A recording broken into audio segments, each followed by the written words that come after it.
dozens of countries, hundreds of cities, millions of people. One man, now in the palm of your hand, on any device.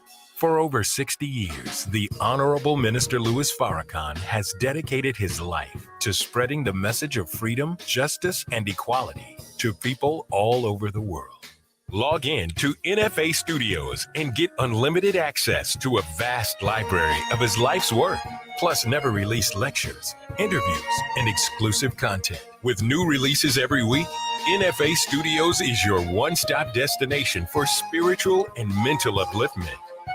And now, introducing NFA Original Content, featuring shows such as Dinner with the Minister, How to Eat to Live Cooking Show, 40 Miles, the series. In this series, we're going to look at the history of the Nation of Islam, Food Nation,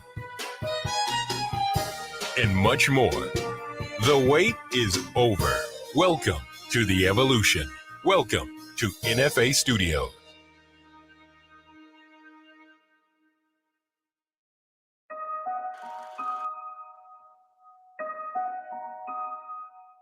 The messenger of the Lord of the world, the most honorable Elijah Muhammad, as I greet you. He departed in 1975. His son assumed power, and within a few years, the nation as we once knew it was completely gone.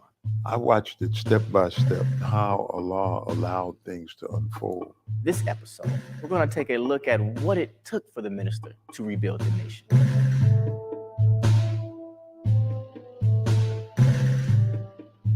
When I left Mecca and decided to rebuild the work of the Honorable Elijah Muhammad, then all of the forces that would come against me did. We had great opposition, and the climate was so hateful. Christian and Muslim and Jew, believer and non-believer, stay away from Madison Square Garden. The people literally tore the doors off of Madison Square Gardens. So now the nation is thriving, we're moving forward. And followers came right up to walk with me. They knew we were ready now, but Minister told us never be aggressive. They were like angels that Allah put around them. I remember this being a lot of work, but it was a lot of fun. It was off the chain. And I look back at her, how did we do it? He said, you see, Aziz, the only thing that works is the teachings of the Honorable Elijah Muhammad. Welcome to 40 Miles.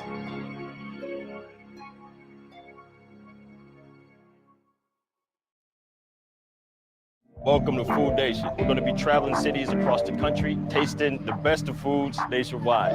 The food is here!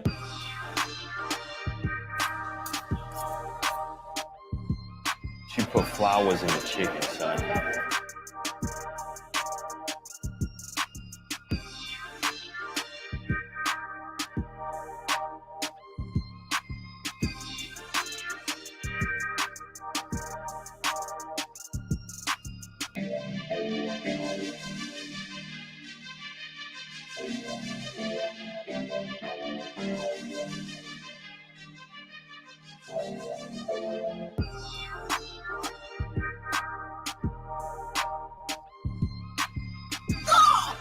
Let's go. Let's go. Let's get out of here, man.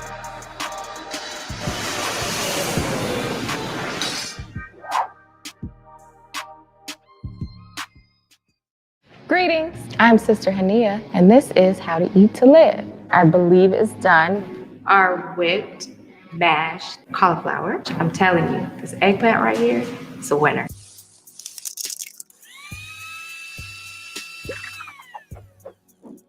Eggs are what helps the breadcrumbs stick to the eggplant. We don't want to use aluminum.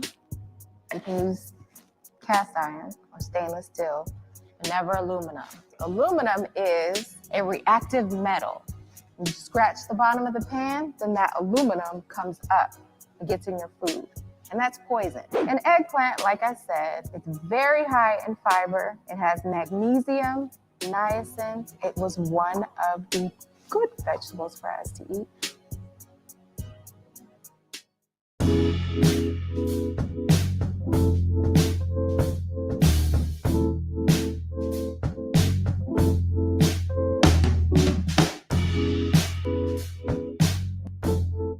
What is marriage? When we think of marriage, everyone has their own idea of what the ideal marriage looks like. A man and a woman and their children. You see the woman and she's so in love, and the man can't take his eyes off of her. So we know what it's supposed to look like on the outside, but there's a lot that goes into having the ideal relationship. Are we strong enough to go through the struggles to find love on the other side? Why even go into something knowing that you'll face difficulties? Since the beginning, there's always been a man and a woman. So I guess you can say that since it's always been here, that love is as natural as breathing. So it's a struggle, but it's an uphill struggle. The ability to love through the darkness. Love in black.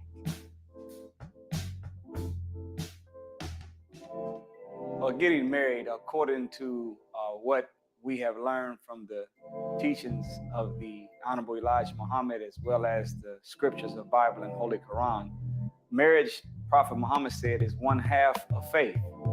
So if faith is the spiritual journey that one goes from being what is called worthless water or sperm into a process of evolving to becoming a reflection of God.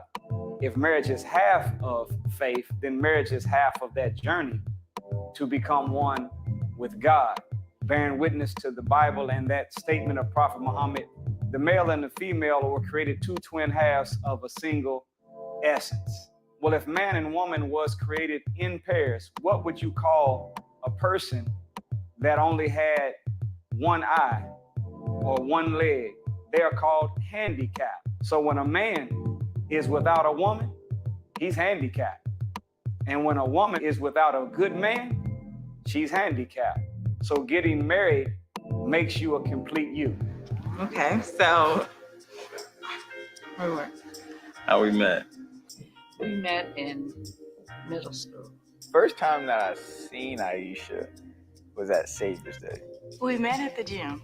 We first met when I was 15 years old and she was 13 years old. Do you want to tell the how we met story? Because we both tell it differently. I'll start.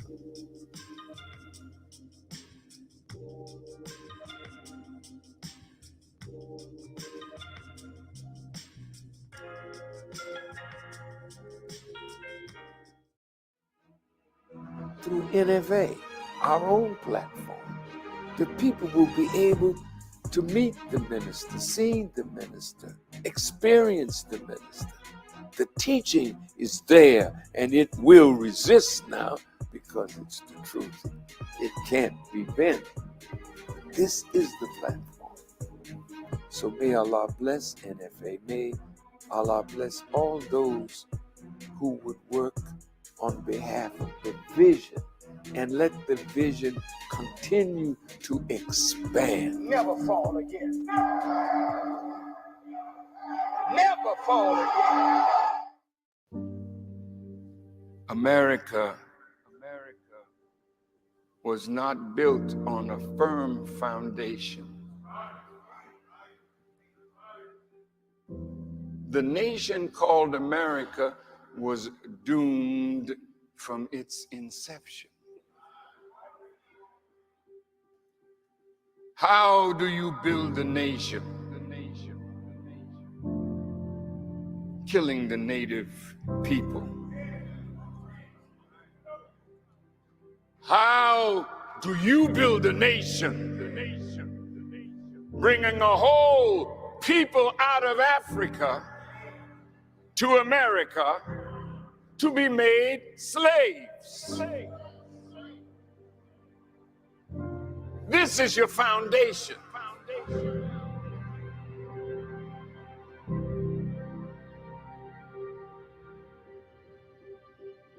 The world is looking at a country going to hell,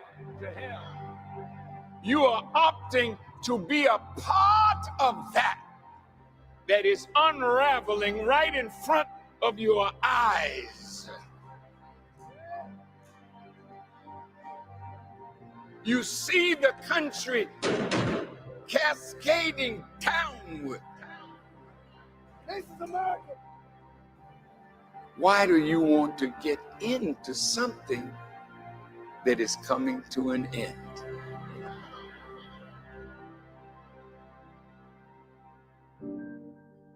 So we are living in the time of the unraveling of this great nation.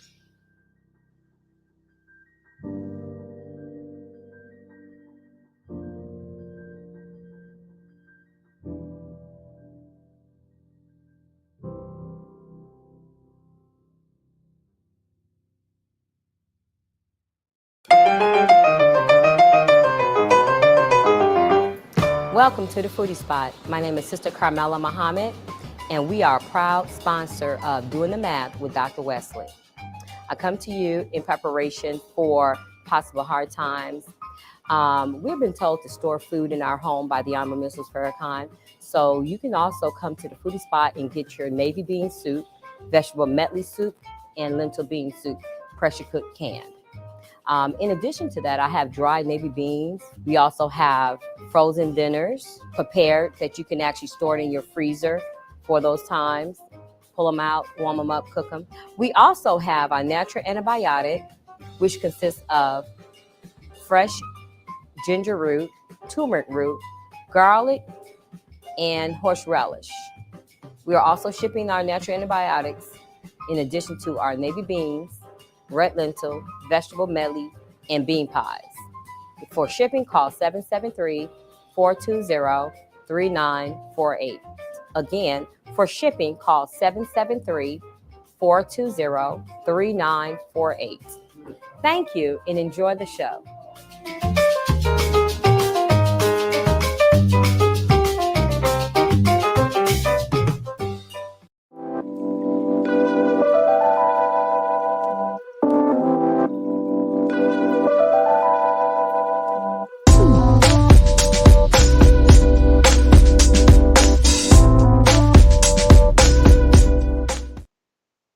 Hey, powerful creators, and welcome to this week's episode of Doing the Math with Dr. Wesley Muhammad. I'm your host, Janita Harris, and today we're in for a very important and special conversation. We're going to do things a little bit differently, and I'm going to actually first introduce our first guest. Rabbi Harry Rosenberg is the co-founder of the Theological Research Institute. Rabbi Rosenberg is an international lecturer and a researcher on the Israelite diaspora. Please welcome with me our esteemed guest, Rabbi Harry. Hey, Hi, how are you? excellent. Thank you so much. Thank you so much for joining us. I'm really excited. You know, when I first learned of your research, I reached out just to learn more about your work, and you responded. So I was like, oh, he responded. Let me see if maybe he would be willing, him and Dr. Wesley would be willing to come and teach us all because of everything that's been happening in the world. And, you know, you agreed and we're open, and I'm very excited for what's going to happen today and to learn. Oh, man. Thanks so much. Me too. And with that being said, I'm going to take the time to introduce our next guest. While many people know Dr. Wesley, let me tell you a little bit more about him. Dr. Wesley Muhammad is a student minister in the Nation of Islam who sits on the Executive Council, the governing body of the Nation of Islam, under the direction and guidance of the Honorable Minister Louis Farrakhan. Dr. Muhammad is also on Minister Farrakhan's personal research team. Dr. Muhammad holds a bachelor's degree in religious studies from Morehouse College in Atlanta, Georgia. He also holds a master's and a doctorate's degree in Islamic studies from the University of Michigan, Ann Arbor. Sorry about that. He is published in several peer-reviewed scholarly journals and has also written for the Final Call newspaper, which is the Nation of Islam's flagship publication.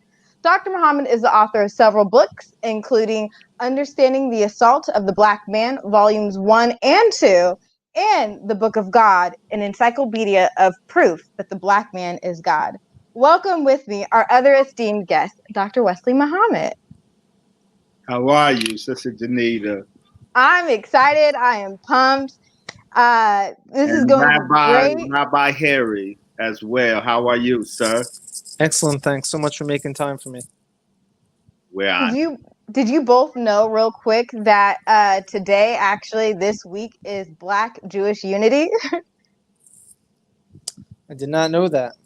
I know that wasn't intentional, but just so you both know, the American Jewish Committee, along with the National Urban League, have now coined today from September 6th to 11th to be Black Jewish Unity Week. So it's quite interesting that this show naturally falls on today, of all days to fall. Must be destined.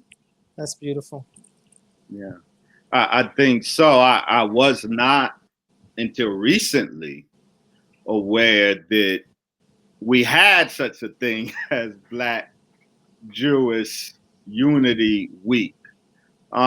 It's appropriate that this conversation will be had today.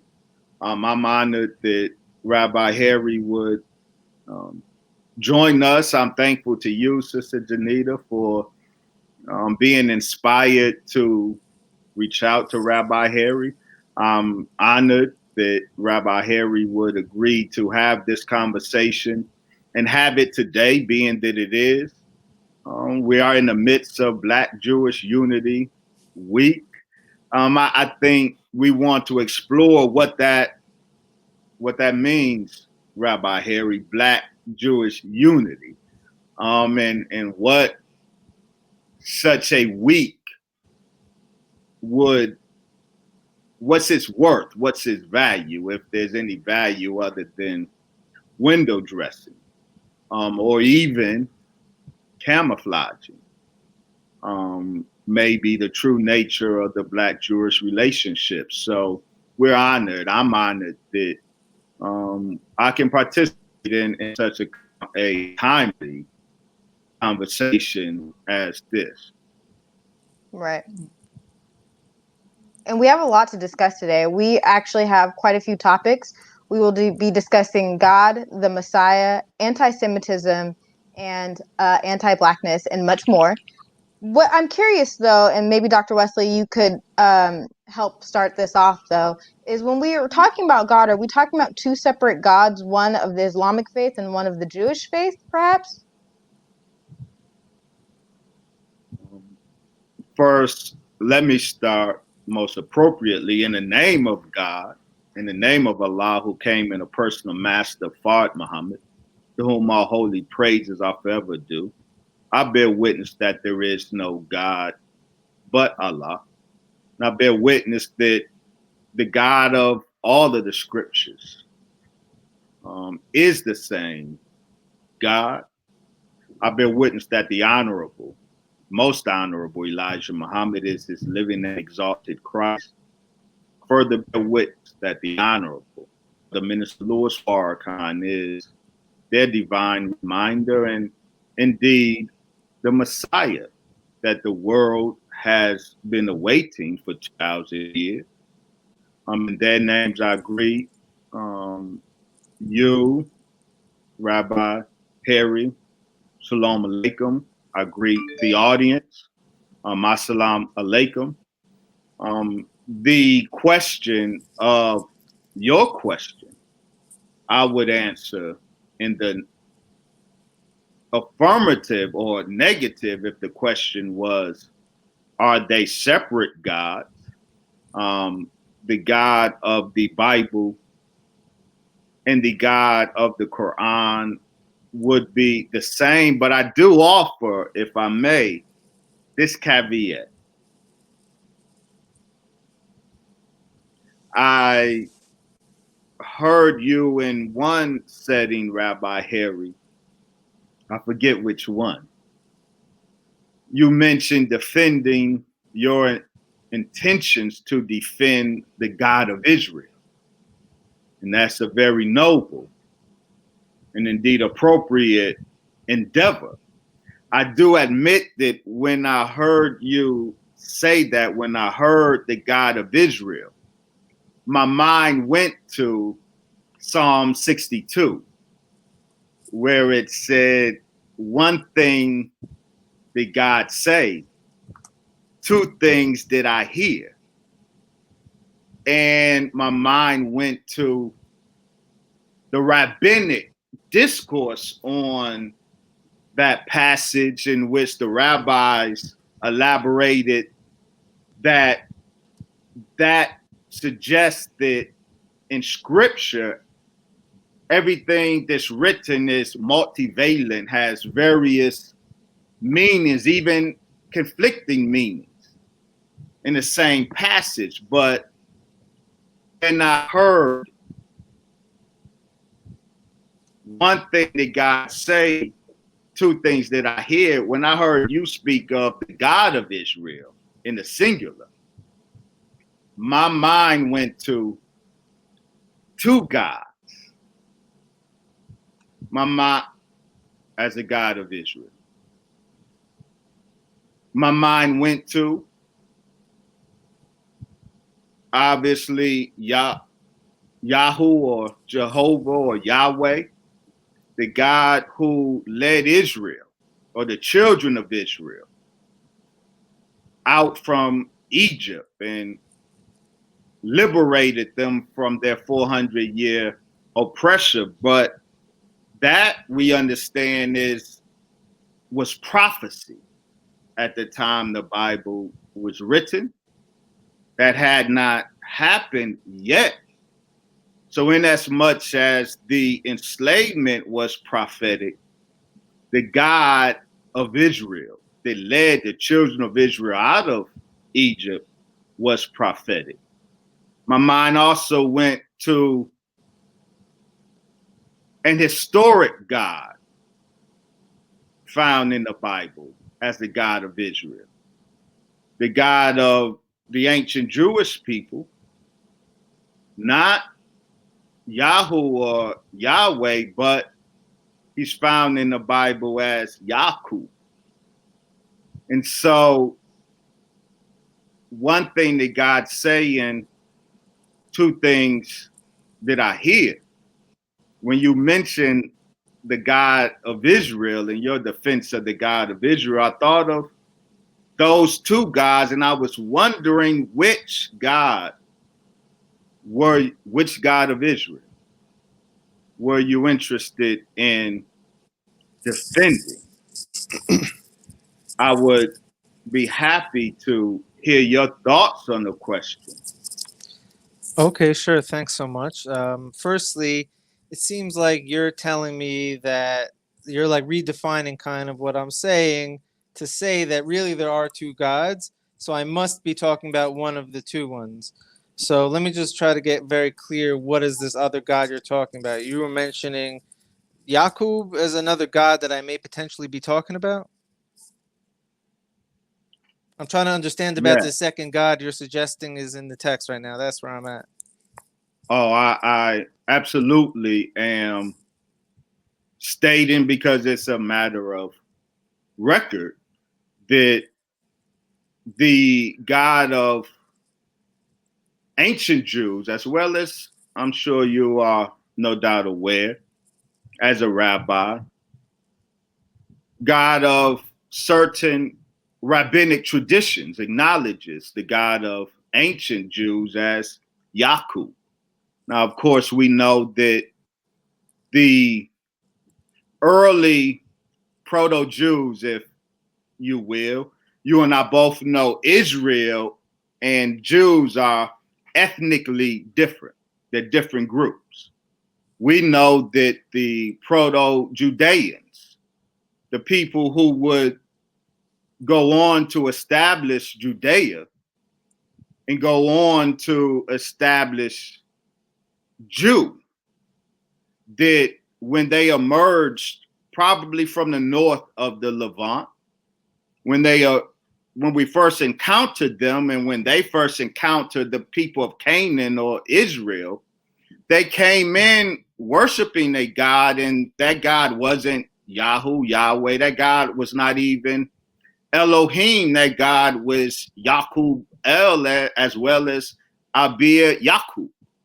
And we know that some of those Proto-Judeans would spread into Egypt and spread into Mesopotamia, and they left not only place names in honor of Yaqub El, God Yaqub, but also left scarabs in honor of Yaqub El, God Yaqub. We also know that in rabbinic tradition, both Midrashic tradition as well as Hekhelot tradition, Merkavah tradition, in these various rabbinic literatures and intellectual projects, there is absolutely the acknowledgement of Yaqub. Now, of course, it's written in English as Jacob, but none of them spoke English.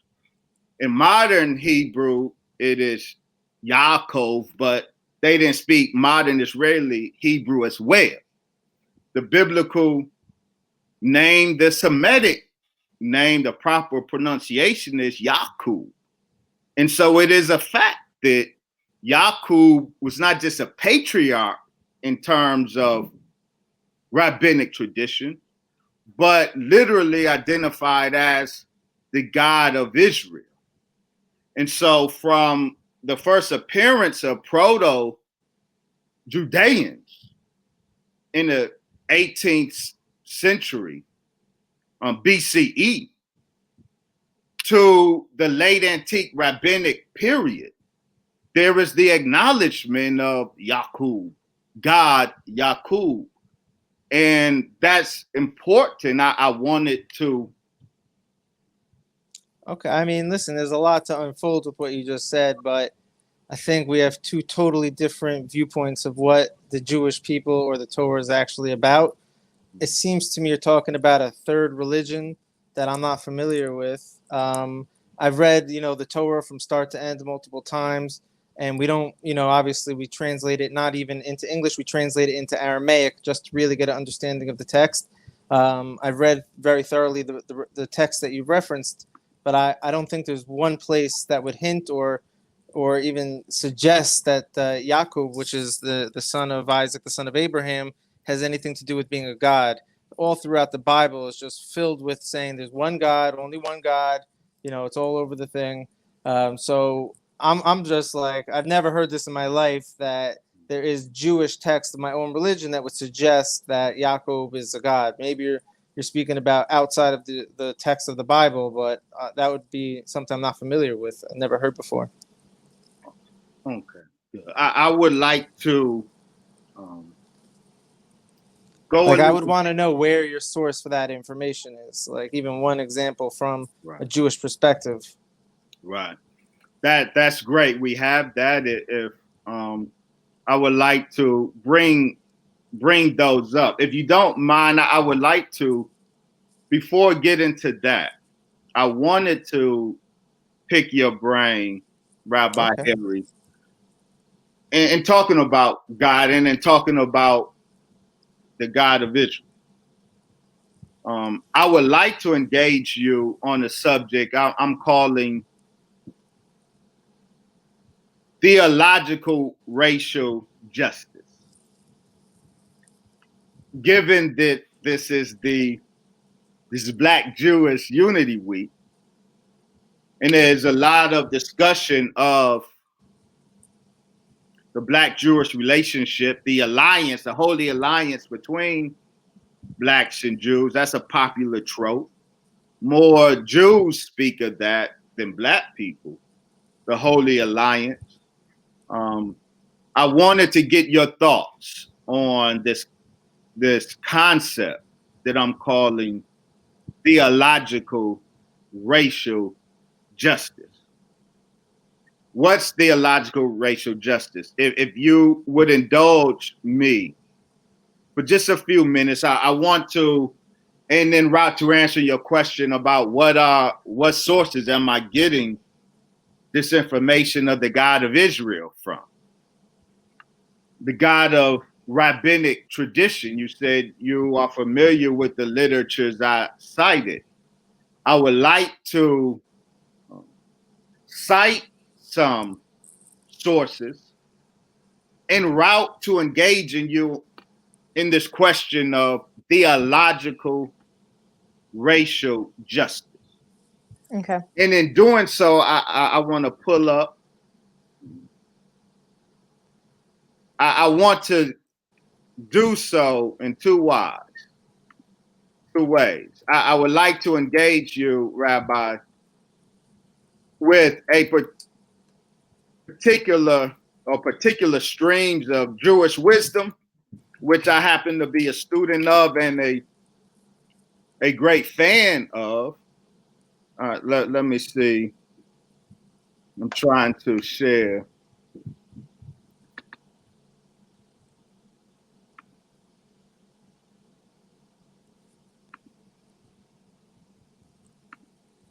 Trying to share my screen.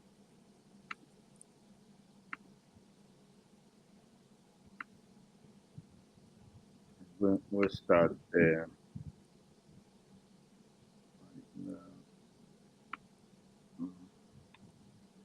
So,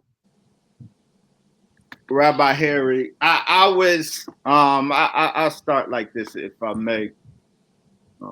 Can you guys, is my screen, oh, all right, I want to start. I don't want to do that.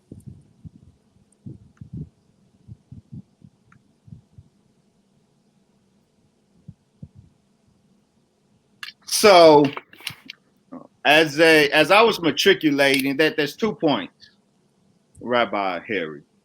When I was matriculating at the University of Michigan, pursuing my doctorate, I had 2 great Jewish instructors. Professor Yaron Eliav, a great professor there at the University of Michigan. I studied rabbinic texts with Professor Eliav. Also, Professor Elliot Ginsberg. You may be familiar with one or both of them. I studied with Professor Ginsberg Jewish mysticism. I'm a student and an admirer of Jewish mysticism. And while I was studying in their classes in 2003, I wrote a paper. It was subsequently accepted for publication in the Harvard Theological Review. But before I submitted it to Harvard Theological Review, the paper is entitled Sapphiric God, Esoteric Speculation on the Divine Body and Post-Biblical Jewish Tradition. Before I submitted it to the Harvard Theological Review, I submitted it to Professor Ginsberg and Professor Eliav for their expert take on it. Very interesting. With Professor Eliav, who I was studying rabbinic tradition with, he said that he gave me the thumbs up for my conclusions. With Professor Ginsberg, whose specialty is Jewish mysticism, that altered the whole nature of our relationship for some reason.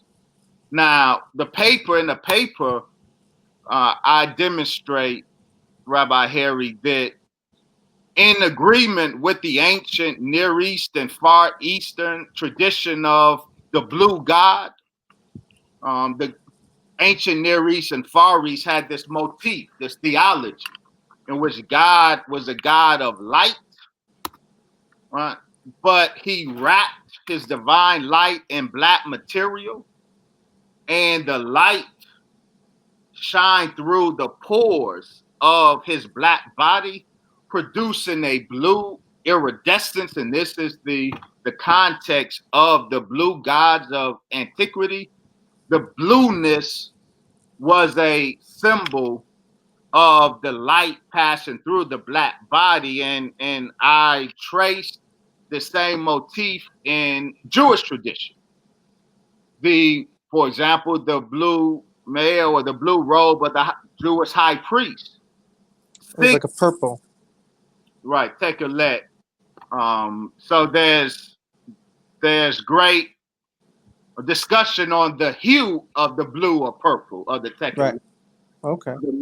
So while I get into that, we in great detail the discussion of what the actual shade of blue is and what it signifies.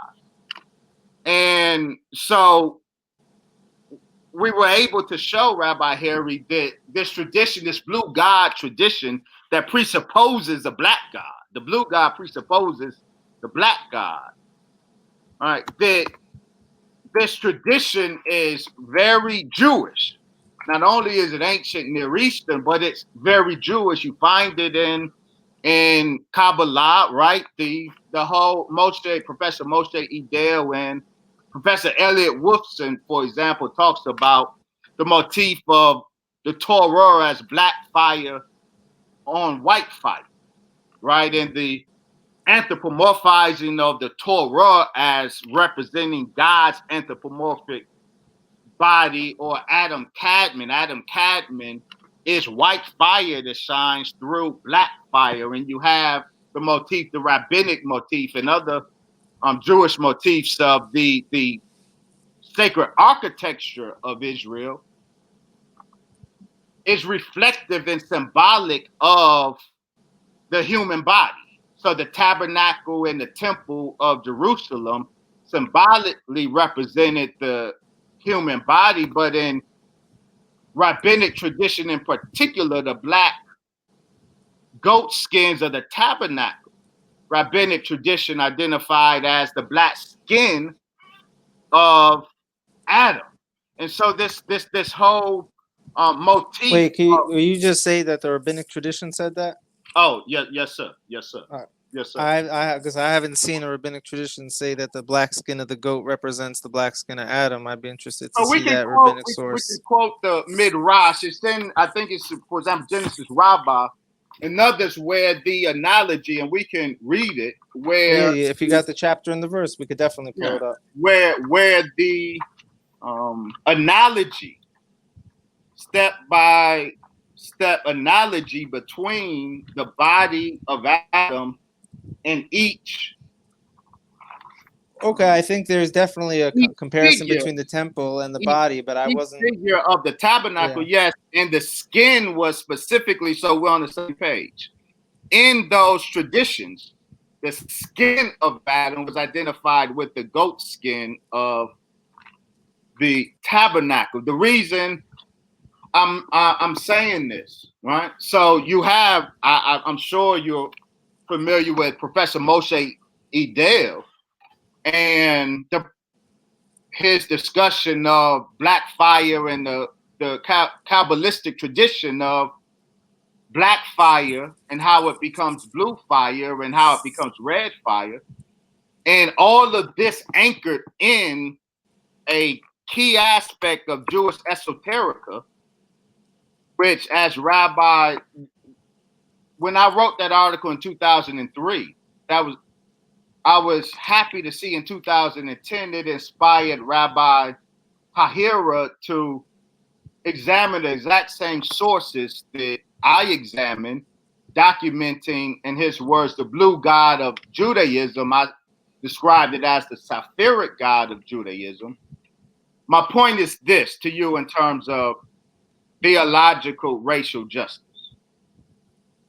Being that the black God and the Honorable Elijah Muhammad, the God that is so important to these various strands of Jewish esoterica, Hekelo, Merkava, Kabbalah, even allusions in classical rabbinic texts.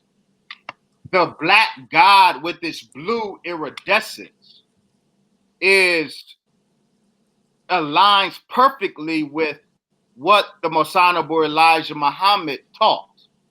And so my question in terms of this discussion, which I would like to engage you in and on, in terms of theological racial justice, when you have Scientific American acknowledging that this representation of a white God, the impact that it has on keeping Black people in a subordinate position in society, just a very imagery of a white God.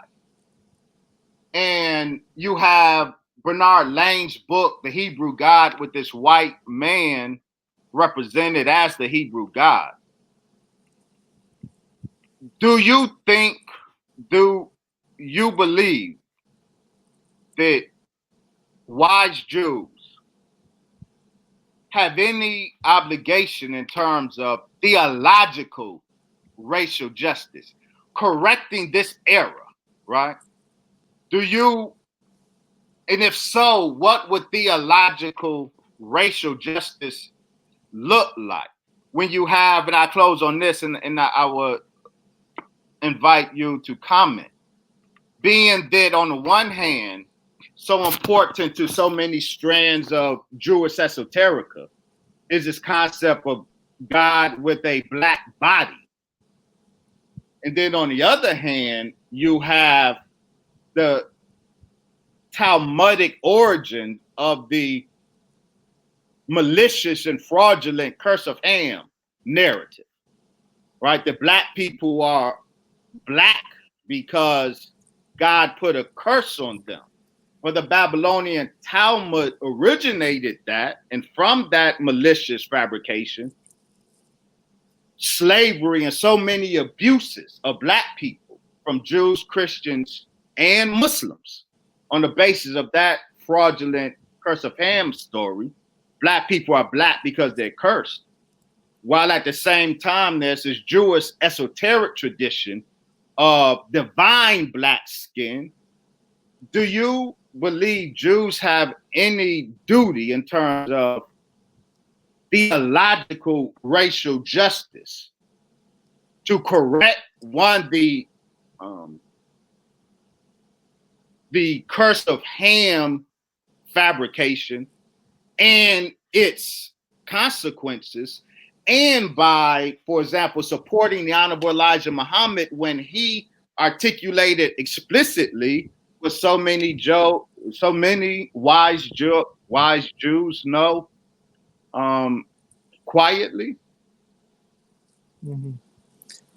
Okay, so first of all, there's a lot of questions in one, but I'd like to try to address as much as I can. Yeah, I mean, you did say a lot of things before on behalf of like what the Jews believe in, which is not what any Jew I know, and I know a lot of Jews would ever would have heard of anything you're saying. So we'll circle back to some of those points. But just to say, if you're trying to spend a lot of effort to prove that the original man or the original Israelite, so to say, wasn't a white man, you wouldn't have to try hard at all. You just look in the rabbinic texts. It says in the Mishnah, which was written by Rabbi Judah the Prince about 2,000 years ago.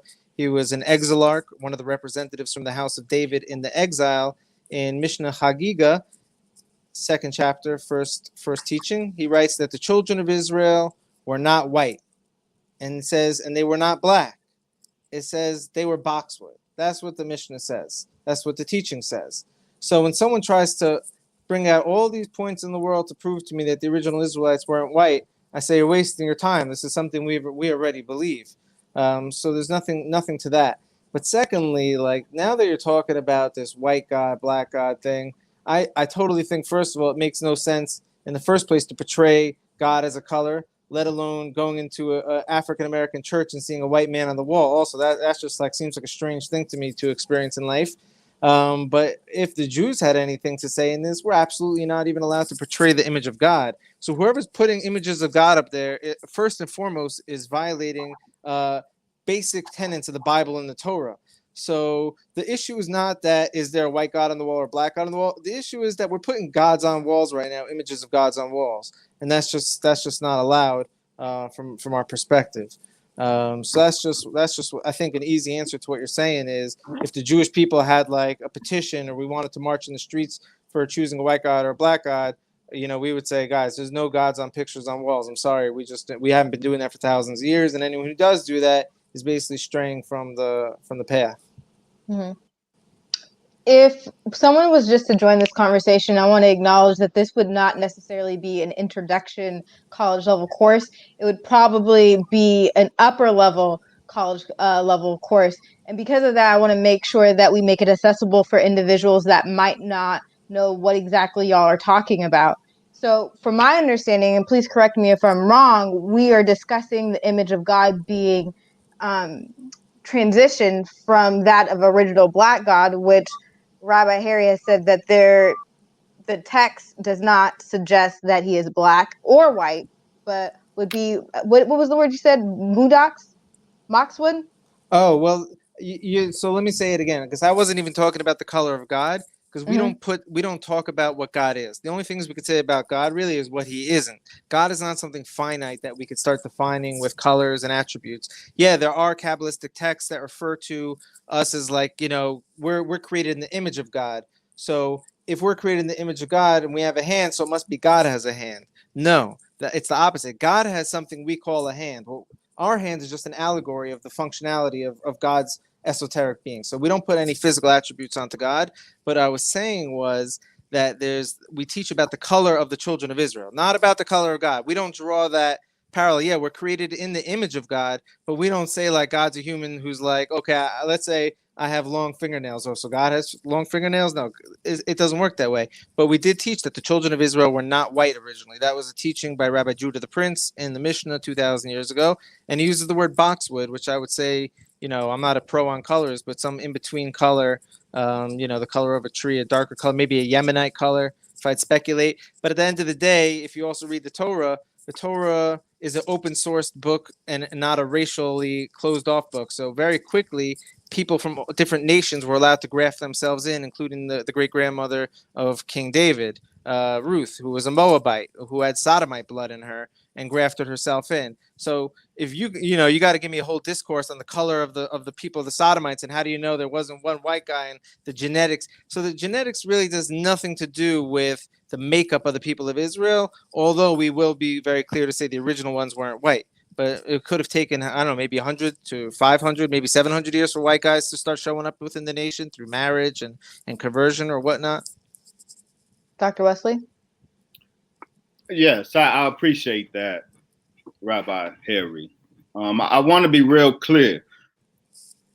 I was not seeking yet, though that will come later, to engage you on the Israelites. Right now, the specific conversation is on God. Okay. So the midrashic description of the ancient Israelites, I would like to engage you on that later, but I don't want the question to be avoided. What I'm asking, and you're saying something quite astounding to me, if you are saying that what I presented, that you as a rabbi and you learn it in Kabbalah, that you're unfamiliar with the Black God of esotericism. But let me say this about God. Mm-hmm. All right. So, Rabbi Harry, Professor Benjamin Sommer, in his most important book, The Bodies of God in the World of Ancient Israel, Professor Sommer opens with these words, quote, "The God of the Hebrew Bible has a body. This must be stated at the outset because so many people, including many scholars, assume otherwise. The evidence for this simple thesis is overwhelming. So much so that asserting the carnal nature of the biblical God should occasion no surprise. That God has a body, that is the standard notion of ancient Israelite theology. God has a body. However, Sunday school teachers and religious sages have long taught Jews and Christians that the Hebrew Bible is distinctive among the religious documents of antiquity, precisely because it rejects the notion of a physical deity. The formidable authority of childhood teachers and the less robust influence of theologians have embedded the notion of the non-corporeal Hebrew deity, the bodiless, the immaterial Hebrew deity, so deeply in Western thought that some readers may be skeptical of this point. He says, but biblical authors regarded the substance of the divine body as one of its distinctive features. The body was stunningly bright, but the fundamental to Israelite theology is God has a body. And because God has a body, this is why Shior Koma, I'm sure you're familiar with the mystical tradition of Shior Koma, is very graphic in its description of God's human body, but also the color of the body. So I'm at a loss, Rabbi Harry. When you talk about Moshe Idel, I'm sure you're familiar. When you talk about Through a Speculum That Shines by Professor Elliot Wolfson, the motif of God, not just with a body, but with a body of light, is cloaked in a black material veil, a black body. That thread runs through most of Jewish literature, certainly esoterica. So I'm at a loss to understand your reluctance to engage the notion that God has a body and a body of a particular color, given that so much Jewish literature Okay, is so preoccupied with the body of God. I would love to fill you in. So I guess you said you're missing some things. I'd love to help fill in. Because what the person you're quoting, he's not considered Jewish literature, even though he's a Jew. I'll explain what Jewish literature means. And the first thing he said was, there's an overwhelming amount of evidence. And my ears were just like, okay, where's the evidence? Show me a source from Jewish literature. So still till today, there hasn't been like quoted a real source in Jewish literature. You can quote a Jew, but that I don't know who this Jew was. So let me explain how this Jewish literature thing works. I'm gonna maybe try to take a minute to do it. And I'm going to reference, let's say, the Bitcoin or the blockchain. I don't know how many of your listeners are familiar with it, but I'll explain why the Bitcoin or the blockchain is such a trusted currency. The blockchain is an international verification system that a transaction has happened. So if someone, let's say I give you $10, usually the bank is storing that, and that's a private company, and that's their records. But now when I give you $10, the blockchain, everyone around the world says, oh, that transaction happened. They put it on the blockchain. And once it's on this chain, you can never take it out. It's there forever. That transaction is transparent. So what the blockchain did, which made the Bitcoin such a trustworthy currency, was that it solidified the information for the people going forward to use looking backwards. So now let me explain what Jewish literature means. And I think when we talk about Judaism or the Jewish people, we exclusively have to pull sources from Jewish literature. So there is a sort of blockchain system within Jewish information. What does that mean? That means we basically believe there's the written Torah, but then there's an oral understanding to that Torah, right? So the Torah will say to me, is a commandment. It says, put a mezuzah on your doorpost. That's what the Torah says. It doesn't elaborate what a mezuzah is at all. It just says to do it. So how do we know what a mezuzah is? So we could either rely on certain people, which we'll speak about that I think maybe in your camp are creating exegesis or explanations of verses on their own intellectual understanding. But then we have what's called the transmission from Moses from Sinai down to the people of Israel of what a mezuzah was. So Moses goes into detail explaining to the people how to do it. So that information we believe was passed down orally all throughout the time of the first temple and into the exile in Babylon, to the return to the second commonwealth with Ezra and Nehemiah. And then all of a sudden we have the redaction of the Jewish law, which is from Rabbi Judah the Prince. And if someone wrote a book or someone wrote something down for the next generation to try to make a code of law or something from the text to understand the Torah, and it wasn't peer reviewed or verified by the international Jewish community, it didn't get passed down. So there are more books that have been written to try to explain or understand the Torah than that ever have that had never made it. So So what I'm saying is the system of information we have is if you want to say you're speaking on behalf of Jewish literature, it has to exclusively come from that blockchain network of a rabbinical source of my rabbi to my rabbi to my rabbi who could trace back to Moses without missing a generation. If you quote outside of that source, then that could be, for all I'm concerned, or for all the Jewish people are concerned, a new religion, something that has nothing to do with what really the Jewish people are about. So when you're speaking to me, you're speaking to someone who's attached to the most authentic, centralized source of what Jewish information really is, without the fluff or someone, you know, on the periphery who's speculating. And so when I say I need a source for what you're saying, I'm going to need a source, and it could be from a 2,000-year pool of sources, but it's got to come from that source. And just to be very clear, yes, in Kabbalistic texts, there is such a concept of the God body or the body of God. It describes the locks, the hair, all these different parts, but it also stresses beyond a doubt that this is a metaphysical, it's not a physical thing. Even though we are created in the image of God, God himself is corporeal. And so if you want to prove to me otherwise, I'm going to need a source. If you're going to say, especially if you're going to say that's what I should be believing based on my own religion, I'm going to need a source from that blockchain of 2,000-year-old information. Right. So certainly my comment or sentiment is not what you should be believing as a Jew. That's not my conversation. You believe what you believe. But let's be real clear, Rabbi Harry.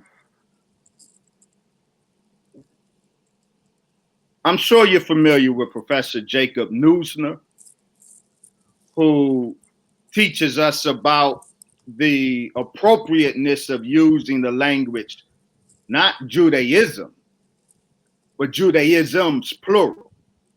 With due respect, what I believe I heard from you is an example of the tyranny of the rabbis. The rabbinic strand of Judaism that concretized in the oral law, the Talmud in particular. I understand that's the Judaism that you represent, but both of us familiar with the history know that rabbinic Judaism is not the authoritative Judaism. If authoritative means it's aligned with God's judgment. Rabbinic Judaism, the oral Torah, is authoritative only in the sense that it won with the establishment of Israel in particular. It won, and the other Judaisms lost. So that doesn't make your pronouncements more or less necessarily authoritative than other Judaisms, but it is very misleading to posture that the oral law is the only articulation of Judaism. And in fact, the Torah Jews who are non-Talmudic, their commitment is to Torah, and there's a rejection of Talmud. That's one example of the many Judaisms. But I want to get back to the God thing. Well, I just would love to comment on that also, if you may. Because, yeah, obviously, right, there's been tons of sects and breakaway groups of Jews trying to create the future of what the Jewish people are and what they believe in. And I'm just going to quote a verse now from Genesis 49:10. It says, "The scepter shall not depart from Judah, nor the ruler's staff from between his feet, as long as men come to Shiloh, and unto him shall be obedience the peoples be." But basically, when you read the Hebrew words of it, it basically is saying from Judah until this period called Shiloh, which we'll see what it means, there's going to be a lawgiver amongst the people of Judah. And so if you look at Shiloh, the gematria, the numerical value of the word embedded in it is the word Mashiach, Messiah. So basically the verse is teaching you when Jacob is blessing Judah, he's saying from you will come a line of lawgivers that will be a constant line until the Messianic era, until the Mashiach, until the Messiah comes. And that was his blessing. So when I'm speaking about the redaction of the Mishnah 2,000 years ago, I'm speaking about Rabbi Judah the Prince from the line of Judah, which is still until today traced, a very clear line from the house of Judah, still traced until today. So when I say, like, if there's a group of Karaites or whatever it is, a different sect of Jew trying to reestablish the Torah, there's two things I want to say. One is, like I said before, I'll say again, they're creating their own religion. That's another religion. They're still Jewish. They're still my brothers, and I have an obligation to love them. But they are absolutely creating something that is nothing to do with what the Jewish people represent from our perspective. And every single one of these groups, basically, since the 2,000-year history, has fizzled out or faded away. There's no competing law today of a real established tradition that's saying, like, oh, we're competing against rabbinic Jews, because usually what ends up happening to a fringe group is their children end up marrying non-Jewish people and they becoming assimilated. So I grew up as a conservative Jew and a Reform Jew, which means my family wasn't observant. It was only till later in life that we started keeping commandments and learning Torah. But the area that I came from and the public school that I went to, my Jewish friends, 1 or 2 generations later, they're not Jewish anymore. They don't have a memory of it. So there is no line, a 2,000-year-old line, really, of a committed tradition of Jewish information of a group that's outside of this Talmudic Jews that you represent. Yeah, maybe you'll have an author, 100 or 200 years ago, come up with a new theory, maybe had 10 to 50,000 people, maybe even 100,000 people, but not even follow that theory. But guess what? Their children have nothing to do with that. That's not a continuous theory, or a continuous belief. So what we see is there's only one line of information from Moses till today. No one else is claiming to have that line of information from the Jewish people that is in existence. And we believe that that's the fulfillment of that verse, that there will be a line of lawgivers. So if someone's a Jew but doesn't believe in the Talmud, there's no room for hate in my heart for that person. I'm going to love him as a brother. But I will acknowledge you have created your own religion, and you want to call it Jew also. Jew, like when you save a Word doc, there's like number 1 and number 2 of it. You can call it Jew too. But that, you've just distanced yourself from what is the Jewish people and the survival of the Jewish people through the upkeeping of the law and the tradition. As I'm listening to you, Rabbi Harry, just now, yes. I'm thinking of the Talmudic pericope or discussion in which 2 rabbis are debating a verse in the Torah, and the Holy One, God himself, weighs in. I'm sure you're familiar with this one. God himself weighs in, and the rabbis reject God's interpretation of his own word. And the Talmud has God himself defeated, laughing, saying, ha, ha, ha, my sons have defeated me.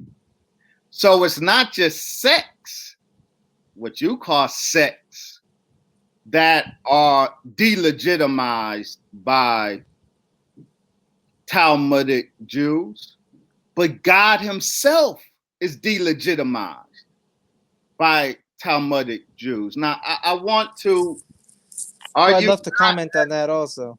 Would you say? I'd love to comment on that specific teaching Okay, as well. And I would love you to, but I would also, as you do so, also comment on this, because Ethiopian Judaism, nearly identical to Second Temple period Judaism.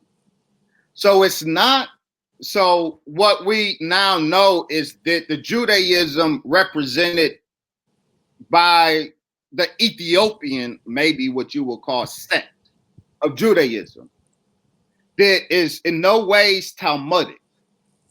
Ethiopian Judaism doesn't show any influence of, at least not indigenously, not originally, no influence from Talmudic rabbinic tradition.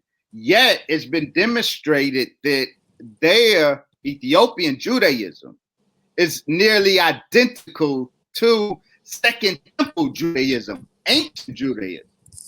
Well, so, let me because Go we're ahead. grouping lots of different questions together, because I'm already forgetting what I wanted to say the previous thing.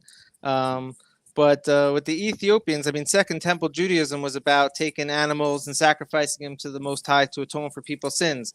So if someone's still practicing Second Temple Judaism, and sacrificing animals and whatnot, that's okay. But we do have a verse from the Tanakh, from the Torah, that says, now that instead of the bull offerings, you're going to give me lip service, which we learn the power of prayer.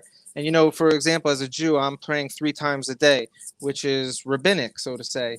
And so you didn't see Ethiopians praying 3 times a day, but you look in the prophecies, you look at the book of Daniel, and you see Daniel going to pray towards Jerusalem 3 times a day. And he was a prophet, someone who was communicating with the Most High. So you don't see Ethiopians praying 3 times a day. Is that going to be evidence to say what Daniel was doing was some man-made cult religion stuff? No, what ended up happening is that the destruction of the Second Temple, what there had to been a survival mechanism to upkeep the Torah. So the Torah still says you have to make a mezuzah. So you'd have to ask the Ethiopian, how do you understand this verse? What is a mezuzah to you? And they will either tell you this is our tradition of what a mezuzah is, or they'll say we lost that tradition because we went into exile at a time where Israel was already potentially worshiping idols, sinning. When the tribes of the north went into exile, they were worshiping golden calves. During the time of the first temple of King Solomon, you had Israelites worshiping golden calves. So now if you show me an exile nation and you're showing me that these people aren't doing what you're doing, I'd be like, okay, they went into exile. Why did tribes go into exile? They were sinning, they were worshiping other gods, and God sent them into exile. But that shouldn't be a contradiction to what I'm saying is there was a preserved line of the understanding of the law of Moses. So that's just what I'm saying.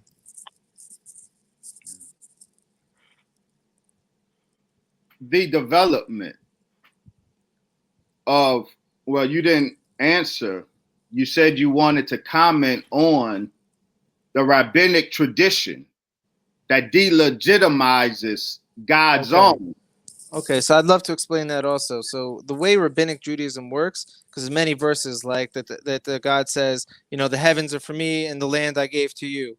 Or there's another verse in this week's Torah portion, or that's upcoming. It says that the Torah is not in heaven for you to go grab; it's down there on earth for you. And so the way the Torah is a very practical, fluid document and system where there's lawgivers and there's appointed people to run the nation.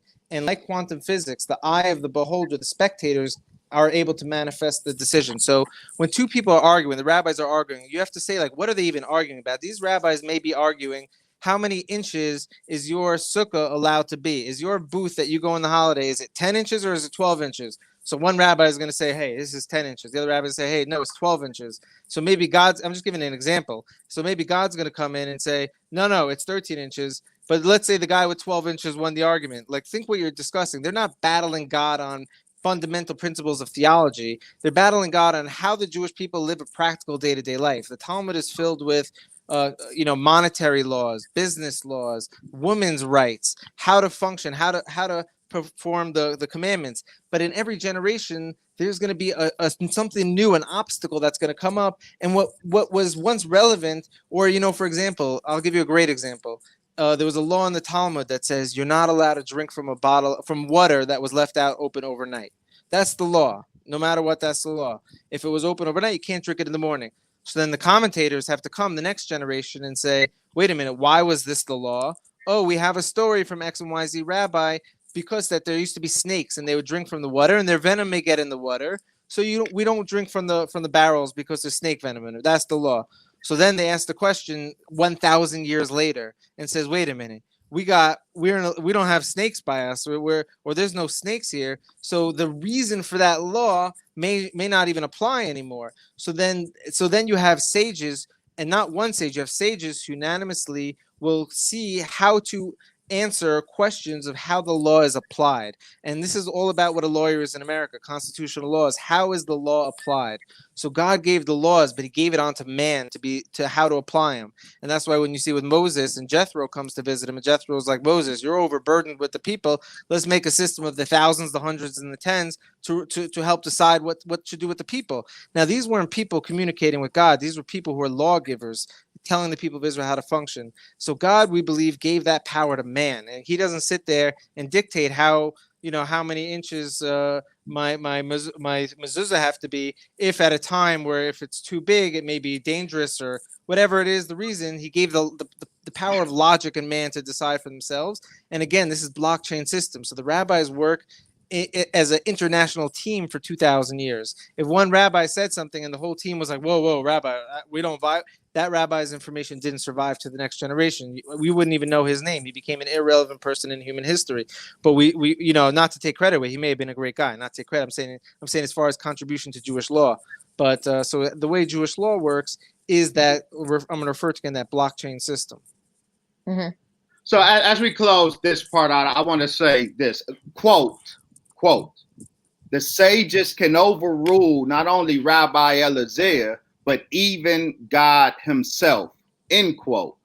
That is from Shmuel Reskin in his article, Halakha is not decided in heaven, in the New York. Beautiful. You just gave the answer so great. So what is halakha? Halakha has nothing to do with dictating the theology of God. That doesn't mean man could overrule God in what God looks like or this, anything have to do with God. Halakha is how we live our day-to-day life as Jews and how we upkeep the nuances of the ever-changing application of law. And yes, that was put in the hands of man to be in charge of upkeeping that law. And as I said again, it's not a system where one man can overrule God. There was a Sanhedrin, there was a court.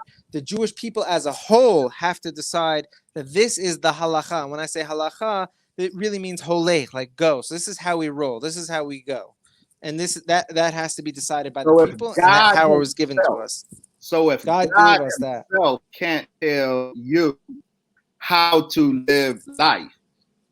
No, you have to understand the parameters of this, because everything in the Talmud is such deep wisdom that so when it says something, you have to ask the question: in what cases or what scenarios does this information apply? Where does the rabbis have jurisdiction, and where don't they have jurisdiction? So it's not, like I said, we can't change we can't uproot commandments, we can't uproot principles. We can discuss on the application of these things. So there's the 613 commandments were set in stone, basically. No rabbi could uproot them. So when you say that that we have the rulership over God, that doesn't include certain areas that you may be implying that includes. That's what I'm trying to say.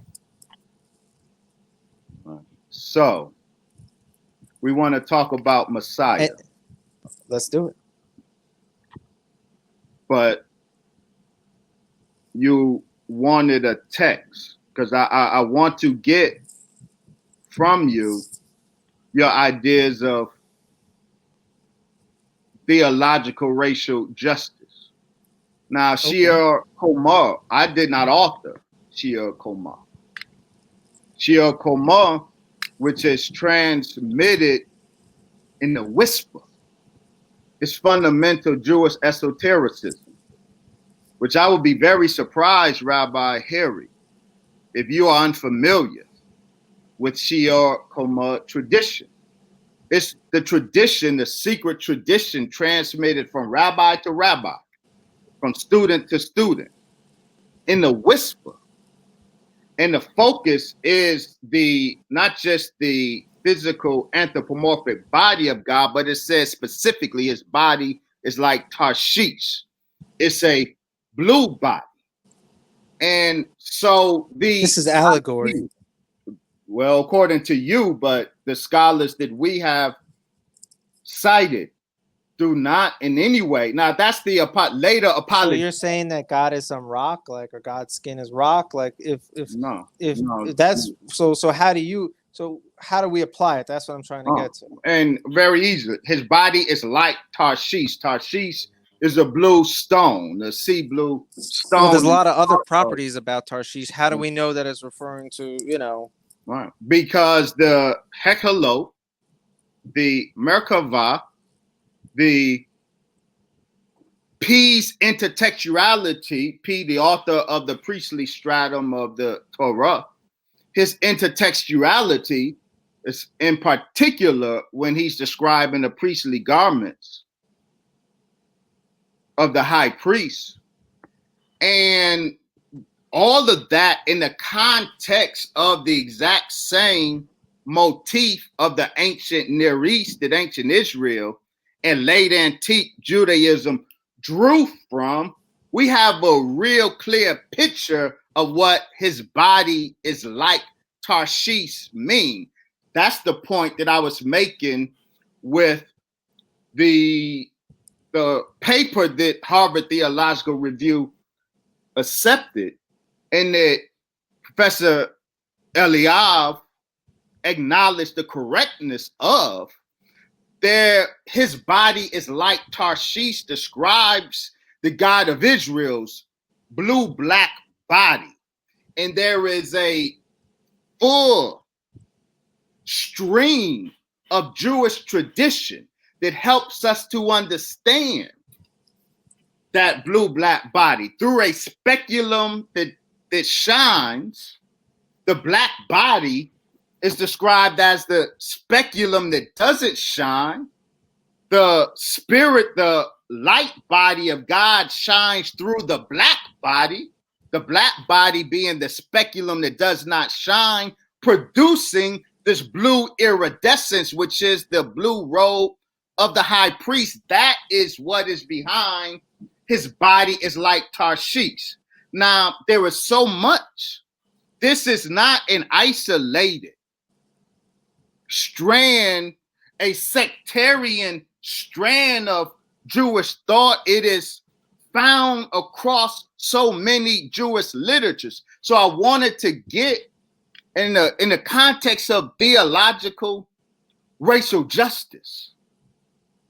What, being that is so prevalent in Jewish tradition, and being that on the other end of that, Jewish tradition authored the lie that the skin of black people is the result of a curse by God, while esoterically, in a whisper, transmitting the truth that God himself has black skin, a black body. Well, firstly, we're rolling. I don't like to roll too many things together because it's hard for me to answer. I have different responses for different things. But firstly, is that the Torah never suggests that all black people are the cursed or from Ham. The Torah never says that. That is correct. No, let me even be correct, because the Talmud doesn't say that. It does speak about the descendants of Ham and Canaan who did have certain afflictions with, I believe it was black burnt skin and other parts of their body that were afflicted. I just want to say two things. According to Jewish tradition and rabbinic texts based on Talmudic knowledge, the people of this curse aren't even alive anymore. So that curse has already had been off the planet even from the time of 1,000 years ago, when Maimonides, writing in Spain, was already suggesting that these people weren't around anymore. Secondly, you'll see other rabbinic texts that speak about Shem, who was a black and beautiful person. And so you'll see that if you're trying to suggest that we think that just because basically we say if Ham had certain descendants who had curse, and part of that curse had dark skin, we also see dark skin being referenced by people who are not Ham, who are beautiful. So it must be something else is going on with what you're saying here. But I just want to throw that out there. So there are rabbinic texts who would say dark skin is a beautiful color, and on the Shemitic people, and not on the Hamitic people. So that was one thing. And I forgot what I was even going to say before, because you jumped to another topic already. So I forgot what I was going to respond before. So can you see that? Can you see that? Yeah. Dr. Harold Brackman of the Simon Wiesenthal Center. There is no denying that the Babylonian Talmud was the first source to read a Negrophobic content into the episode found in the Torah of Noah and Ham. The curse of Ham is not in the Torah. The curse of Ham was authored. Well, no, first of all, the curse is in the Torah. It's just that the definition of the curse is in the Talmud. The Jewish Talmud teaches that blacks are cursed black. not the Torah. That's where I'm trying to say. Whoever wrote this is generalizing when he says the word blacks with the S at the end to say that all blacks are in this category. Because you'll even see Moses' wife was referred to as a Cushite, as an Ethiopian, and the Torah calls her beautiful. And that's not from the let's say from the Hamitic line. So I will say there are examples that would contradict from the Torah of what you're trying to suggest, or this author is trying to suggest, to use the word S at the end of blacks. So then is that to say, so let me get this clear from you. Are you, Rabbi Harry? Sure. Are you saying that, so say we grant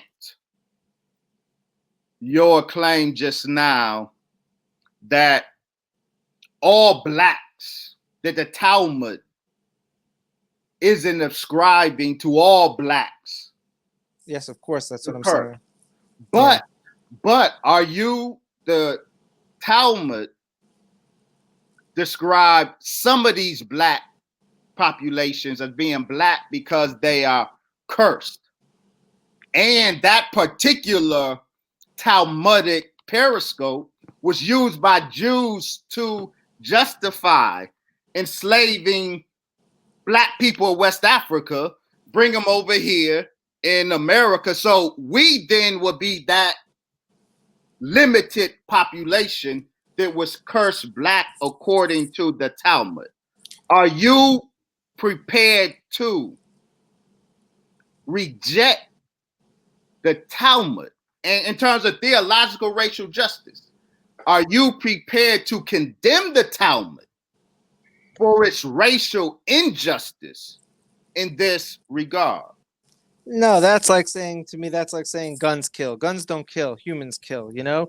So if you had, let's say, for example, you could use the word Jews, but the Jewish people are scattered on four corners of the earth right now. And now you're speaking about a few small communities of individuals who were involved in the transatlantic slave trade, who took something from the Talmud and used that verse to rationalize something insane that they did. So, but I'm asking you about the I don't need Talmud to. verse. Well, no, I don't need to step in and condone the Talmud. I would have to come in and say, you humans totally took something from the Talmud and used it to do something so incredibly horrible to another human being that you obviously have to deal with the fact that that happened. Who did that? You know, if they did, you know, how many people try to take something to rationalize their bad behavior to make them feel comfortable in their sin? But so I'd you say, are prepared to condone and support the Talmudic claim that black people, whatever segment of the black population you are saying it refers to, are you right now, Rabbi Harry, saying that you agree with the Talmud that black people, and by all accounts, if it's not all black people, it's the black people in America whose slavery and enslavement and abuse was justified by that Talmudic? no, so let me say it again. But I'm asking you about, are you saying that the Talmudic claim, you agree with the Talmudic claim? Well, I don't think you're saying the Talmudic claim correctly, because you use the word black people like it's still applicable today. As far as Talmudic Judaism goes, that the people that this curse is on aren't even in existence anymore, and that was already ruled 1,000 years ago. So anyone who is coming up to suggest that there are people who are still part of that curse, they've left the fold of what Rabbinic Judaism has taught or brought down. And like I said, I absolutely have no room in my heart for slavery or people, you know, owning slaves. But you have to look at also the same time, slaves were captured by dark-skinned Africans in Africa as well. You know, they were it's still happening today, especially in the Arab slave trade in Northern Africa, where I have a lot of friends, you know, in the west coast of Africa who are telling me what's going on there. And it has nothing to do with white humans, you know, using a Talmudic statement. So maybe you had a few Jewish families who use this to make themselves not feel guilty. But the concept of a slave trade and Africans taken into slavery, I think it has nothing to do in its origins with this curse of Ham. You know, and if you think that is the exclusive reason for slave trade, I would ask, is the Arabic, you know, Islamic slave trade in Africa today using that also for their rationale, and then I would come in and tell them, hey guys, you're misapplying a Talmudic teaching, and I get it. It's easy. You want to do that, but there's just no green light for that.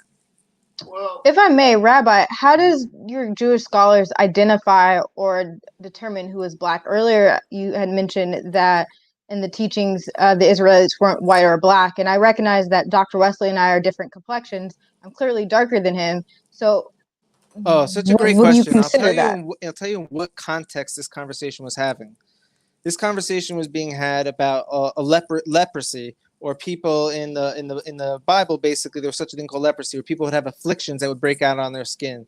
So it would say a white person would have a black leprosy, or a black person would have a white leprosy. There's different colors of leprosies that could happen on a person, or a white person could have a white leprosy. There was different colors, basically, but they were talking about the shades of skin afflictions, and how do we know if that makes a person pure or impure for reasons of entering the temple compound.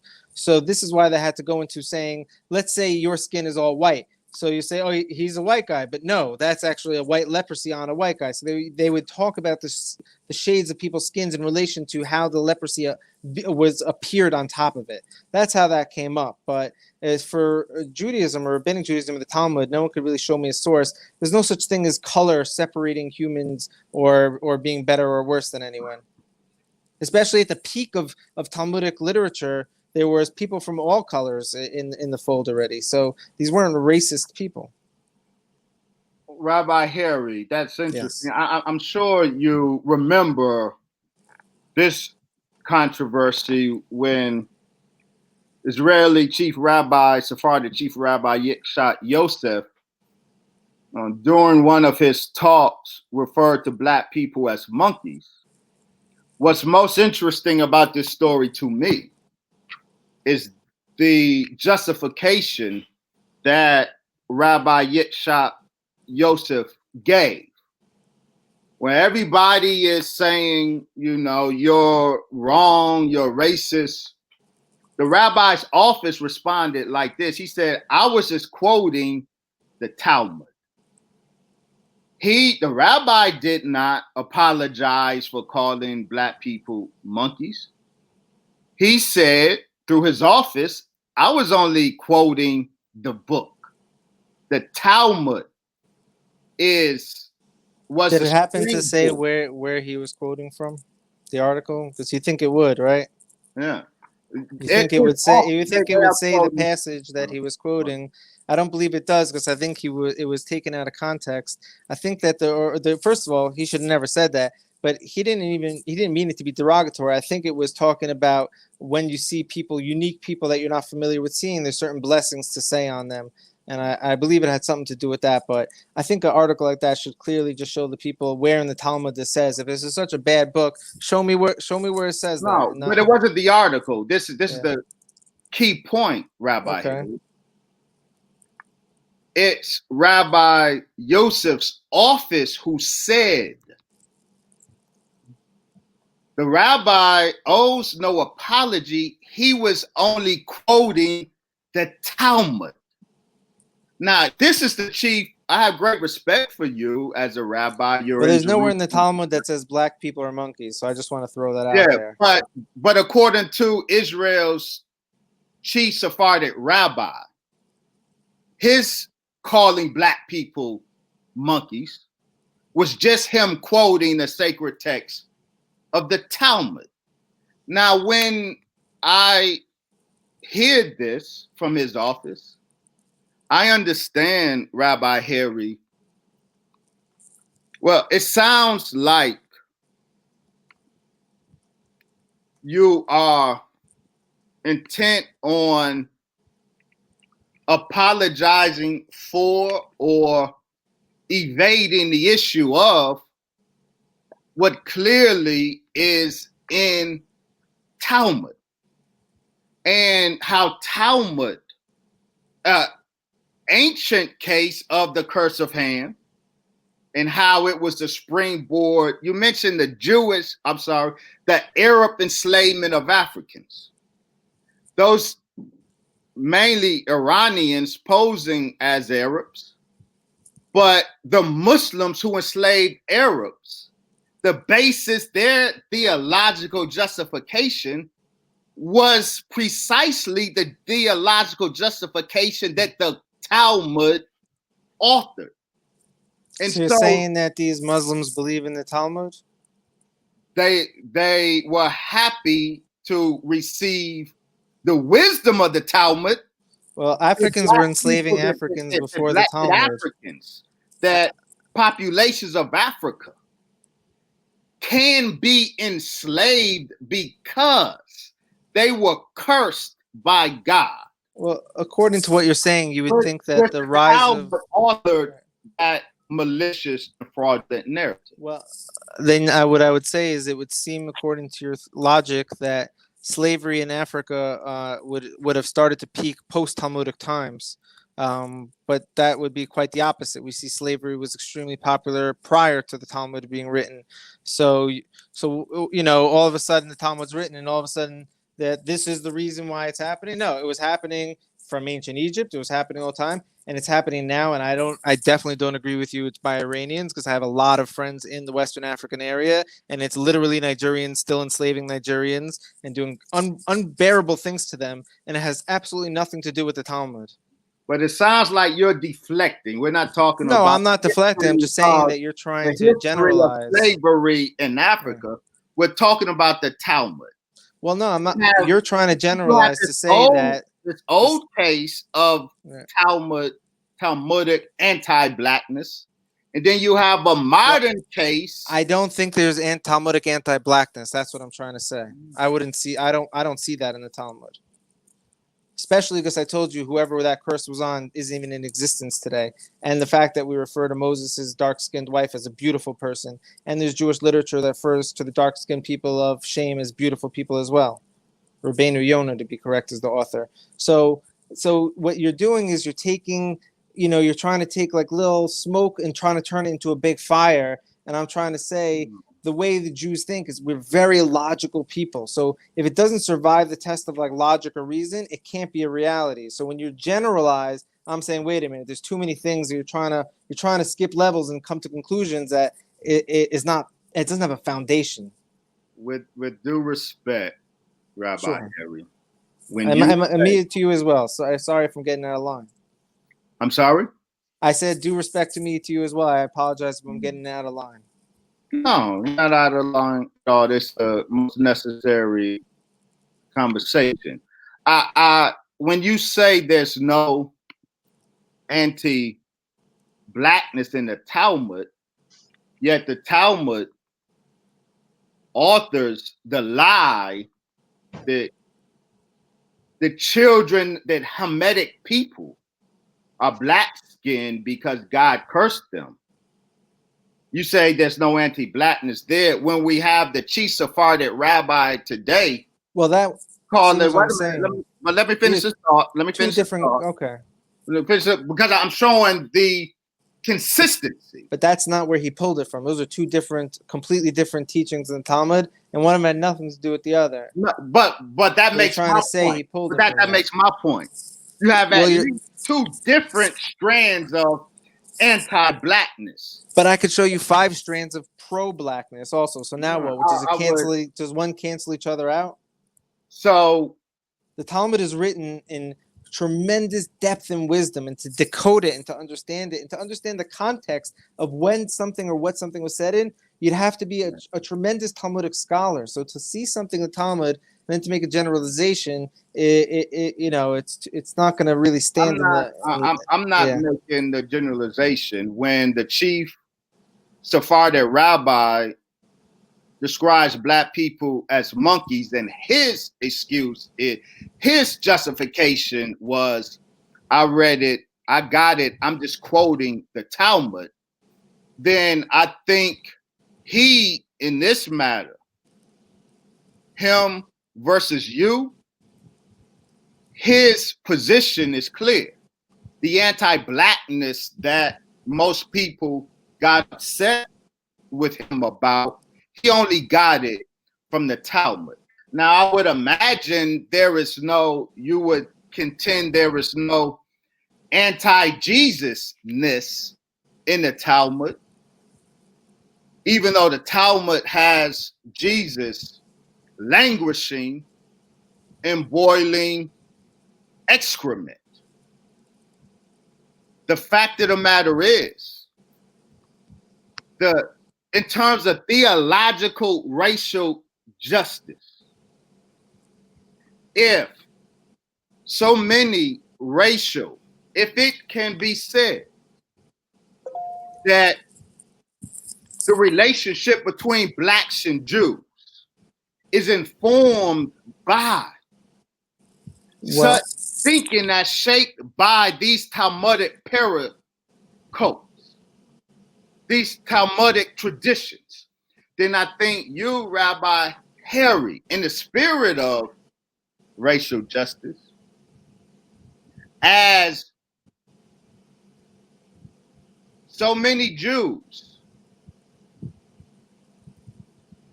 would have black people answer for what the Honorable Brother Minister Farrakhan said. And he has been imprisoned socially in a false and malicious charge of anti-Semitism. When the Honorable Brother Minister Farrakhan speaks a truth that may be uncomfortable or offensive to certain Jewish persons, invariably, they give black people the Farrakhan litmus test. They make black people speak to and condemn what the Honorable Brother Minister Farrakhan said and distance themselves from him, while at the same time, there's this profound stream of anti-blackness in authoritative Jewish sources. But there's an apologia for Jewish anti-blackness. And so I'm saying that if the discussion is going to be about black anti-Semitism, we have to candidly address Jewish anti-blackness and the authoritative streams of it, which has to be the Talmud in so many cases. Right. So let me just to re-clarify, because I pulled it up here because I remember looking at this once and how this story you told me is completely being taken out of context. So I'm going to read it over here. So it says in the Talmud, there's certain things that when you see, you make a blessing on them, right? One of the things in the Talmud that it says you make a blessing on is when you see a person with a dark skin from Africa. You make a blessing, which is kind of cool. It sounds kind of crazy, but it's kind of cool. So here's the conversation. So the rabbi is giving a lecture, and he's going through this Talmudic piece. And it says when you see a black person, you have to make this blessing. So I'm reading quote unquote from Ynet, which is a major Jewish source of news who did this research to clarify. So the rabbi quote unquote said, so we don't bless every kushi, which means could be used as a derogatory term, but it could be literally as the Torah uses Kushite, someone from Africa, like it refers to Moses' wife as Kushite. So he says you don't bless everyone you see. When you walk in the streets of America, every 5 minutes you see a black person. Are you going to give every single person a blessing? He said, no, that's not what the Talmud was referring to happening. It didn't say you bless every black person you see. When do you bless a black person? You bless one when if the mother and the father are white. So I'm quoting him, quote unquote. He says, when the mother or father are white and they give birth to a black person, that person gets a blessing. And that's what the Talmud said. And so then he said, quote unquote, if you know, however you know, that a monkey's son came forth from them. And so I guess he did use the word monkey very inappropriately to refer to a black person. But when they clarified with his office, it said Ynet obtained a response from Yosef's office, which noted that the Talmud uses an example of a black person to explain appropriate uses of the blessing of differentiated, and also mentions monkeys in certain things that get blessings. So the two were mentioned alongside other rare things that a human would see. However, the passage cited does not compare black children to monkeys. Instead, it appears to list differentiated creatures that would require a blessing, including black people, elephants, and monkeys. Additionally, the use of the term kusha is normative in the Talmud, but no longer employed, as a normal text. So basically what I'm saying is the The Talmud has a law that if there's two white humans and they gave birth to a black person, that black person gets a blessing. That's really what it all was saying. So there's nowhere in there you could really look and pull out racism. You could have a racist person, perhaps, like I said. The guns don't kill. The person kills. So if you show me someone who misapplied something from the Talmud, I will say, let's go to the integrity of the teaching. Let's look at the verse. Since the first time I got on the phone with you, I'm all about the source. Let's look at the actual thing. We're talking about everything, but actually what's written in the Talmud. We're talking about how humans apply it. And I'll agree with you. If someone's going to misapply it, like if someone's going to start a slave ship company and he's going to be like, oh, you're cursed, so I could do it. I'd be like, you are totally not in sync with reality. You need to take a step back. Like, whoa, no way. So is Jesus boiling in excrement, Rabbi Harry? Well, like I said again, you have to understand the Talmud. Just so we're clear, this is the source. Well, the Talmud also has things that says that this man was riding on the back of a whale that was the size of a continent and jumped off the back of the whale and landed on another whale. So let's say X% of the Talmud is written in allegory. This would be an example in allegory. The Talmud, we're not a metaphysical people, really. Like we're very down to earth and scientific. If it says someone is in hell burning in something of excrement, that is referring to something that is way beyond the physical realm of someone actually sitting in a pot of excrement or semen. But yeah, whatever the Talmud said about this person, and there was a few different people named that name in the Talmud, so we don't know. But whoever that is in some dark place right now, and perhaps, I don't know. But whatever it was, the Talmud is written in allegory. That I could for sure say a lot of these things. When it's called the Agadot, the legends, the stories, the tales. So you'll read some of the Talmud, you say, how does the Talmud say that this person jumped from earth, landed in the sky, took something, came back? So it can't literally be taken at its literal value. And if someone thinks that everything, actually it says, if someone thinks that the stories of the Talmud are taken at its literal value, he's a fool. But if someone doesn't believe the stories of the Talmud, he's a denier of God. So you hear what I'm saying? Let me say that again. If someone believes the stories of the Talmud as literal stories, he's a fool. If someone doesn't believe the validity in the stories of the Talmud, he's a denier of God. So try to just make sense of what that means. Mm-hmm. So just as we call Michael Hoffman says, the few Christians or Muslims are aware that in the Babylonian Talmud, Jesus shares his place in hell with the Roman Titus, who is depicted as being chastised for destruction of the temple eternity. I'll tell you how to understand Talmud, right? Dr. Hoffman acknowledges the very point, right? Or I'll tell you you just offered that it's a different Jesus, but he goes on and documents that it's Jesus of Nazareth that is being referred to as being boiled in excrement. And the reason this is important, we're talking about Black-Jewish relationships, where the nature of Black-Jewish relationships. What does Jesus have to do with the Black-Jewish relationship? Oh, Jesus has everything to do. What are your thoughts on Messiah, Rabbi Harry? Well, first of all, my thoughts in general is I think it's crazy that someone was taken out of Africa, brought on ships to America, and told to believe in Jesus, and still in 2020 does believe in Jesus. That sounds very strange to me. I would be very shaded out if, like, my religion that I'm believing in today was taught to me by slave traders. But that's, but you want to just repeat your question for a second? Wow. Yeah. One, let me agree with you. Mm-hmm. Yeah. So that's why I'm wondering, what does Jesus have to do with the whole thing? Jesus is, a white Roman pagan-infused culture that hijacked the biblical narrative and, did horrible things to humans for the last 2,000 years to try to spread their message. It's kind of interesting now because you look at the islands of Indonesia and they're talking about King David and the Redeemer that's going to come one day.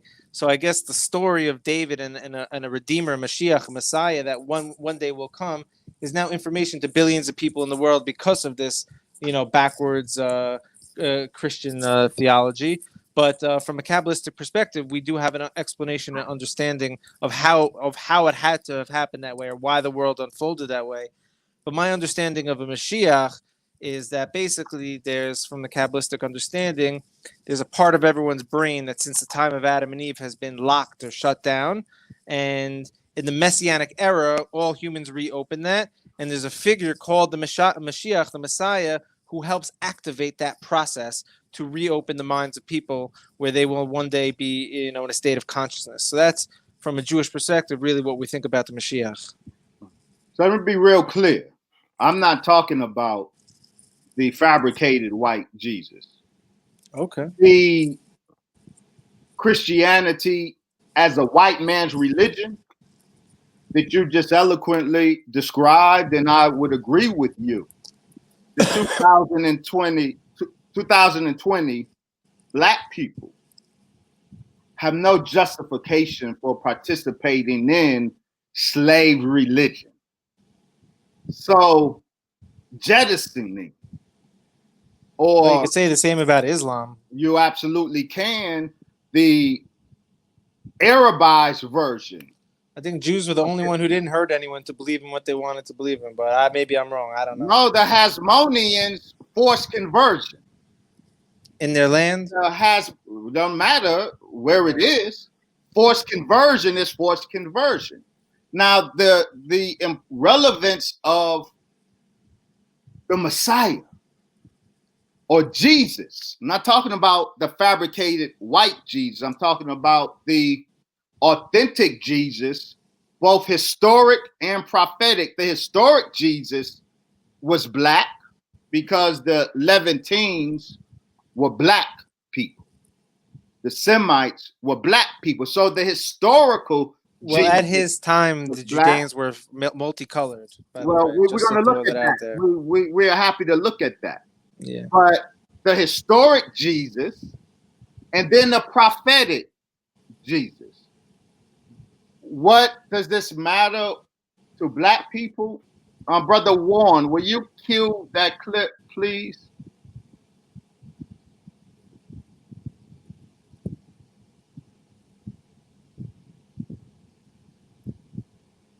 Well, while we cue the clip, make sure to share, everybody. This is quite the conversation. I hope everyone has their learning hats on. I know I do. A beautiful chalice, silver, in a cup that the chalice is placed in. Get the picture.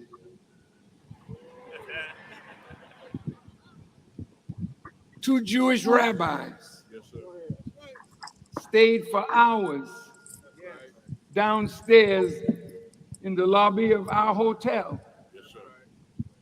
And they came upstairs finally. Mr. Harry Belafonte was in my suite. We were talking, and the Jewish rabbis gave me this. And believe me, people give me stuff, but I was so dumb, I didn't know what this is, But I went home and I read the words. Yes, sir. To the Honorable Minister Louis Farrakhan. You are the Messiah of the world. Look at this.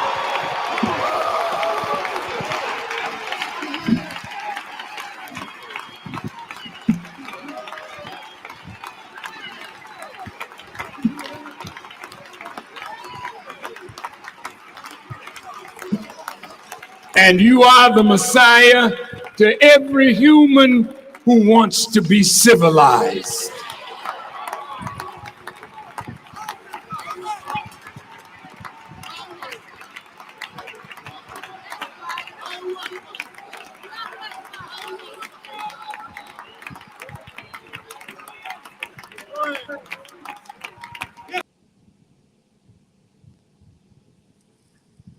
Now, Jesus is very important to Black people, and it's very important to identify Jesus, the Messiah. I heard from you on one occasion, Rabbi Harry, that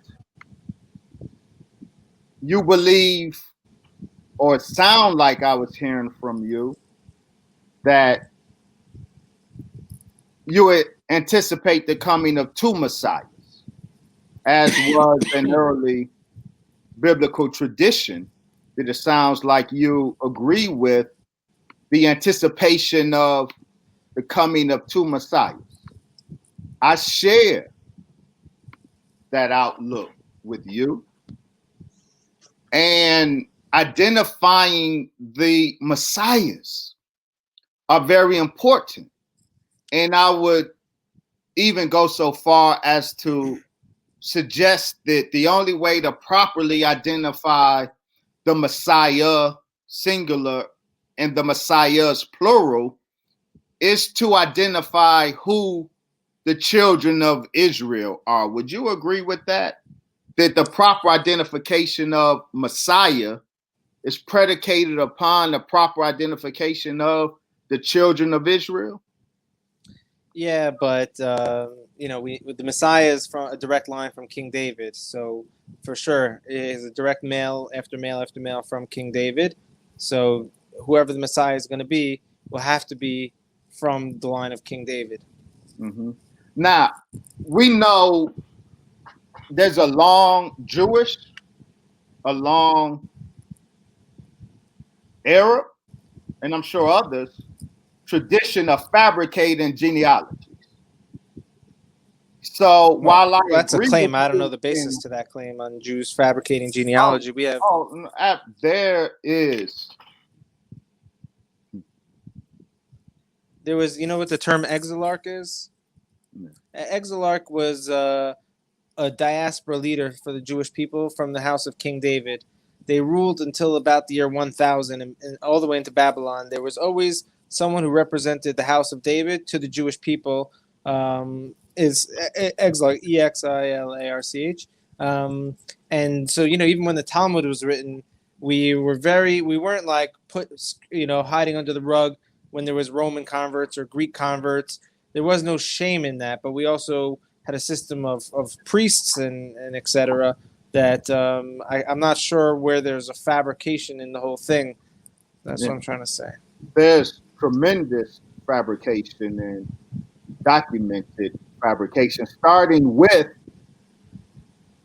the sacred text itself. Tikkun Sepharim, when the Holy Quran calls out the party from among the Jews who heard the word of God and altered the word of God, fabricating words of God. That's not a Muslim anti-Semitic trope.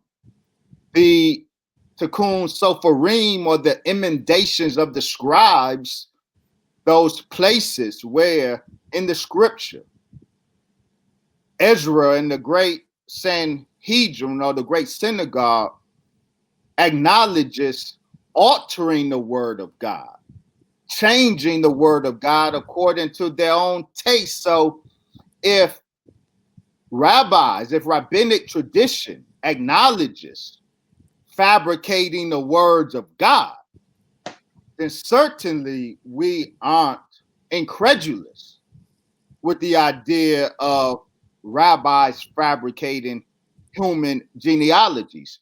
Well, I think that's a far stretch right there of logic. But you see, when Ezra and Nehemiah came back, it lists the names of the families, their last names, which ones were priests. It goes into tremendous detail of preserving the lineage of everyone.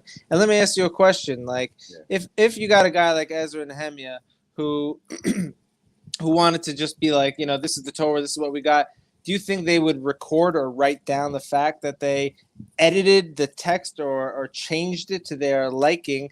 That would have been something they left out, and they would have said, this is it. Because Ezra and Nehemiah were on the transmission of keeping this information alive. So they didn't want to, they didn't have to say anything. But what I think the texts are saying is they had to take different texts that had nuances in them and get to the bottom of what the accurate text was. And that's a process that's been happening for thousands of years. I have a totally different understanding from the text, because the various rabbinic discussions of the emendations of the scribes, the Tikkun Soferim, they give different numbers. But what is in general agreement was the changes that were made because the great synagogue found distasteful the scriptural descriptions of God anthropomorphically, God in his human form. So Ezra and those who followed him took the liberty to change the words of scripture in order to change the nature of God. It is not only the nature of God was amended by Jewish scribes, but the name of God was amended by Jewish scribes. If Jewish scribes had not amended the text of scripture, had not taken liberties and sought to conform God's word to their own taste. See, it's not just about halakha, Jewish law, where Jewish rabbis beat their chest at having defeated God. But even theologically, where God said it, described himself in scripture one way, but Jewish scribes found God's self-description tasteful and therefore changed or amended it. That's law, that's theology. And so when the Honorable Brother Minister Farrakhan on July 4th said that COVID-19 was a pandemic from heaven called down by Jewish fabrication of the word of God, he was and is not being anti-Semitic. He is stating a scriptural and historical fact of Jewish scribes fabricating the word of God, altering the word of God according to their own taste. So the Messiah, identifying the Messiah is very critical to the well-being of Black people. And in order to properly identify the Messiah, of course, we have to properly identify the children of Israel. Because it's from among the children of Israel that the Messiah emerges. And the reason certain Jewish circles have been so angry with the Honorable Brother Minister Farrakhan, it is not because he has ever been anti-Semitic. It is because he has been proclaiming since at least 1984 that Jews are not the chosen people of God. Jews are not the fulfillers of the scripture prophesying enslavement for 400 years, after which God will come and liberate Israel from their oppressor. That is not a reference to Ashkenazi Jews in Israel or in Eastern Europe. The Honorable Brother Minister Farrakhan has said, and it can be proven in no limited time, that scripture refers to the Black man and woman in America. So the issue of the chosen people of God, the issue of the true children of Israel, gets at the heart of the discussion, who is Messiah. That's why it's important to Black people. Okay, I mean, from my understanding, the children of Israel were scattered to 4 corners of the world. They were, one of the locations they were sent to was Babylon, where they stayed there with record. You know, you see the graves of prophets still there, the graves of Esther, where they've stayed there till about the year 1000, or the year 1100. From there, you still had Jews from Spain from the time of the Roman Temple, the Romans destroying the Temple of Israel, all the way to down the Silk Road to Afghanistan. And then you see the center of Torah study, and the Jewish people migrate from Babylon to the Mediterranean coastal cities, to Italy, Spain. They go to France. You don't really see the emergence of the Ashkenaz Jewry becoming popular, for a few hundred years after that. So when you say who are the real children of Israel, I would suggest the people who've been historically saying they were for the last, 2 or so thousand years from the time of the exile. Which exile? Well, you have the original exile when the Israelite. Well, there's lots of waves of exile. Let's just say that, because you got the exile of the 10 tribes who went to the Far East in Afghanistan, and now if you go to Afghanistan, you have the Pashtun, which I'm sure you may have seen me speak about in my other lectures. 50 million people who refer to themselves as Bani Israel from the Quran, that they would be, we are the Bani Israel, we are the children of Israel. They're practicing the law of Moses as far as Levirate marriage, cities of refugee, 8th-day circumcision. They have customs and traditions. So they're saying that they're the children of Israel, which is interesting. But I was referring specifically to the exile of the returnees from the Babylonian exile with Ezra and Nehemiah, who established the second commonwealth in Israel. And then from there, who went into exile again, sold into slavery into Africa, sold into slavery in Rome, spread throughout the Mediterranean cities as slaves. And still till today, you have two different groups. You have the groups of the people who held on to the halakha, and the Israelites who were scattered, who didn't have law, who may have been serving idols at the time of scattering.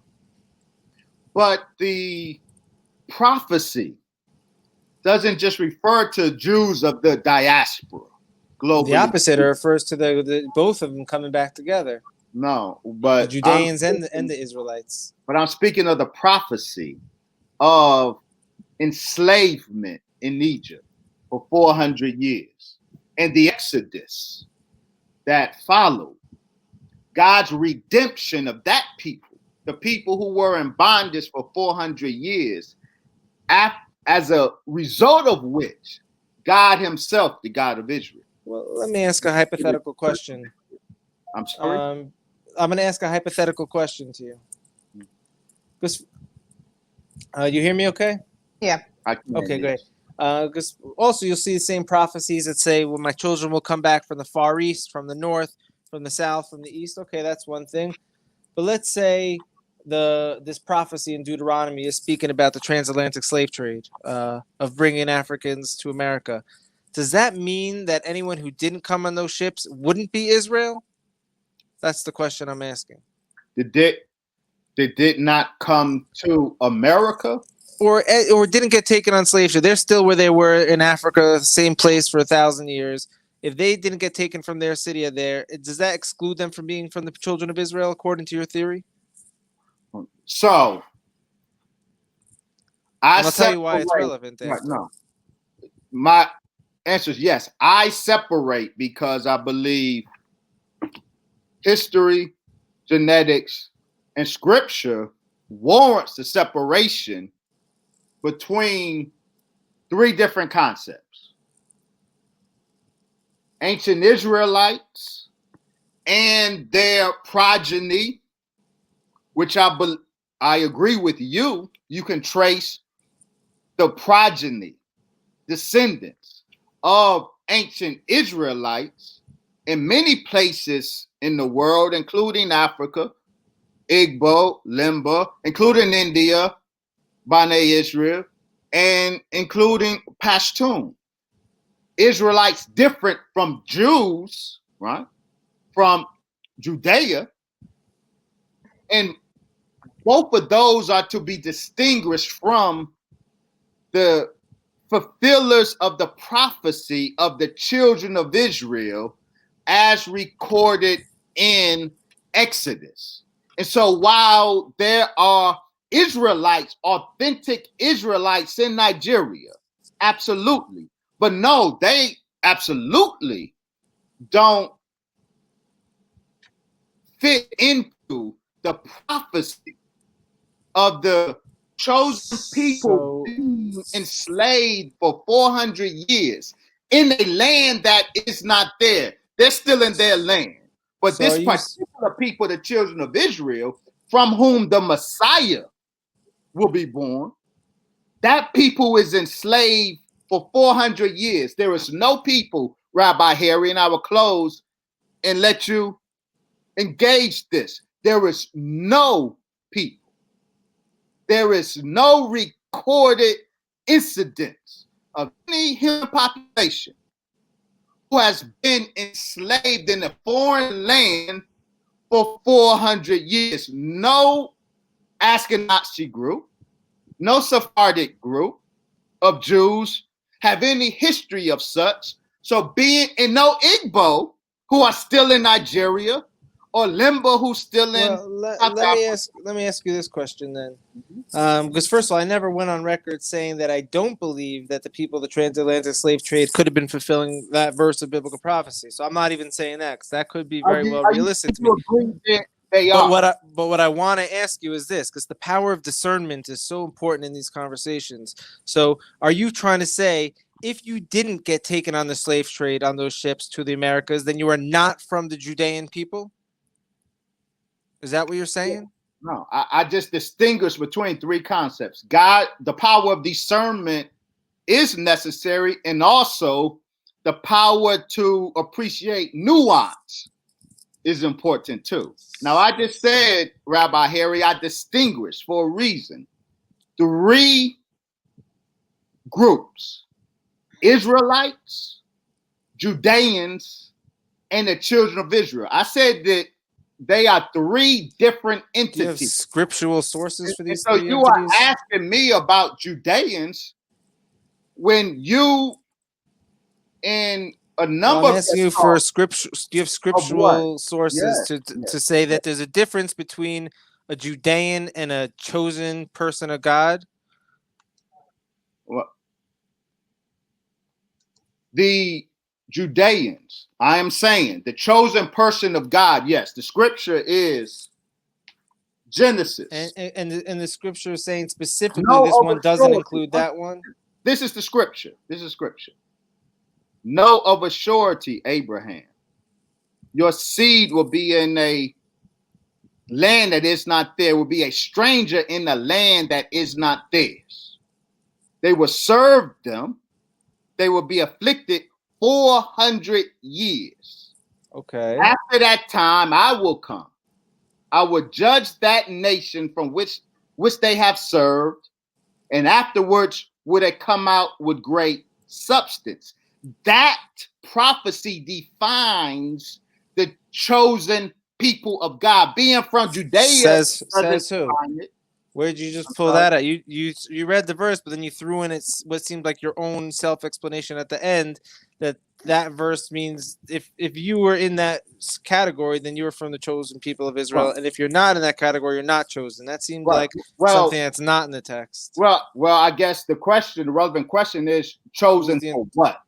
I guess the relevant question is chosen for what? Well, not even. Where's the word chosen come from? It's right here. After that time, I will come, God talking. I will come. I will judge that nation that you served for 400 years. And afterwards, you shall come out with great substance. That nation that was a slave for 400 years, chosen for what? Chosen to be visited by God. Chosen to have their oppressors judged, and chosen to come out of that experience with great substance. That's the choosing that I'm talking about. So what you're doing is you're self-interpreting a verse. So you're saying when the verse says they will go free with great wealth, that implies that they are the exclusive people, chosen people of Israel. No. So they are not exclusive people of Israel. They are. You're mixing your opinion with verse over here, so I'm trying to get to the bottom of what's verse and what's opinion. But let's be real clear. Nothing that has occurred in these 2 hours we've been conversing has been other than Rabbi Harry sharing his opinion and Dr. Wesley sharing his opinion. Well, Please no, that's the difference. Please don't make the mistake to I think don't have my own opinion here on the matter. That's what I'm trying to say. that's a charade. With due respect, Rabbi Harry. How would you say so? Everything I say is from a source that's from a generation prior to me. Except it's not. Except it's Rabbi Harry quoting his understanding of the source. That's all it is. No, I'm literally telling you exactly what they said, very clear. Well, no, and then you interpret. You interpret it, and you interpret different from the Sephardic. I do very little interpreting, so I usually don't come out here and say what this verse is referring to or what that verse is referring to. To be candid, that's very arrogant, Rabbi Harry, with due respect. Well, I'm trying to be confident in what I'm saying over here. Well, but let's be real clear. I am sane enough to acknowledge that what I'm offering is my understanding, my opinion, even though it's followed by all of these credentials. That don't matter. It's my opinion. Now, if you want us to believe that I'm over here offering opinion and you are in Jerusalem offering authoritative doctrine, well, that's very arrogant. The matter is, all you are doing, Rabbi Harry, is offering Rabbi Harry's understanding of this. And that's why we invited you. We want your time out. You're kind of flipping the thing on me right now. I'm trying to say to you, because we have to look at the text. You're reading a text, and at the end of the text, you're letting me know what you think that text means. So if you tell me where I'm doing that, I'd love to address every single thing I say. Like, I have to say where this information for me is coming from. So when I want to know, something about your end, I want to know, is this something you were taught by someone? Or is it something that you thought of on your own? So is it your thought on your own that the only people who are chosen people of Israel are the people who were on this slave trade because you looked at the verse, and the Igbo people who are genuine Israelites aren't included in that? You've come up with this reality that excluded 40 million people in Nigeria from being the children of Israel because of your understanding of a verse. Absolutely not. That is not what or chosen children of Israel, that is. Right. And I gave the details of what I meant by the chosen people of God, the children of Israel who served 400 years. Now, Rabbi Harry, I never delegitimated the Igbo as authentic descendants of Israelites. In fact, but you're making a differentiation. I made a differentiation between ancient Israelites and Judeans, and it's very with Rabbi Harry. We can pull up your discussion, your admonition to your audience to distinguish between Israelites and Judeans. Well, that's based on the verse. That's not my understanding. Right. No, but the point is, so now all of a sudden you have a problem with me distinguishing between the Israelites of the north and the Judeans of the south. They are no, different. I don't. I didn't say anything there. There's clearly a difference based on the verses of the Israelites of the north. That's the point I made about Harry. That's why I distinguished three. Well, I think the point you were making was that the children who went on these ships are the chosen children of Israel, and if you weren't on the ships, you're not. That's what I'm trying to get you to talk about. Right, that's your point. Well, I'm kind of asking you what your point is, so I'm trying to get your. I'm giving you the answer, Rabbi. Okay, so I'm going to step back and listen again. Let me hear what it is. Please do. Yes. I said, and I'm going to say again, and please recall, I said this, that I distinguish between three entities: Israelites, Judeans, and the children of Israel who fulfills the specific prophecy of Genesis. Now, I said, Rabbi Harry, that in terms of the first group, the Israelites, I said that I bear witness that the Igbo of Nigeria, they the genetics, the religious tradition indicates that they are a remnant, an authentic remnant of the Israelites. They are authentically Israelite. I said that the Limba in Southern Africa, the genetics, the religious tradition indicate they are a legitimate remnant of the Israelites. I mentioned of Judeans. The Lemba is unique from the Igbo because they actually trace back to ancient Yemenite. Fine. The which better, was the Judeans. The better Israel of India, the Black Jews of India. All of these, I said, are authentic remnants of Israel. I distinguish those Israelites from the Judeans. And by Judeans, what do I mean, Judean? I know that the population of Judea, by the time the Assyrians invaded the land, it was heterogeneous. The Lachish remains, both the inscriptural remains and the skeletal remains, so that there was the indigenous Black Levantines. The Levantines were Black, the Canaanites. The original people of that area were Black. The Natufians, they are Black people. The original people of the land of Palestine are Black people. And so when the Hyksos were kicked out of Egypt, and Manetho and Josephus bears witness that these Hyksos established Judea in Palestine. These were these northern Caucasus area peoples, not unlike the Amorites in terms of ethnicity, though they were a different group culturally, but they established Judah. And these Judeans, these white folks, these whites who gave birth, are a nucleus of what would become Ashkenazi Jews, though most Ashkenazi Jews are European, have no relation to Canaan. But the nucleus, the genetics traces a nucleus, a minuscule nucleus of ancestry from the Middle East. Those are the Judeans. They are different from the Black Israelites.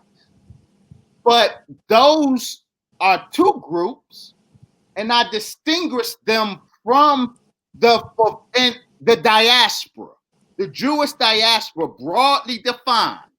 If you include in that both Israelite and Judean remnants, the Jewish diaspora is different from the fulfillers of the prophecy of Genesis. That's my point.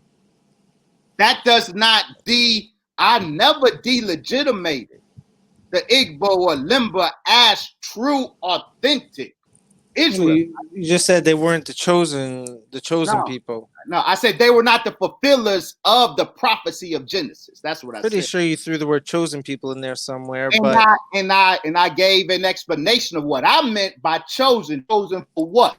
Chosen to be visited by God, chosen for their oppressors to be judged by God, and chosen to be brought out by God with great substance. That's the choice that I very clearly articulated.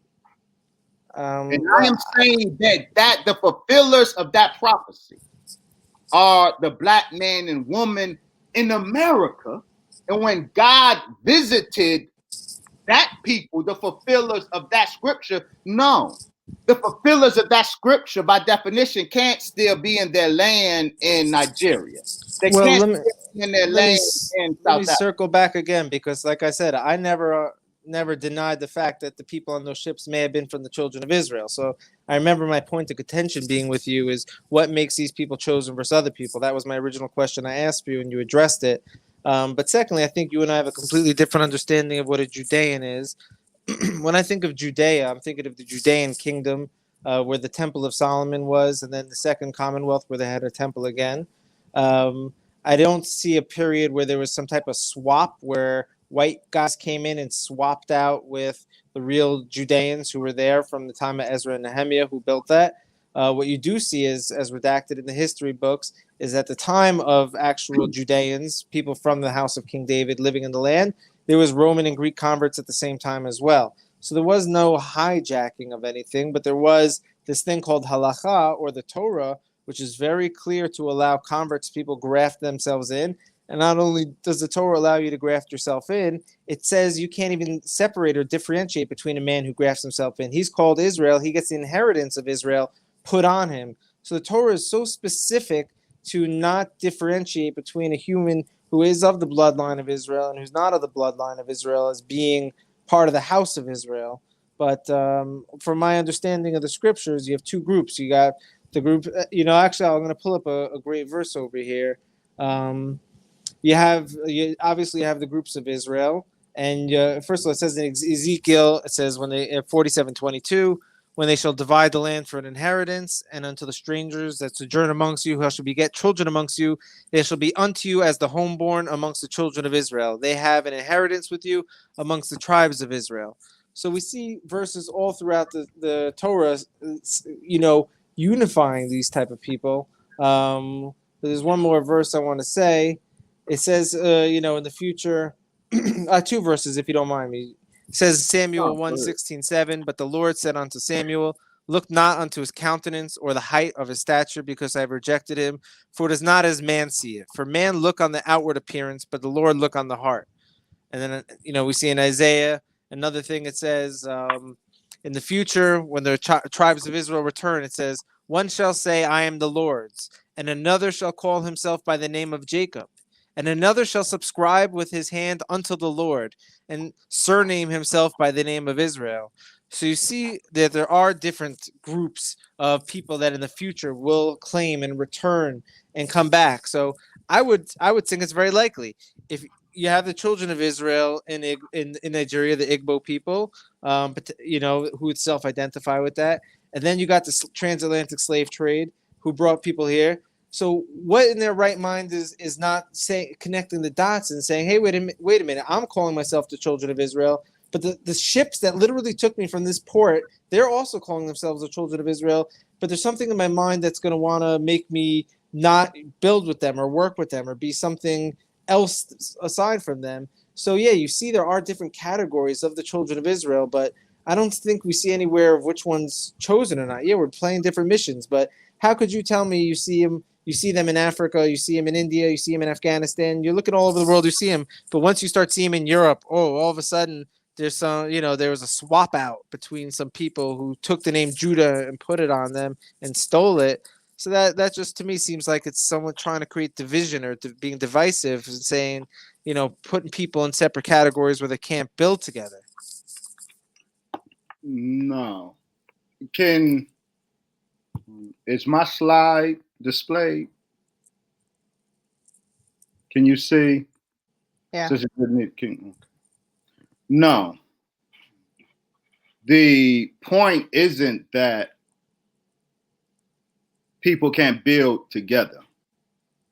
I'm talking about a nation of people, a brotherhood, a tribe, the people of Israel. That's what I'm speaking about. I'm not speaking about neighbors getting together. I'm speaking about the ingathering of the people of Israel. And then for one person to come and say, based on the verse, these are the people of Israel and these people aren't, that to me seems like that's not going to get anywhere. But when you come to say, hey, look, these people say they are, and these people say they are, and these people say they are, why aren't all those three people in the same room having a conversation about, stopping wars and making world peace?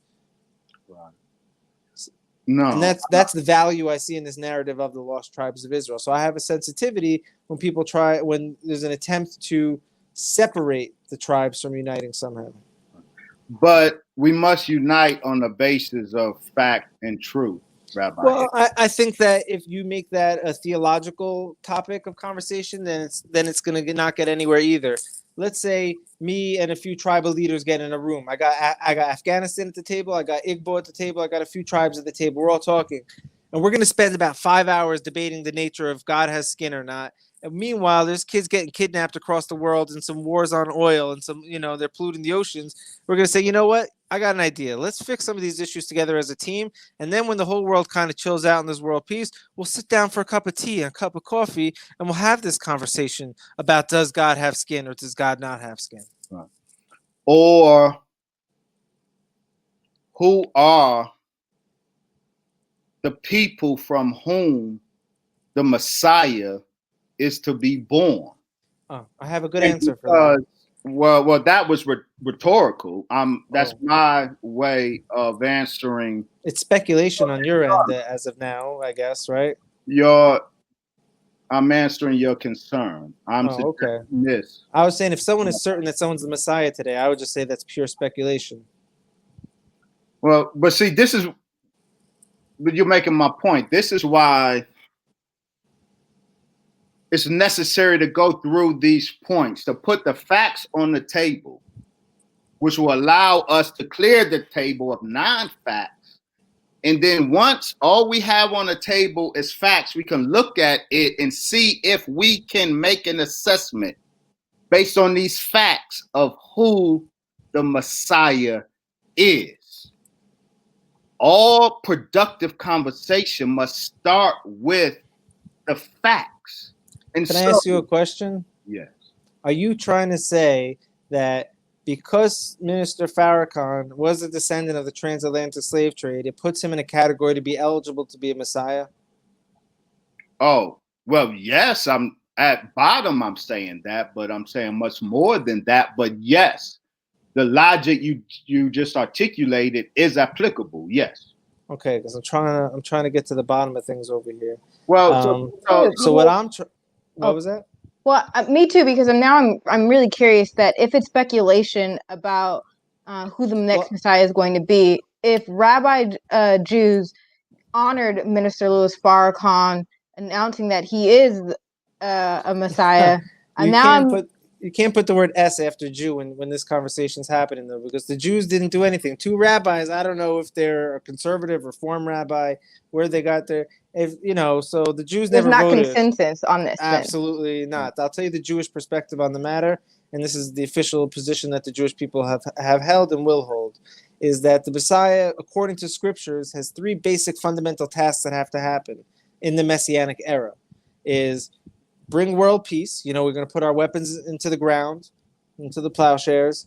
We're going to build a temple for all people, a place where all humans are going to come and pray. A Beit Yikareh L'Kol Amim, a house where all nations will call their house, and and uniting the tribes of Israel. Those are the three things. So the Jewish people say, until those three things happen, it's complete speculation. In every generation, there could be a candidate. There could be someone who could have been the Messiah of that generation, a messianic candidate. But until one human does those three, we're doing a tremendous disharm to the messianic process to try to put it on a person. Let's say, and this happened. False messiahs in the past were very common. Let's say this guy is the Messiah. We're hyping him up, the Messiah. God forbid he dies, and there's still war and suffering in the world. So what? We're waiting for him to come back? It's like, no. You know what the most dangerous thing about calling someone a Messiah is? It doesn't leave room for any young kid to believe he could be the Messiah and go out there for the world peace. So it's like, for me, it has to be, this is complete speculation. It's not based on anything that's actually happening in the symbols that the Torah that the scriptures will say is an indicator of a messianic era. So by all means, if at the end of the day, Mr. Farrakhan turns out to be the honorable, I apologize, I don't even know how he should be addressed. I want to give him respect he deserves because I know he's a great guy for you guys. The honorable Farrakhan. If at the end of the day, he is a Messiah, let's say he unites the house of Israel, he builds a temple in Jerusalem for all nations of people, and he ends the wars. Hey, I'm not going to complain. This is going to be a great world. The United House of Israel, a place of prayer in Jerusalem. So all the Jewish people would be on board for whoever does those three things. But those are the three things that are the litmus test for us to use the name Messiah and just throw it out there on someone. Otherwise, it's just very dangerous. And we've seen the dangers of it in the past 1,000 years when you have false messianic movements who've led many people astray. Rabbi Harry, Yes. In one breath, you cautioned, even admonished us in terms of using language Jews, dismissing representation of Judaism as their own representation. And then you follow that up, presuming to tell us what the authoritative position of Judaism is on the question of the Messiah. Yes, that's correct. You delegitimate. It's codified in Jewish law. Well, yes, it's codified in your oral law, but with due respect, in the history, I'm an historian, Rabbi Harry. Sure. A historian of religion. And I think you would know, as I know, that there are different Jewish understandings and expectations of Messiah. You did not quote for us the authoritative position, Jewish position on the Messiah. You only quoted for us the position that you and your sect. No, that's not correct. I quoted Maimonides. Maimonides is not, even though later rabbinic Judaism codified him as the authority. But Maimonides is not respected as the authority for all branches of Judaism. That's theological tyranny to say that the position and the sect, the rabbinic Talmudic sect that you subscribe to. What other sects are there out there? Yeah. So, Rabbi Mordecai Hager. This is the only sect of the Jewish people. Rabbi Mordecai Hager is authentically Jewish, the one who acknowledged the Honorable Brother Minister Farrakhan as Messiah. His Jewish credentials are no less than your Jewish credentials, Rabbi Harry. Jews for Jesus, Messianic Jews. You may disagree with them because you personally subscribe to a different sect of Judaism. No, there is no 2000 tradition of Messianic Jewry, though. There's no such thing as there is no 2000-year Messianic Jewry. It could be a recent 100-year-old movement, a 50-year-old movement. There is no line of sages that is opposing. But there was a time. Not even one. Yeah. There was a time when there was no rabbis. So rabbinic Judaism at one point was a newfangled thing. Rabbinic Judaism over time won the great battle in terms of political power in the world, but that doesn't make rabbinic Judaism right. Rabbinic Judaism was as much an innovation at some point than any other articulation of Judaism is. But the point is, you are only sharing with us, Rabbi Harry, what you and those who subscribe to what you subscribe to, how you understand it. Now, what I'm saying is there is no other real group of Jews that spans a 2,000-year-old history, maybe besides the Karaites, but they number a few thousand people in the world today. Yeah, no, but you know that I think, to not be true. We just looked at the Ethiopian Jews who have a long history, and their Judaism goes back, is closer to an older articulation of Judaism than yours is. So to say that there is no other 2,000-year-old, it's not about who is older here. But you just spoke that, Rabbi Harry. No, it has nothing to do with who's got an older tradition, because we see if let's say someone says, I'm going to recreate the incense of the temple, and I'm going to do on the Day of Atonement. I'm going to create an offering with the goat. Everything that the high priest of Israel did. Just because he's doing something that was practiced older, does that make what he's doing what should be doing today for the Jewish Right. people? So the No, logic of saying no, who's doing something it doesn't. older. And because you subscribe to rabbinism, that doesn't make it authoritative for anybody except for you and those who subscribe to that thought. But I want to, if I may, because who is Messiah? I do not accept the definition that the rabbis defined or offered for Messiah.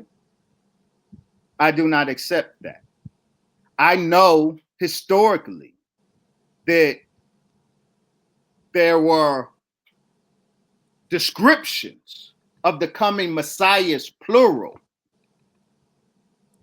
far beyond what the rabbis offer, how they delimit.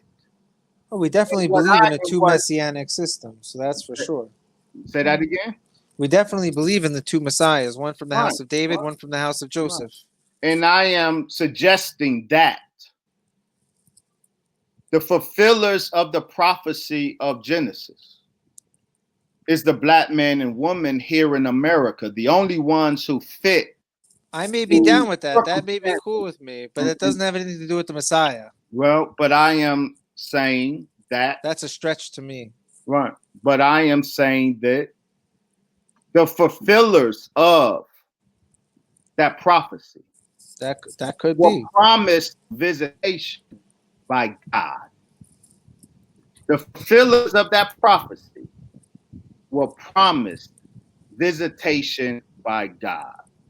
And I am saying, and we are saying that God, that we are the fulfillers of that prophecy, and that God has visited the black man and woman in America. And a fruit of that visitation is the most honorable Elijah Muhammad and the honorable Minister Farrakhan. They are the fruit of the visitation of God to the man and woman in America, a visitation that was promised to the fulfillers of that scripture, of that prophecy. This is what we have. I mean, listen, personally, I'm okay with you believing who you want to believe is Messiah. So I'm not offended by it. I'm not going to try to take that away from you. At the end of the day, I will still call that for my own speculation. Let's say I did agree that there were Israelites taken on these slave ships, which I've gone on record saying it's very likely before. Now let's look at a guy, for example, like let's say Kendrick Lamar or someone, right? He's saying he's a black Hebrew Israelite, or even Kanye West, for example. So what you're saying, they can't be the Messiah, but because the Messiah is already chosen. But if they're in the pool of candidates, maybe Kendrick Lamar could be the Messiah. No, the Messiah is. How do you know he's the Messiah? That's what I'm trying to get to. That's the fundamentals. How do you know? That's the fundamental question. That's the right question. How do you know? And I don't want to hear, one or two rabbis gave him a gift that said he was. I want to know. How do I know as a human being? Like, make me sure. No. Rabbi Hager did not make the Honorable Brother Minister Farrakhan Messiah. Okay. God made the Honorable Brother Minister Farrakhan. So how do we know? Rabbi Hagar just acknowledged that. You asked the right question, Rabbi Harry. Okay, I'll try. What makes the most honorable Elijah Muhammad and the Honorable Minister Farrakhan Messiah? Now, and is the first one you mentioned is not alive anymore, correct? That is not correct, no. Oh, he's alive? That is not. The most honorable Elijah Muhammad? Yes, sir. Okay, my apologies. I thought he lived a long time ago. Not necessary. The Quran describes Jesus as having been made to appear dead as a consequence of a murder plot. But the Is Quran, Elijah Muhammad born 1897? yes, but He's the still alive? oh yes, sir, absolutely, Okay. absolutely, All right. because the death plot of 1975 missed. It failed. Because, and why did it fail? This is the point. Everything is predicated upon the prophecy of Genesis, Rabbi Harry.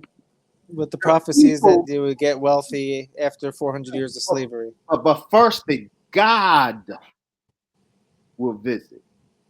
Okay, so And I'm not connecting the dots, though, still. Not the prophecies of Torah and the prophecies of Quran. They agree that people, you mentioned Deuteronomy, and the people who will be brought in those ships. Deuteronomy also mentions the one like Moses that will be raised up. Which verse is that? You know, offhand? We can get it, the one like Moses. Yeah. And either way, I'll take your word for it. I like to see the verses, but I'll take your word for it. But still, I'm still saying, even if there is one like this, how do we know it's this human being? Yeah. And I'm very curious, where is Elijah Muhammad right now? You know a tree by the fruit it bears, Rabbi Harry. In rabbinic tradition. That seems listen. Well, but I'm gonna restate this point. I don't want to be disrespectful to your Messiah. It's a dangerous thing to disrespect someone's Messiah. So I just want to say that. No, you're not disrespecting. You disagreeing isn't disrespectful. Okay, thank you then. What is disrespectful, I have to say, is dismissing what we are saying as mere speculation, but posturing your offering as authoritative non-speculation. Well, I'm not saying what my thing is authoritative over you. What I'm saying is my thing is authoritative over the name Jew. So like if you're going to use the name Jewish or Jew, so that's like where like you could be, you could be another religion or whatever you want. But I'm not putting my information on you. Yours is authoritative over those Jews whom you represent. But let's get to this point of the qualifications of the Messiah. When you celebrate Seder, Passover,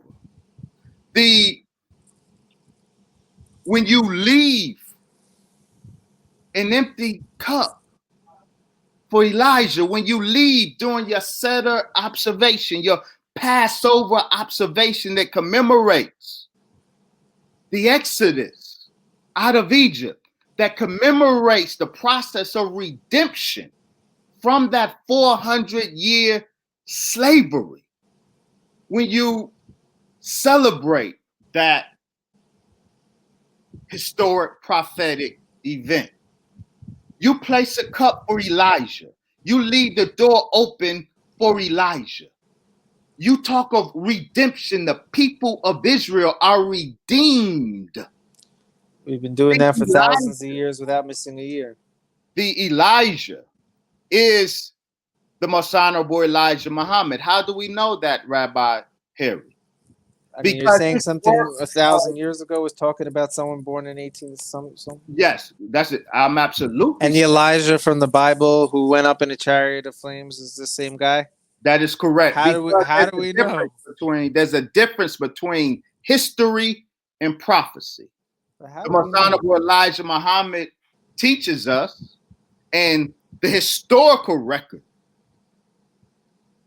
buttresses, gives every warrant for what he said. He teaches us that only 25% of what's written in the Holy Scripture is historic. 75% of it is prophetic. Man writes history, Rabbi Harry, after it occurs.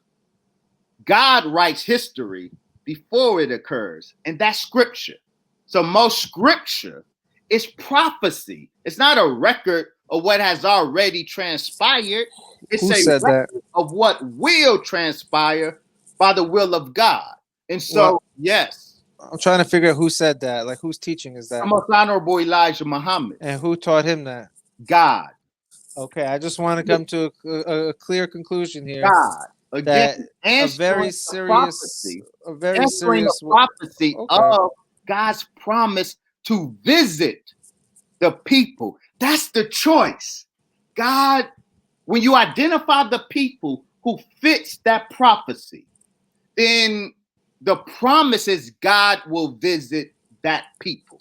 Okay. And So God will raise up, will bring about redemption for that people. And the Honorable Elijah Muhammad, his work with this people, Rabbi Harry, is a work of redemption. It's the Honorable Elijah Muhammad. And that's why I go back to the opening of this discussion.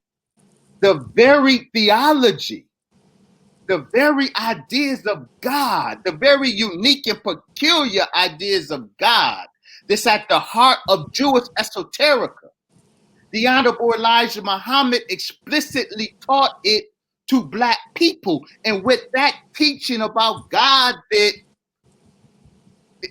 Jewish esoterica acknowledges, he transformed Black life in America. That's redemption.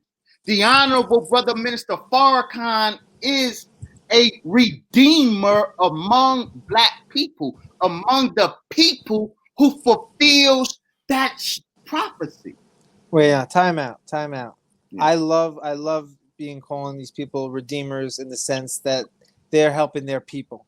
There's nothing more beautiful in the entire world than a human going and helping his people. And from that, what I have heard about Mr. Farrakhan is he's a tremendous saint in that regard of helping his people. And that is such a warm thing to hear that there's people doing that. Where I get an alarm go off is for you to say, this is how the Torah is in the ratio of history versus prophecy. And I know this because there was one human who had a prophecy.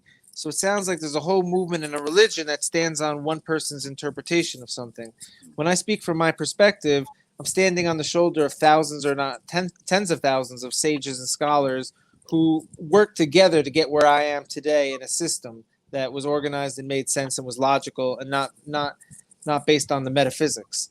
So now it's so, because, and this is the same thing with the Quran and Muhammad, is that both your group and Islam in general, Muhammad, they agreed that God revealed himself to the Israelites in the desert.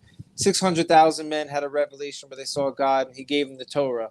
But then that was all fun and games until one man, which would be Muhammad, the prophet, or they call the prophet, one man had a vision from God and said, no, it's all different, all changed. Here's how it's going to go going forward.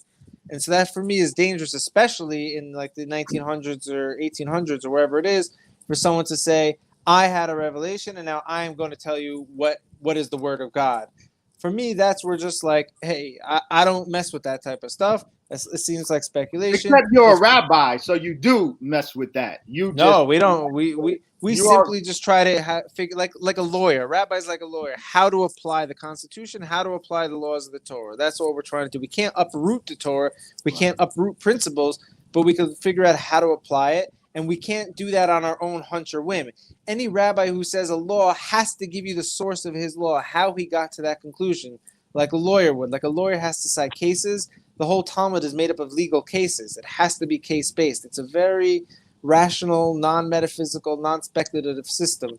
But at the end of the day, because I really do think we can go in circles on this, I'm totally fine with anyone having their own theological beliefs of who the Messiah is and not, but I don't think that should get in the way of us figuring out why there's so much evil in the world and what we're going to do to combat it. Right, that's fine, but I want to leave this point on this note. Okay. If these aren't you and I, Rabbi Harry, we aren't two secularists having a secular conversation. Right. We're stepping into a theological ring.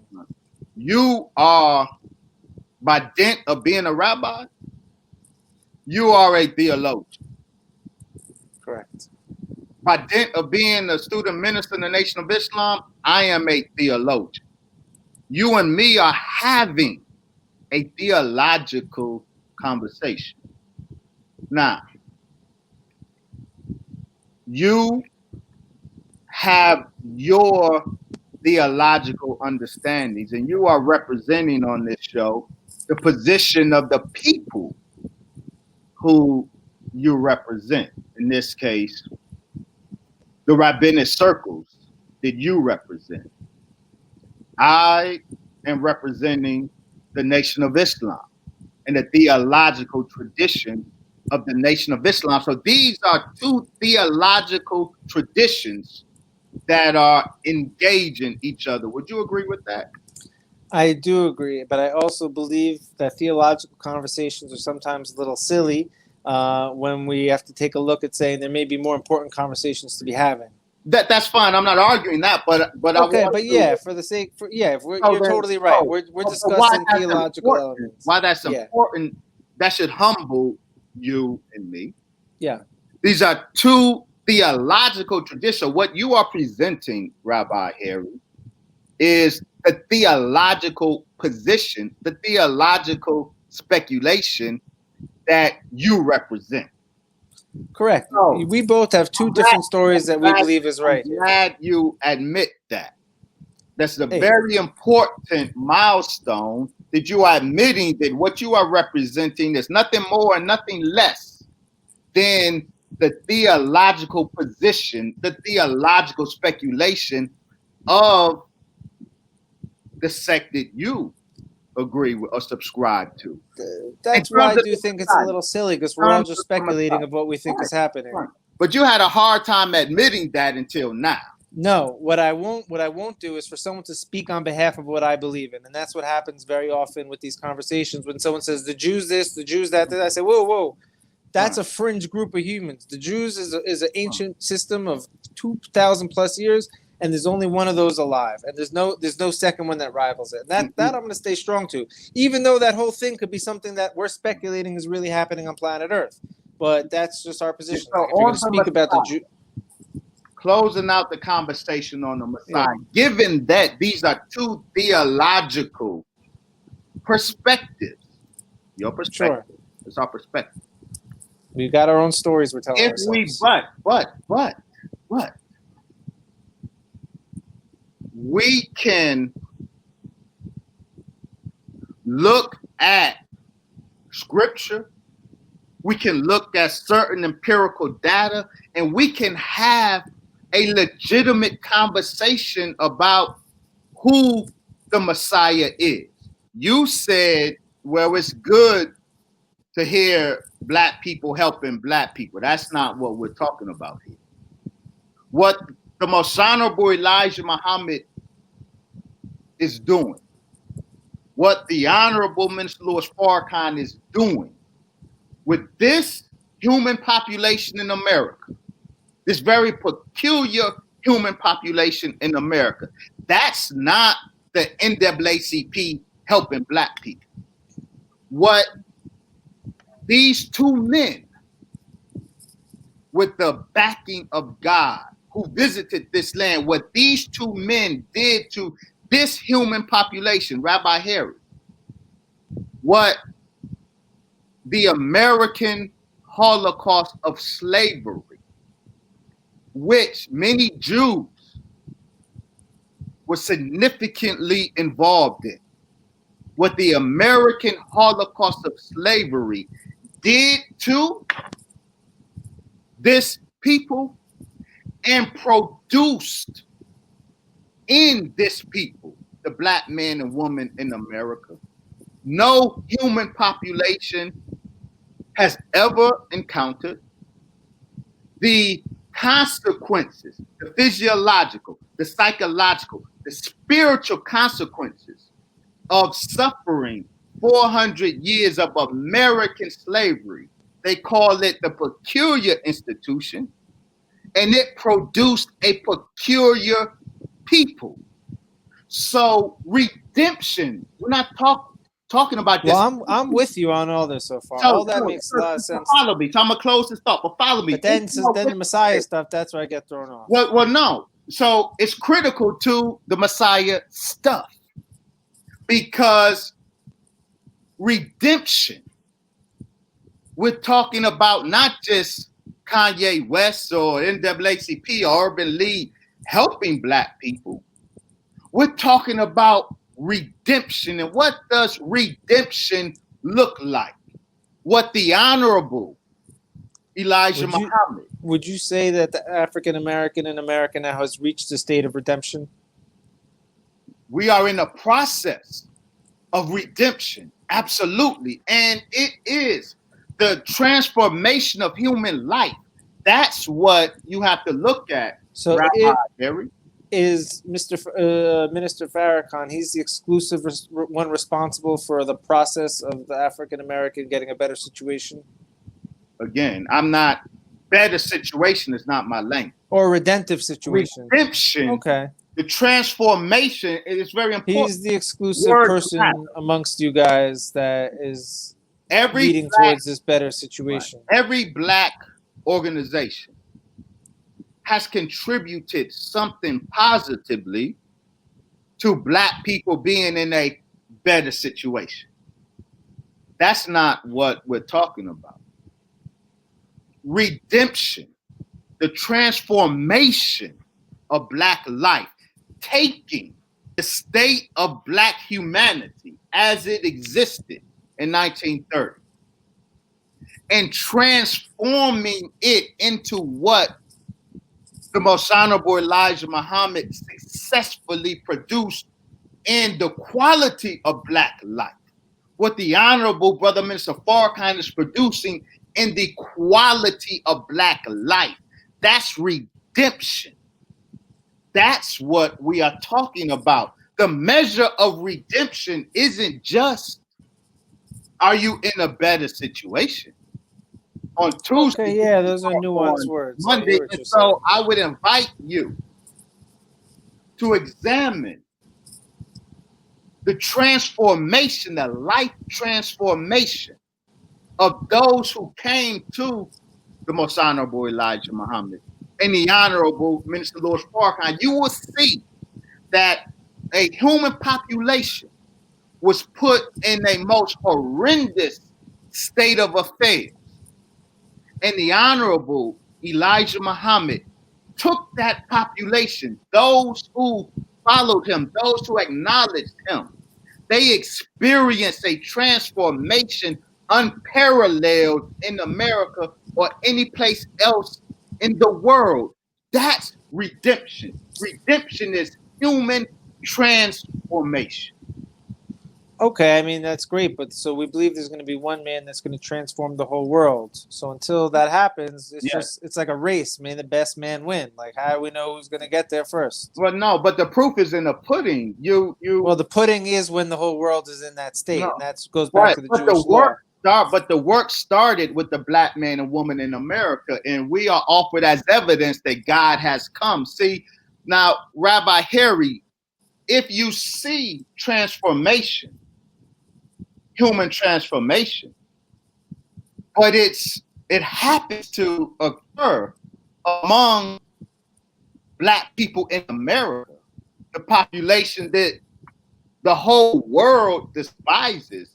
When you see that human transformation start among us, don't dismiss it, because maybe you rather it has started in Israel. It didn't. No, I wouldn't dismiss it. I think it's a crucial thing. I have tons of ideas of how you guys. So then I am suggesting that we are submitting that work of human transformation that began here in America. It's going to go global, but what we're saying is this beginning stages is evidence that God has visited, not Jerusalem. God has visited America. And the people he is doing his redemptive work among are not Ashkenazi Jews. They're Black Americans. That's what we are saying. Well, time out. First of all, there's verses that will say that God's going to bring his people back to Jerusalem on his holy mountain. And there are obviously things involved in the prophecy there. But We've been up what I there, think but is we don't likely start on happening the is, mountain in Jerusalem. We may very well end up there, but we don't start there. God doesn't well, start his work. what seems is happening to me is that there's lots of groups scattered around the whole world that have remnants from the children or the people of Israel, including the Igbo and potentially including the ones who came to America on the transatlantic slave trade.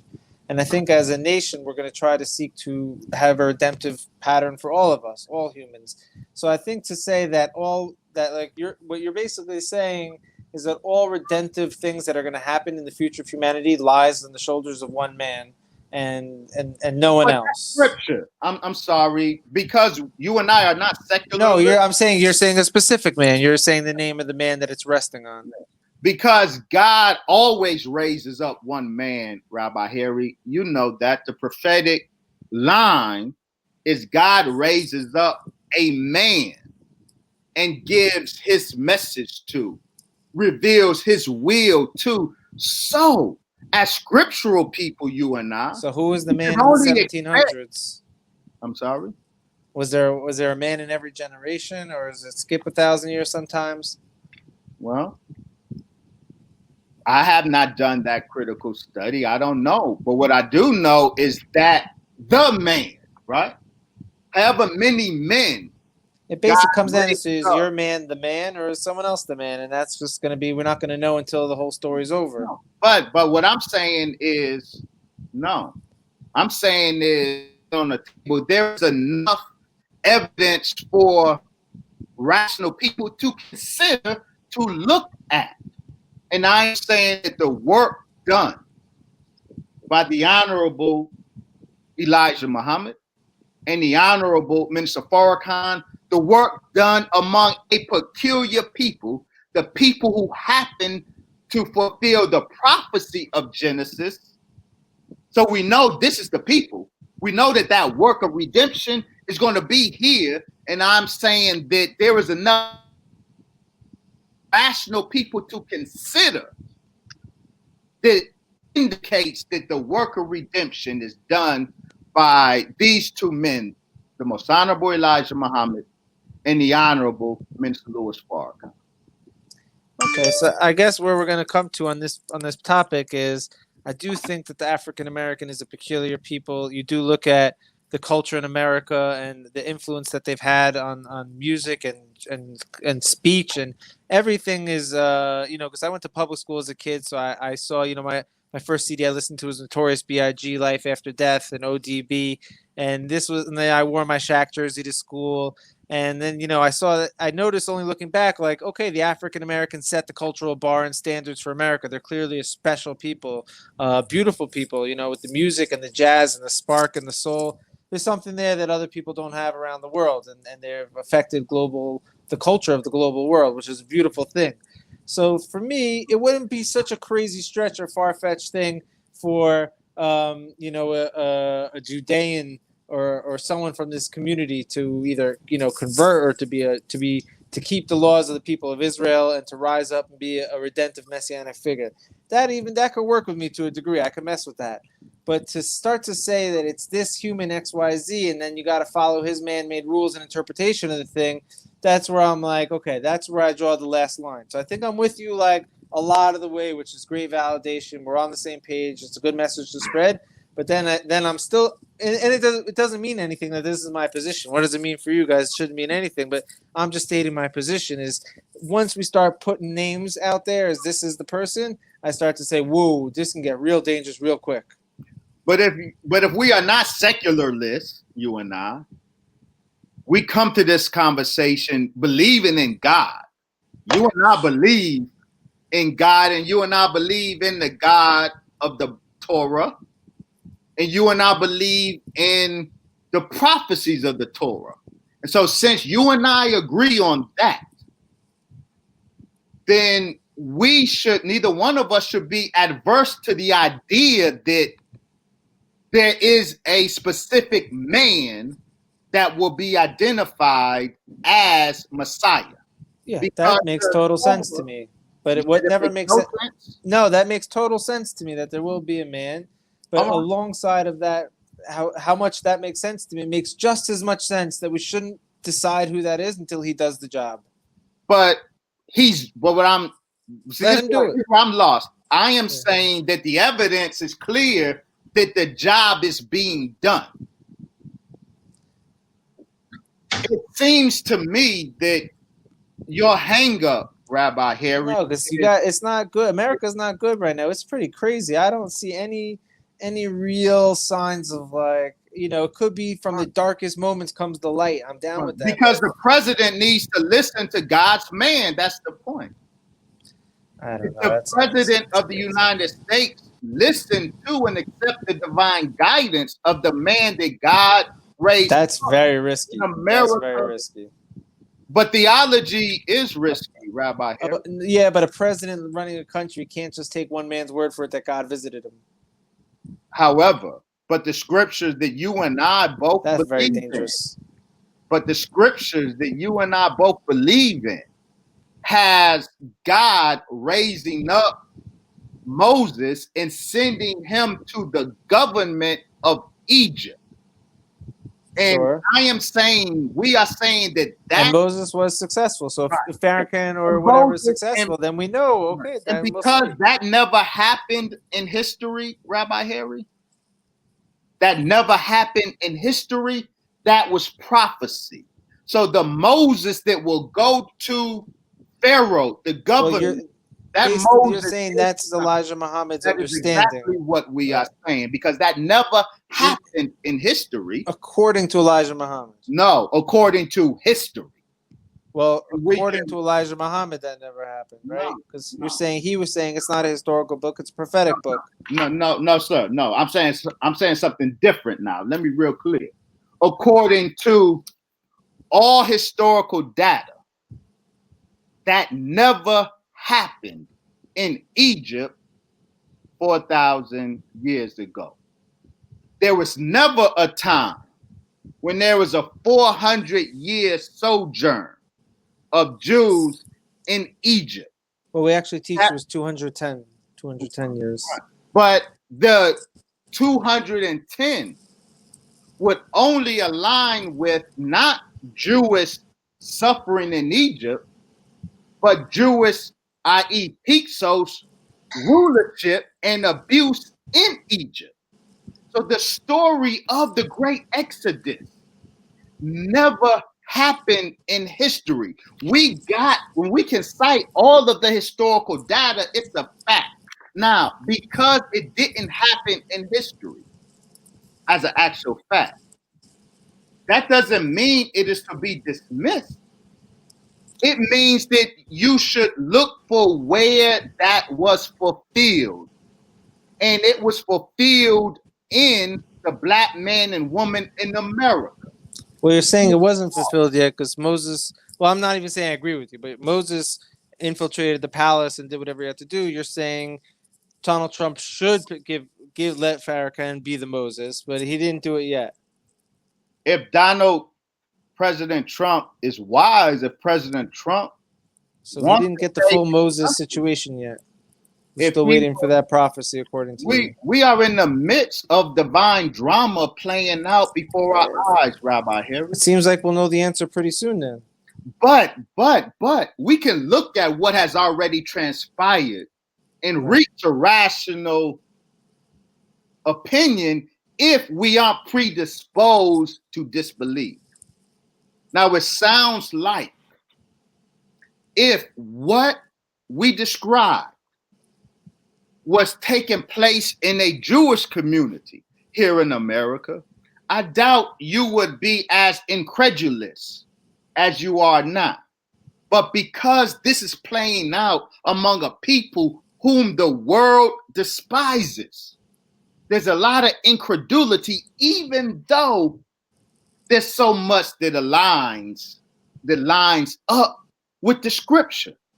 So I didn't see that much line up with how to know he's the Messiah, but I see a lot lining up with potential transatlantic slave trade stuff, but not about who the Messiah is as an individual. But It's right.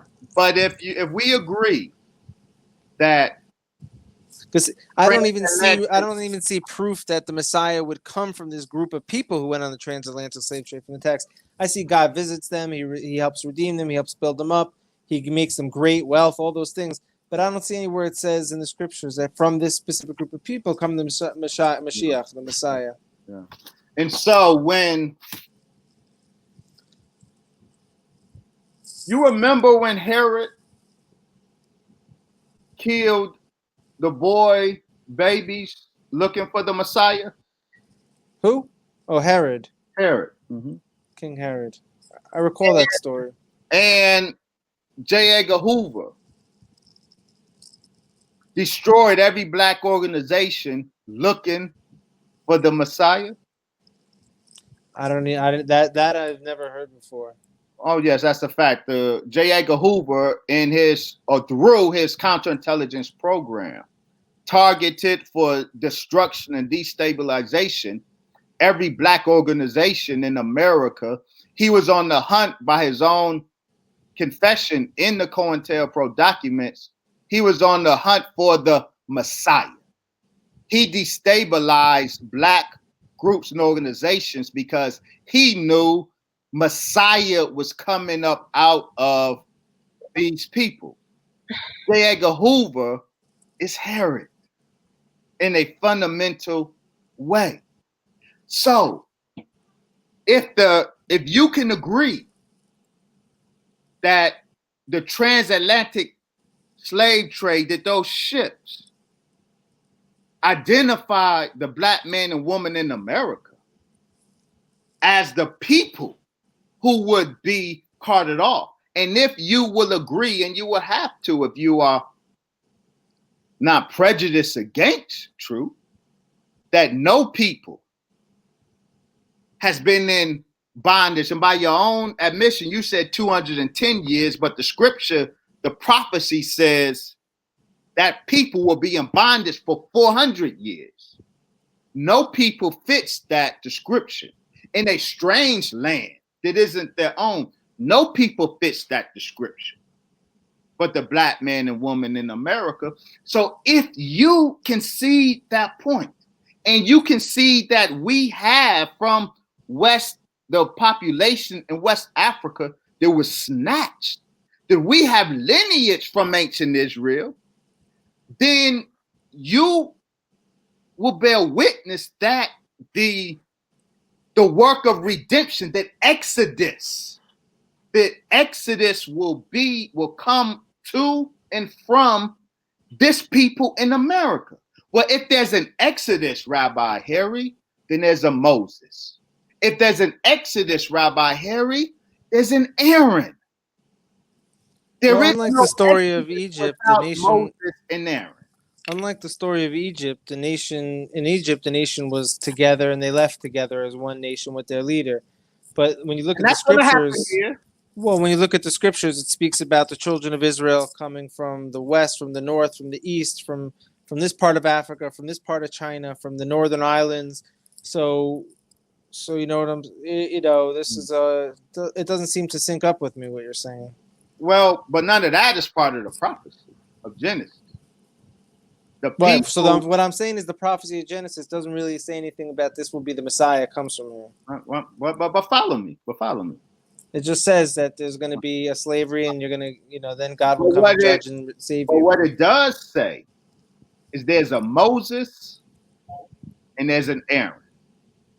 There is no 400 years without Exodus. There is no 400 years without God raising up Moses and making Moses a god among the people to Pharaoh. That's what the scripture says. So if you concede, if you can walk with us that the black men and women in America are the fulfillers of that prophecy, then that ipso facto means that there's a Pharaoh, that God rose up and put his words in his mouth and made him a god to Pharaoh. And that Moses has his heir apparent, Aaron. And we are saying that is the most honorable Elijah Muhammad, and the Honorable Minister Farrakhan. It all fits, Rabbi Harry. If we are not predisposed to disbelief, it all fits. I don't see how it all fits. It still seems like the last straw of speculation on who the guy is going to be.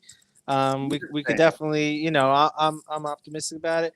That will be a Messiah that will come and redeem us all, and whoever it is, I'll be very supportive of him, as will the Jewish people in the whole entire world. Black, Rabbi Harris, I wouldn't have a problem with a black Messiah in the slightest. I thought, you know, I think a good candidate would be, you look like a guy like Amari Stoudemire.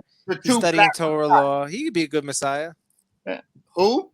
I was gonna say a guy like Amari Stoudemire. You know, he's studying Torah. He's righteous now. He'd look like a good messianic candidate. He's your student, Rabbi Harry. So you are saying that the only legitimate candidate for a black Messiah that you will accept is I personally believe that the Messiah. Arrogant, Rabbi. Well, no, it's not arrogant. It's my theological belief that the Messiah will come from the Jewish people.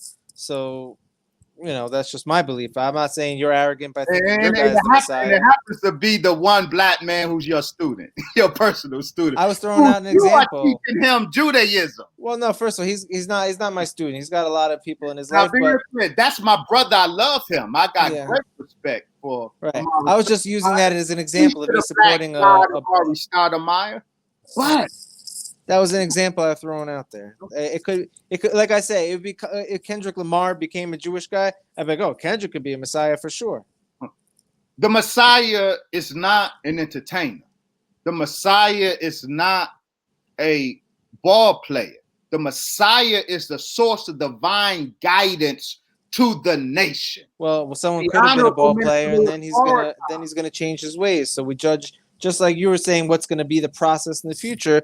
It could be Kendrick Lamar becomes a spiritual leader for the people. Who knows? Oh, absolutely. Shout out to Brother Kendrick Lamar. I think right now he is a spiritual leader for the people. That's for sure. He's using his medium to give insight to black people. I believe Amari Stoudemire is a spiritual leader for black people, but we're not talking about spiritual leaders. We're talking about the ones whom God himself raised up to be the source of divine guidance for his people and for the nation that has oppressed his people for 400 years. And I am saying that divine guidance has come to black people, not from Kendrick Lamar, though I love him.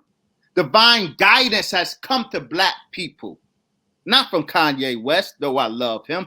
Divine guidance has been coming to black people since the Honorable Elijah Muhammad has been transforming black life. And today, divine guidance, not just to black people, but to America. Divine guidance has been coming to this country from the Honorable Brother Minister Farrakhan. If you will listen to him, you will hear divine guidance. You won't hear vanity. You won't hear sport and play. You hear divine guidance to a country that is unraveling. That's what you should be looking for. If you are looking for Messiah among the people, you don't go to the sports arena looking for the Messiah.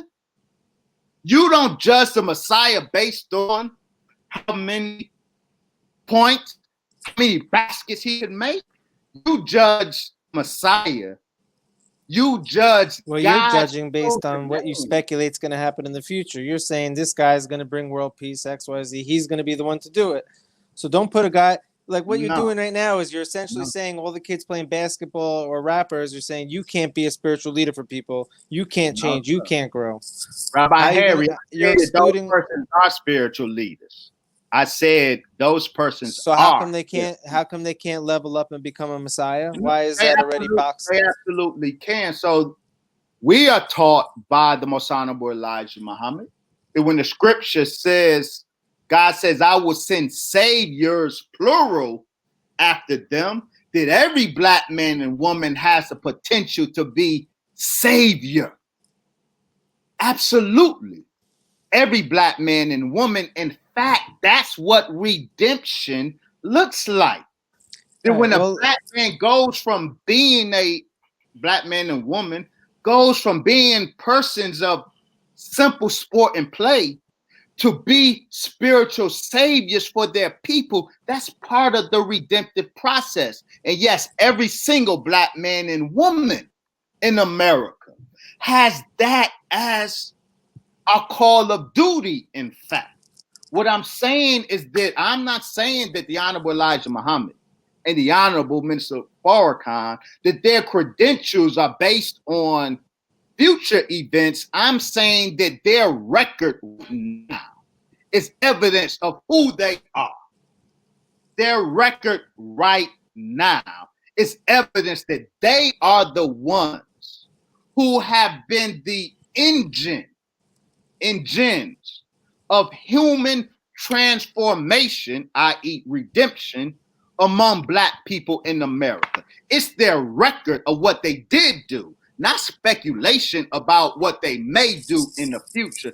Their record certifies as the redeemers of black people by Allah's grace, because God visited this nation and rose up Moses and rose up Aaron. Well, it seems like we could go on for quite a while with this particular conversation. And I just want to say that if you're just now tuning in, we've been discussing God, who the Messiah is. We have Rabbi Harry Rosenberg joining us today with Dr. Wesley, and it's been very theological. For all of our awesome, powerful creators who feel like the conversation should have hurried up and moved on, please be patient. This conversation is much bigger than just me and deciding when we should move forward. And for anyone that is, I've been reading all the comments, don't feel sorry if you think I'm confused. If you're focused on whether or not I am confused, you are missing the point. Again, this conversation is not about one individual person.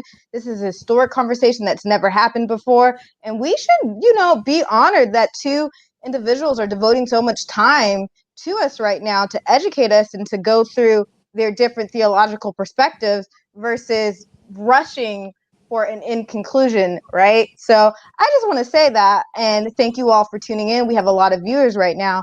With that being said, another thing that we have decided to talk about today is anti-Semitism as well as anti-Blackness. And it's quite interesting that, this week is Black Jewish unity, and based off of what the Jewish community has decided along with the National Urban League, it's about combating anti-Semitism as well as racism. Not anti-Blackness, though, which I thought was interesting, but racism broadly. And that reminds me, what really initiated me asking you, Rabbi, to have this conversation is because I was really confused about what happened with Nick Cannon and really what was anti-Semitism. And I think before we can understand what is anti-Semitism, I'd like for you to first explain what is a Semite or what is a Jew. Oh, okay, so it's a great thing. And first of all, I think it was ridiculous what happened to Nick Cannon, and I think the rabbi he brought on is very intelligent, but they really didn't touch on the issues of why Nick really shouldn't have been in trouble. First of all, when we say the word anti-Semite, then I listen to the conversation. So then the African American will be like, "You're not a Semitic people to call us anti-Semitic. We're Semitic, so we can't be anti-Semitic because we're Semitic." So, and then when they're defining Semitic, they're saying people from a Semitic language or the Semitic region, and it includes these groups of people, and they're dark-skinned people, not light-skinned people. But really, here's the serious truth of the whole matter. When we say Semite, we're saying Semite comes from the word Shem, or the descendant of Noah. A Shemite means someone from the house of Shem. So Semitic is someone from Shem, from the house of Noah. And we know the children of Israel come from Noah, from Shem, from Noah. And basically, Shem had houses of study. We learn in the Torah literature that Jacob, Isaac, and Abraham all studied in the house of Torah of Shem. Israelite culture influence came from Shem, from the information of Noah. So in this reality of Shem, they had this thing that emerged from it called the Torah that was initially started from the schools of Shem. And in that system of the Torah, it didn't say that if you're not part of the bloodline of Shem, you can't be in this. They said the opposite. They said all humans, this is open source. All humans can join this. So when we say anti-Semite, we really are meaning against the family or the house of shame. Like that verse I read before. If someone converts and becomes part of the house of Israel, he has the name Israel put on him. He has the name Israel put on him. So if someone, let's say, is not bloodline from the house of shame, he could still say anti-Semite if the person is trying to use his allegiance to the Torah as something negative and something to hate on him for. That would be, so we should change the word from anti-Semitic to be anti-Torah, or anti-people of Israel. Instead of it's just a bad word to describe what we're referring to as against the people of Israel. That being said, so I think against the people of the state of Israel. No, the people of Israel. The state of Israel is a political entity. We could discuss whether or not I'm in favor with the government and their policies.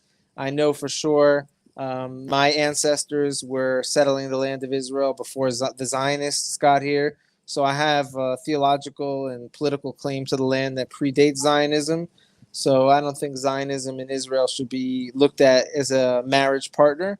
But I think Israel should be the home for the Torah and the people of Israel, regardless of your color or creed. Mm-hmm. But, at the end of the day that was one thing. So I thought with Nick was okay, so the anti-Semitic thing is nothing to do with color or being from which region. It has to do with which doctrine you are part of. And if you are from the Torah, that is essentially they identify as being from the house of shame.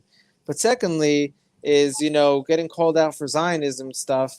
It's a tricky topic, and people know I have a lot to say on it, but it's also a scary topic. But I think that there is some truth to say that if they think that there's Jews who are Zionistic, who are practicing things that are evil, they shouldn't hide behind the fact that they're Jews to use that as a shield to not take criticism. So I don't appreciate when a Zionist will just throw out the word anti-Semite if there's going to be some truth to certain things that he's got to rectify or is not in sync with the word of God. So in general, Nick Cannon's an all-star guy in my book. I have a lot of love for a guy like that. I would even want to talk to him about the lost tribes of Israel and other things to build and work together. But at the end of the day, it's very dangerous because when I said you put the S at the end of Jew. So there could be some shady, bad Jews doing some crazy stuff in the world, but then to say the Jewish people, it's whoa, that's going to lead to someone at my door with a pitchfork, burning down my house. And I'm really trying to avoid that. So please don't talk like that. So that's the sensitivity of the Jewish people. Because if you know their history, every 50 years or so for the last 2,000-year exile in Europe and the Mediterranean coastal cities, there were pogroms. We were raped and killed. We had the worst life ever there. We couldn't even own land in certain parts of Europe. So we had a horrible experience over there. So for us to now start to smell people putting one group or one person's evil actions and grouping it all together, that causes a trauma with the Jews where they go full anti-Semitism claims and then then people start getting fired and stuff. So I'd say the best thing to do is not trigger people or traumatize people by including them in someone else that you're talking about.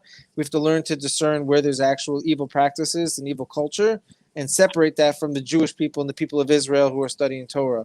And for that, I'm down to be a political member of the future and fight against certain things that we may find evil, because I'm on the ground out here. So you may say, Harry, you're a great representative to stand up for certain things.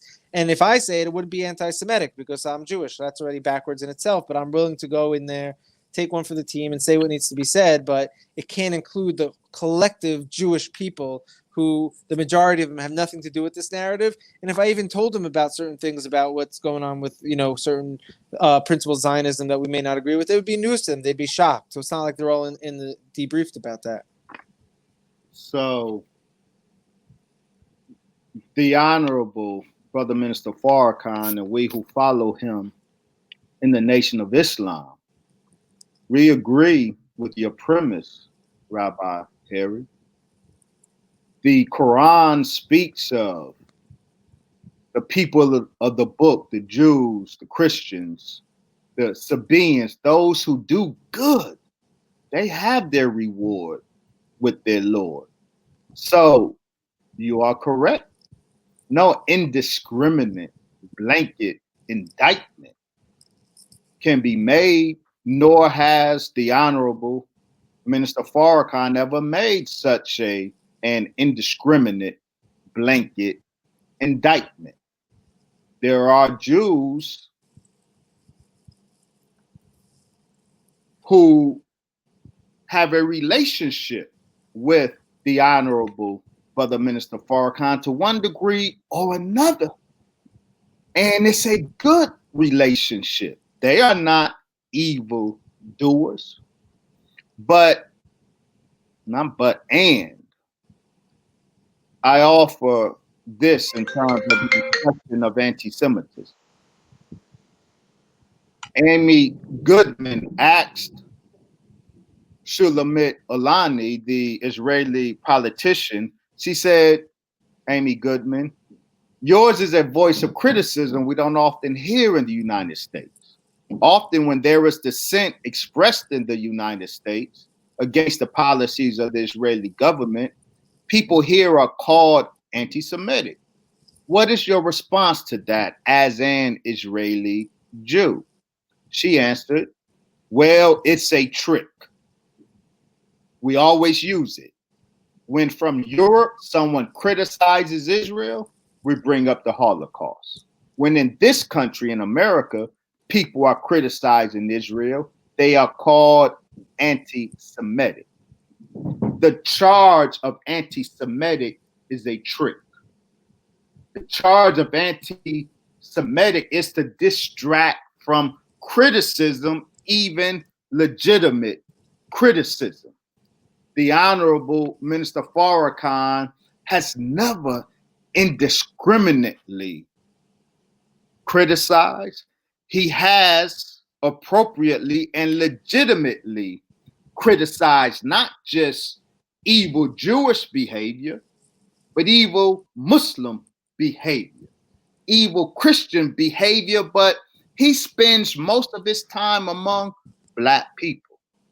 His work of redemption, of redeeming Black life, requires his criticism of our evil doing.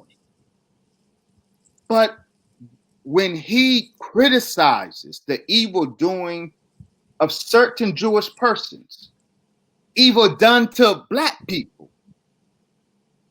the trick is played. The bludgeon is pulled out. The trick, the bludgeon of anti-Semitic. And so the Honorable Minister Louis Farrakhan has been socially imprisoned for decades now in this false and malicious charge of anti-Semitism. When he speaks a bold truth of correction, because as the man of God, that's his prerogative, but even more, that's his duty. As a man of God, he is not a Black leader who should just stick with Black people. As God's man in this country, he's duty bound to offer guidance to the entirety of the country, not excluding Black people, not excluding the president, not excluding the Jewish community. When he offers that corrective criticism, he is labeled anti-Semitic. It's a trick. My brother, Nick Cannon, we love him, and he spoke nothing but truth. There was nothing. And if you found Rabbi Harry any error in our brother Nick Cannon's words, I would love to hear them. I am saying that everything Brother Nick Cannon said, we can defend and prove 1,000%. There was nothing that Nick Cannon said that was an error. He was made to apologize for the truth that he spoke, and then he was told his apology wasn't enough. And so we lost your. I don't think we can hear you. So anti-Semitism is a trick in America. Anti-Semitism is a way to avoid facing the truth of legitimate and necessary criticism, and in the context of Black Jewish relationships. We Black people who are part of that Black Jewish equation, we have every right to be critical of Jewish behavior vis-a-vis Black people. Well, time out. First of all, man, my audio cut out because I'm on my phone right now and it's dying, and my plug for this and plug it in. But I tried to plug it in, but I still have some percentage left to go. But what Nick Cannon was saying, which I liked what he said, and it's different than what he agreed to. He was saying that I think there's a difference between the regular everyday Jew and this quote unquote Zionistic Jew. And he's like, there's something going on with the Zionistic Jews, but the regular guys are fair, fair game. And I can give you a 2-hour lecture to elaborate on that if I had the right platform to do it. It would be dangerous for me, but I could do it. But he could say it, he'll get in trouble. If I said it, I would be considered like I had the right to say it because I'm talking about these people who are where I'm from. But time out, which is a little contradictory, but I'm willing to take one for the team, link up with you guys, and then fight because they can't call me an anti-Semite. But at the end of the day, it seemed that the person Nick was hanging out with started talking about the origin of white men. And this was like, well, my question is like, am I a devil, guys? Like, was I made in a lab 6,000 years ago, and am I a devil? Are you asking that? I'm asking if that's what you think about me. Right. Well, I don't have any thoughts about you to answer your question. It is a fact that the Caucasian, and I will allow you to self-identify, Rabbi Harry, but it is a fact. What I assume the fella you're referring to that Nick Cannon was hanging out with, I assume you're talking about Professor Grip. Shout out to Professor Grip. He recited accurate history. It is the case, Rabbi Harry, that Caucasian people, their origin in this world is through a process of artificial selection. Like Yaakov did with the sheep, with Laban's sheep. That process of artificial selection is the origin of Caucasian people. And then as much as most Ashkenazi Jews, that's why I won't speak of you personally, because I don't know how you self-identify. But in as much as genetically, most Ashkenazi Jews on the planet, their genetic history doesn't go back to the Levant. It goes back to Europe, in particular, the Caucasus area. So they are white people.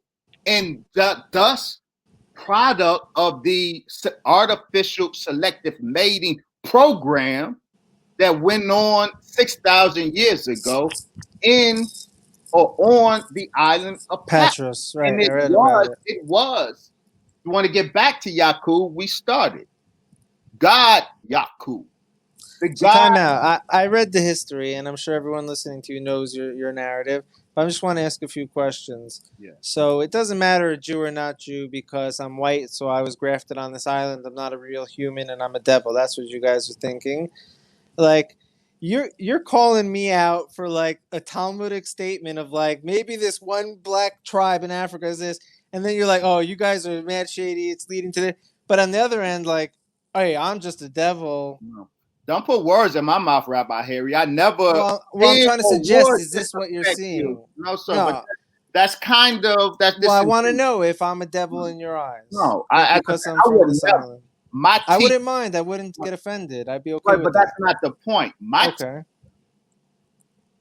The Honorable Mr. Louis Farrakhan, a man of character, would not allow me, a representative of his, to invite you onto my platform and disrespect you by calling you anything other than how you self-identify, Rabbi. Well, that's silly. You either believe white men are the devil or not. No, but I answered that question.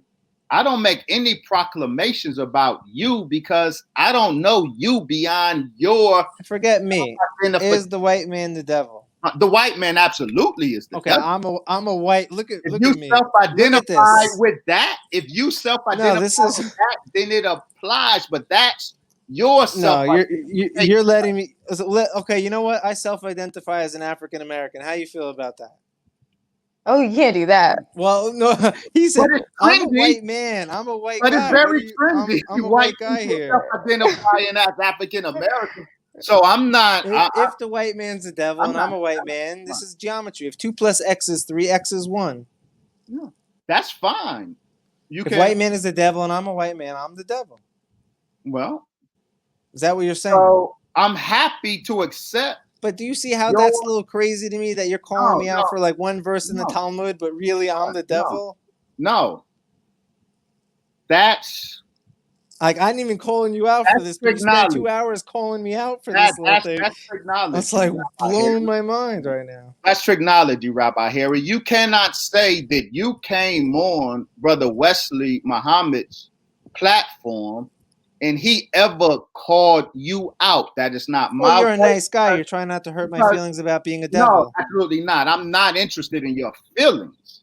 Beyond the respect or whatever it is. Beyond respect, but I am as I am because I'm trying to represent my teacher, the Honorable Minister Louis Farrakhan. If there's a truth to be said, I'm not concerned with whether you will be in your feelings about it, but I'm not of the character because my teacher does not teach me to be of the character that I would invite you on my show and then disrespect you personally. Okay. You cannot sell that narrative on the show. You cannot sell that narrative when you leave the show. Okay. I don't know you enough to make any judgments about you personally. Well, if you self-identify, I will accept. If you say, brother, if you say, Dr. Wesley, I'm a devil, then I'm gonna say he's a devil. No, I'm not saying that. So then, I'm saying like this. Don't try to force me into a petty discourse by saying who you are or who you ain't. That's for you to do. Well, you're saying white men are devil, and I'm a white man. So am I crazy or not crazy? Just say it, you know. If you are asking me about the origin of white people, then let's talk about the origin of white people. No, I'm not talking about. I don't want to talk about the origin of white people. What I'm trying to get to. What I'm trying to get to is this. And first of all, I just want to let you know that I'm coming on this show, and my feelings are okay. I have personal self-worth. I'm okay with my own life and my own brain. So my feelings aren't gonna get hurt no matter what any human on planet Earth thinks about me. And the fact that we allow other humans to hurt our feelings is already a level of like insecurity we got to work on as human beings. But secondly, my real question is, and it's a little too dancy for me. If the white man's the devil and I'm a white man, what are we supposed to do with this white man issue? What's your plan for the white man? Is this going to lead to like white concentration camps where we got to round up white men? Or so what's the plan for white humans now if I'm the devil?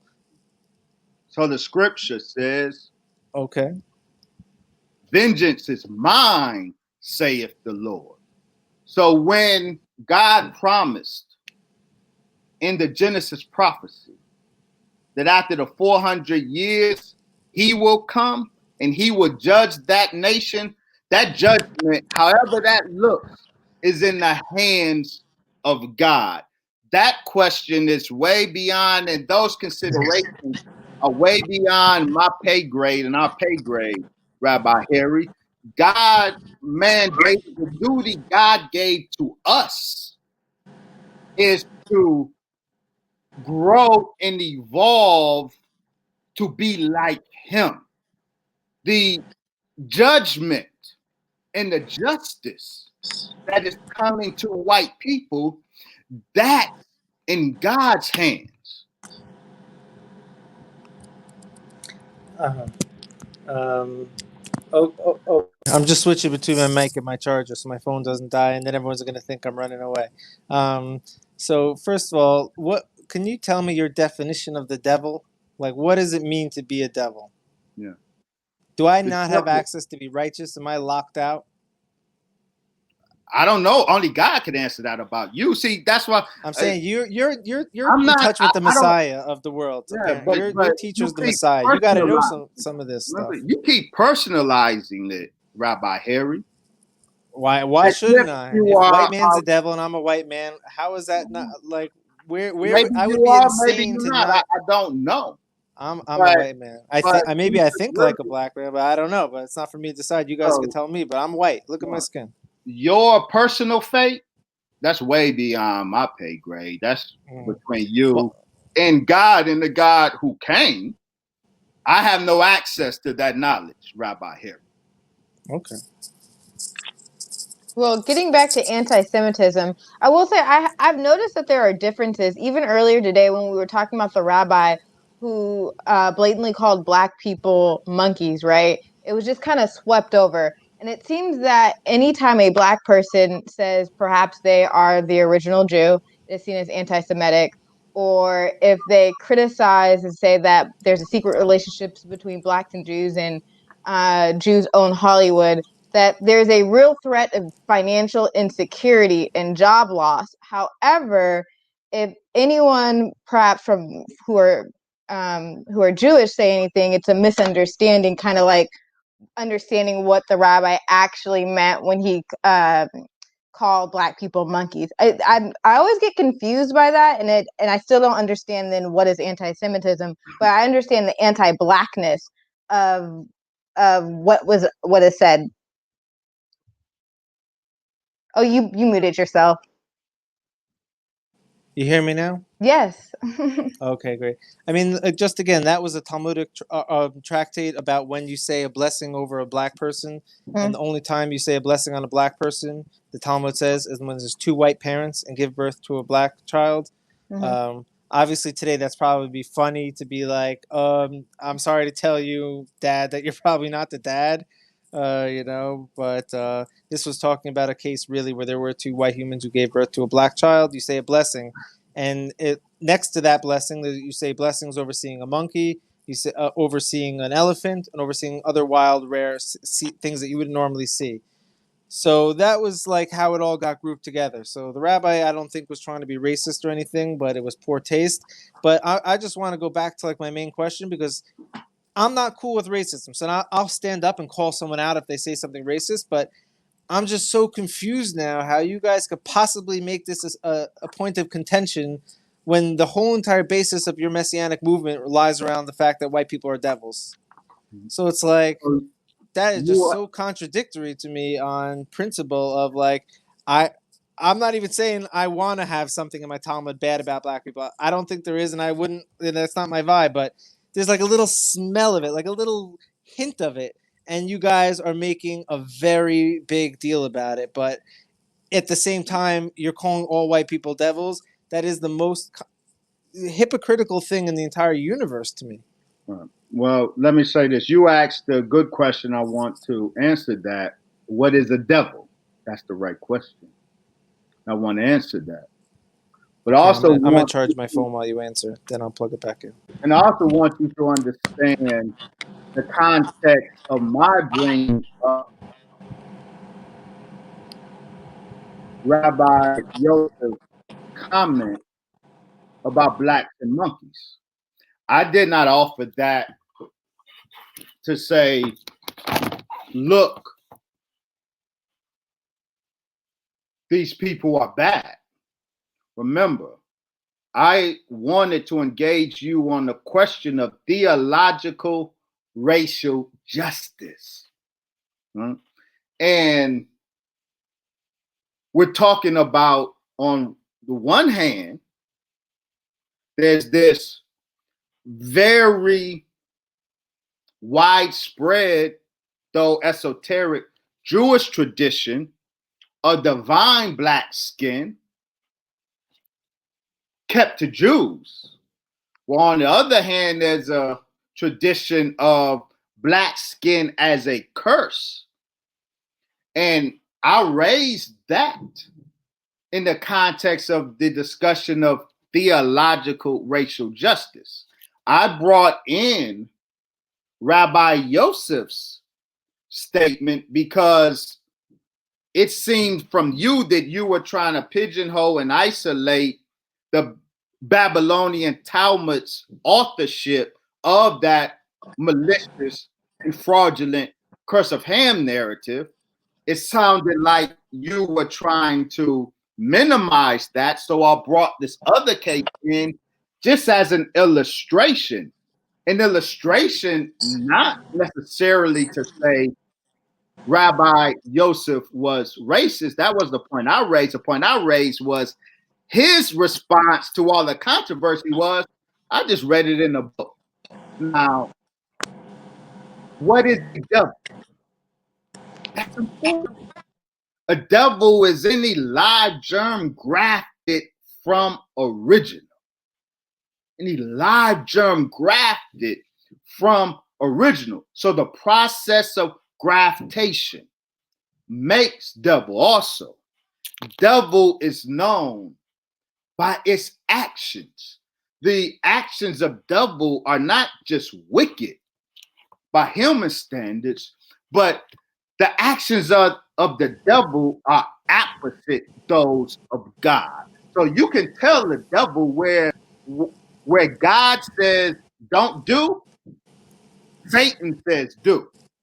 So Where devil God shouldn't says do, shouldn't Satan have says, you anything don't to really have do. to do. Sorry, Beth. So devil shouldn't have anything to do with you're grafted or not. It should just be your actions, really. So a black person could be a devil and a white person could be a devil. Well, yes. Okay, and a white person could be Well, not a devil.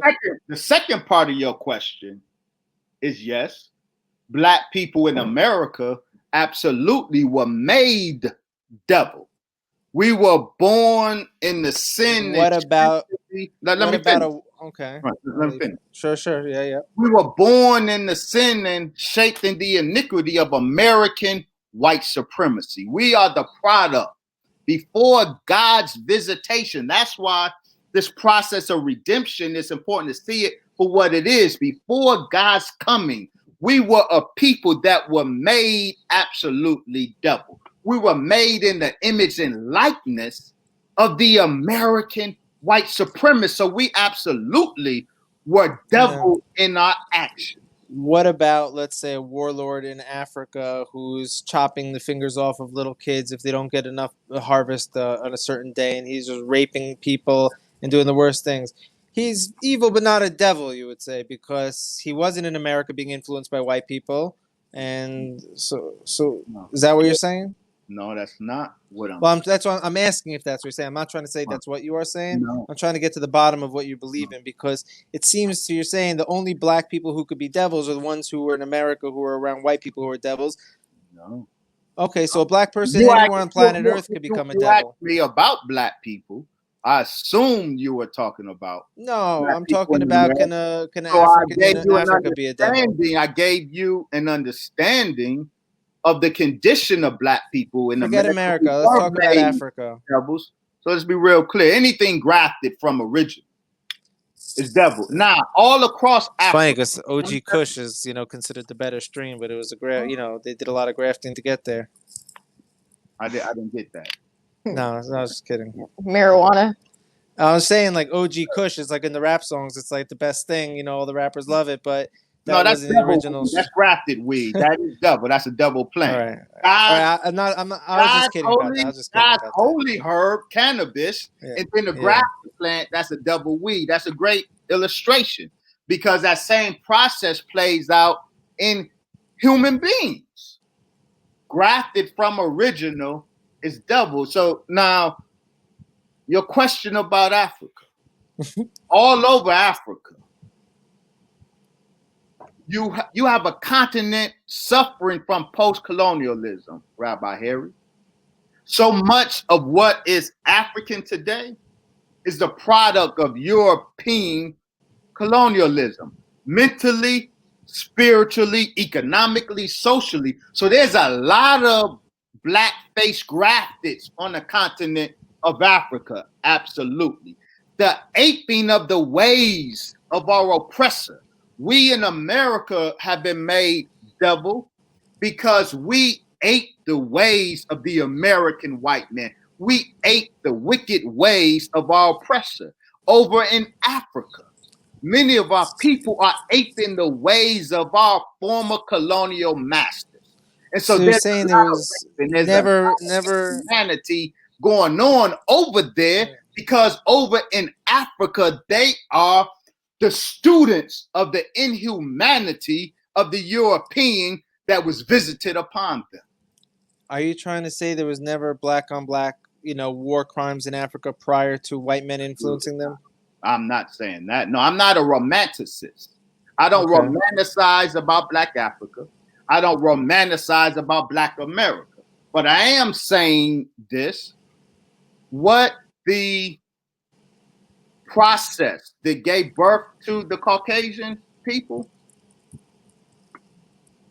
birthing the Caucasian on this earth did not bring evil on the earth. It intensified evil on the earth. Grafting white out of black did not introduce black people to evil, because the evil that is incarnate in the grafted man, that evil was already in us. What the presence of white people on this planet does, Rabbi Harry, it didn't introduce wickedness on the planet. It made wickedness the order of the day on the planet. It made evil the paradigm, the world paradigm. We did evil before the coming of the grafting of white people, but evil was never our paradigm. This world is based on a paradigm of evil. Because why is this world the world of devil? Because the paradigm of this world is whatever God says don't do, you can do. Whatever God says do, this world says, nah, you don't have to do. So that's the distinctive quality of the planet under the rule of white people for the last 6,000 years. They did not introduce evil to the world, but white people made evil the rule of the world.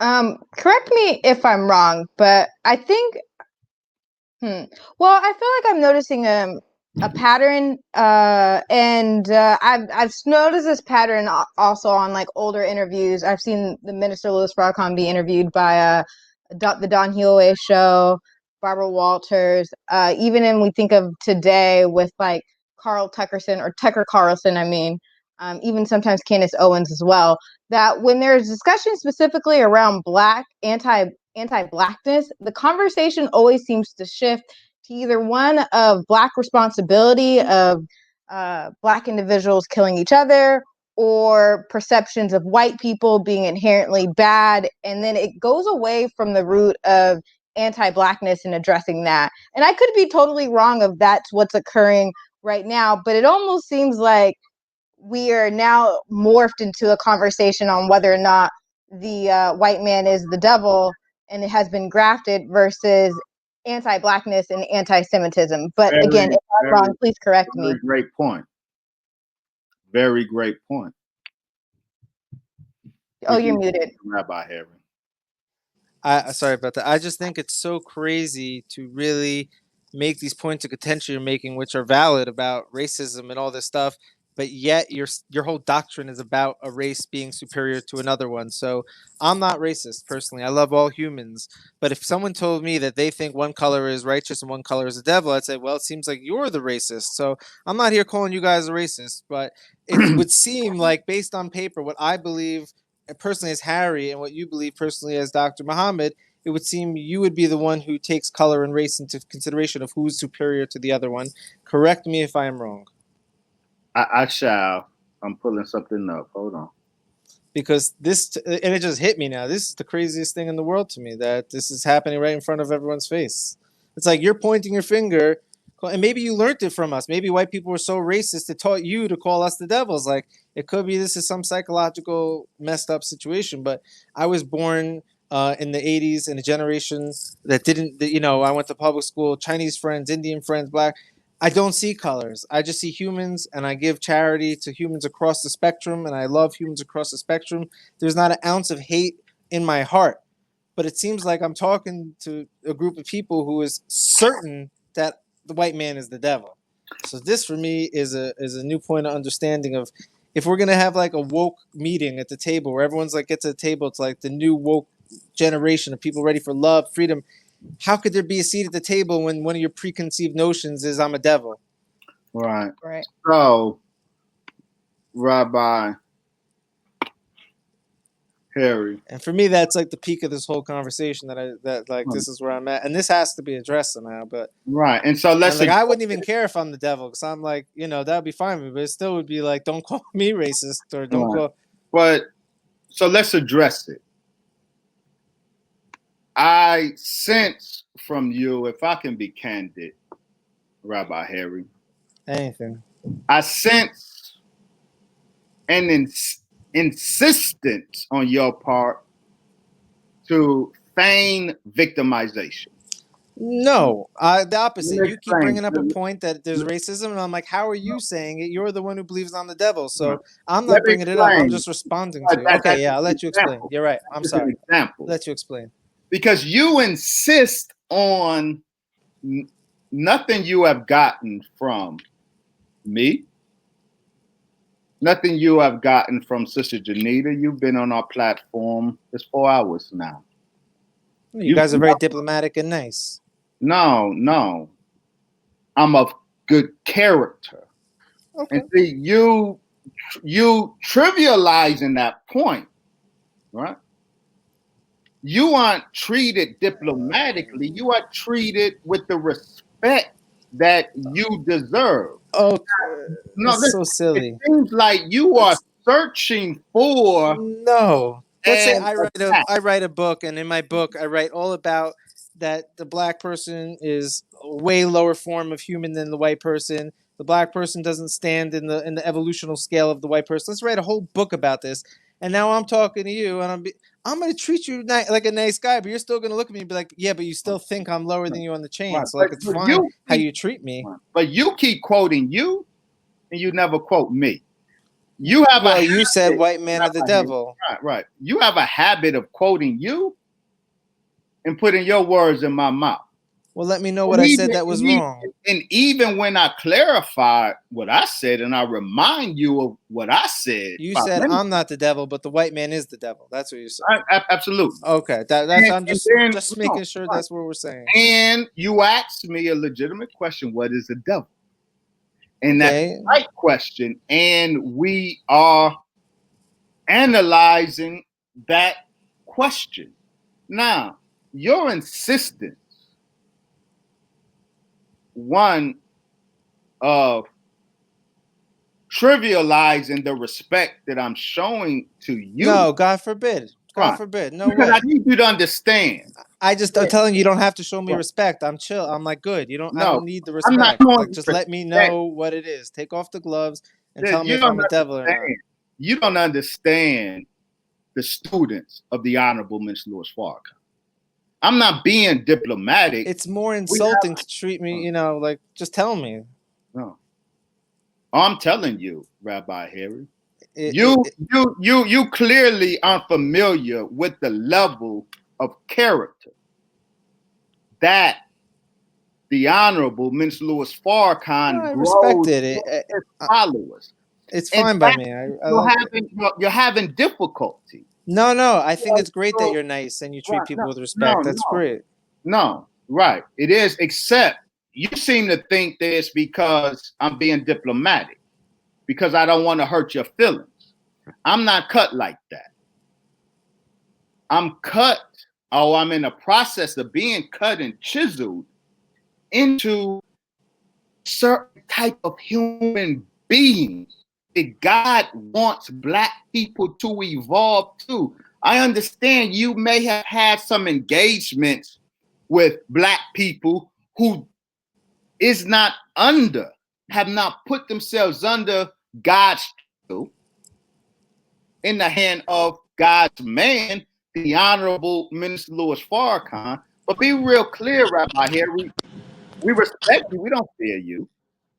we aren't overly concerned with you getting in your feelings. We are a respectful people. What you are getting from me is what you would get from any follower of the Honorable Brother Minister Farrakhan, whom you would be engaging. It's because this is a type of humanity that we represent.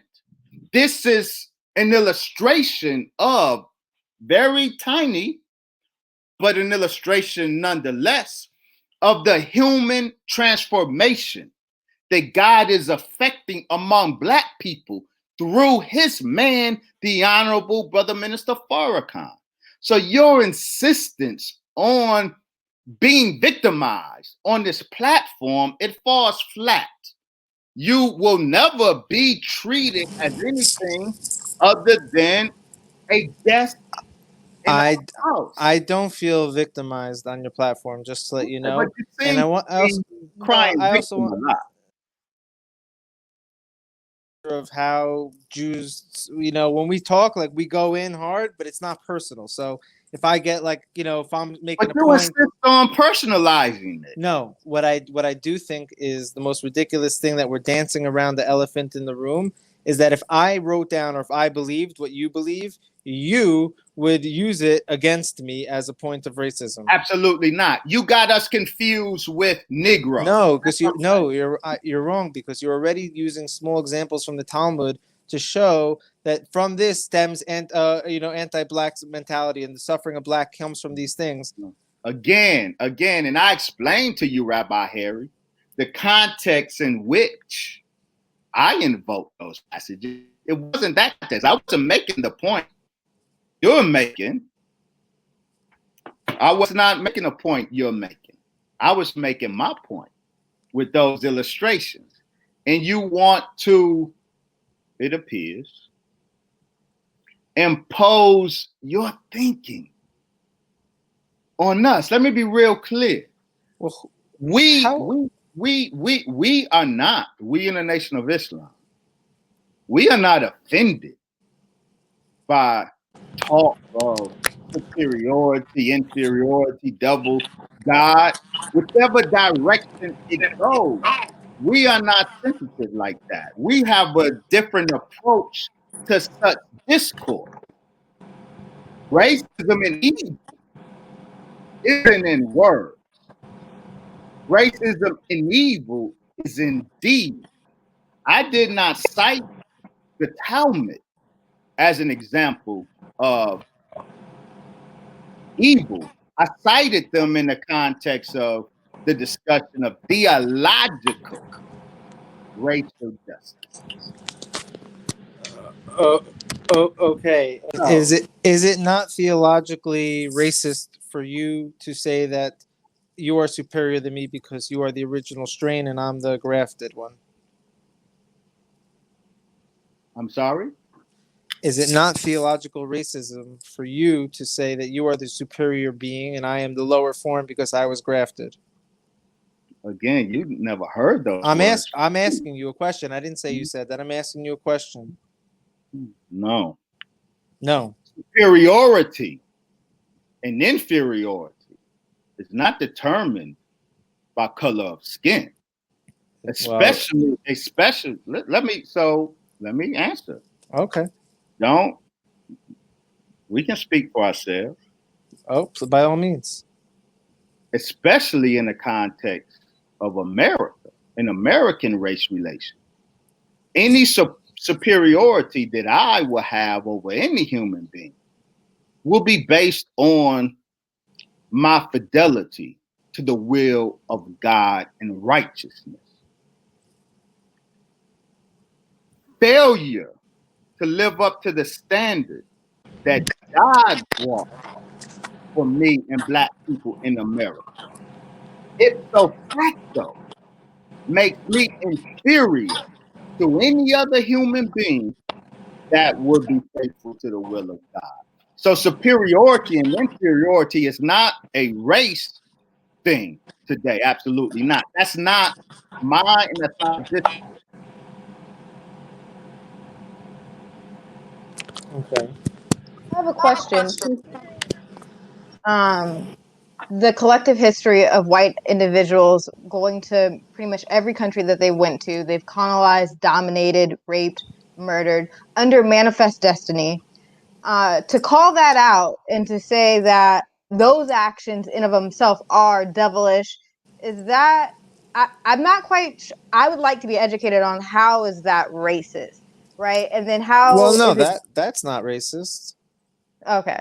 Because we were the product of some of those crazy European people who didn't shower once a year and got drunk and came to our villages and raped us also. So we were like, oh man, these crazy Europeans are so backwards and uncivilized, and we're scared when they get drunk, because when they get drunk, you know who they're coming for. So like, we lived in fear of these Europeans. We just didn't see it as like, oh, it's because they're white is why they act this way.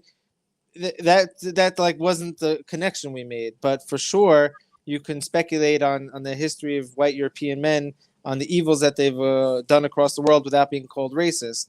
But if I came to you guys and I said, you know what, I think black people are the devil, some jaws would drop. Not in here. Well, in real life, in the real world, if I go out there in the streets and say black people are the devil, they're going to say, you, my friend, are a racist.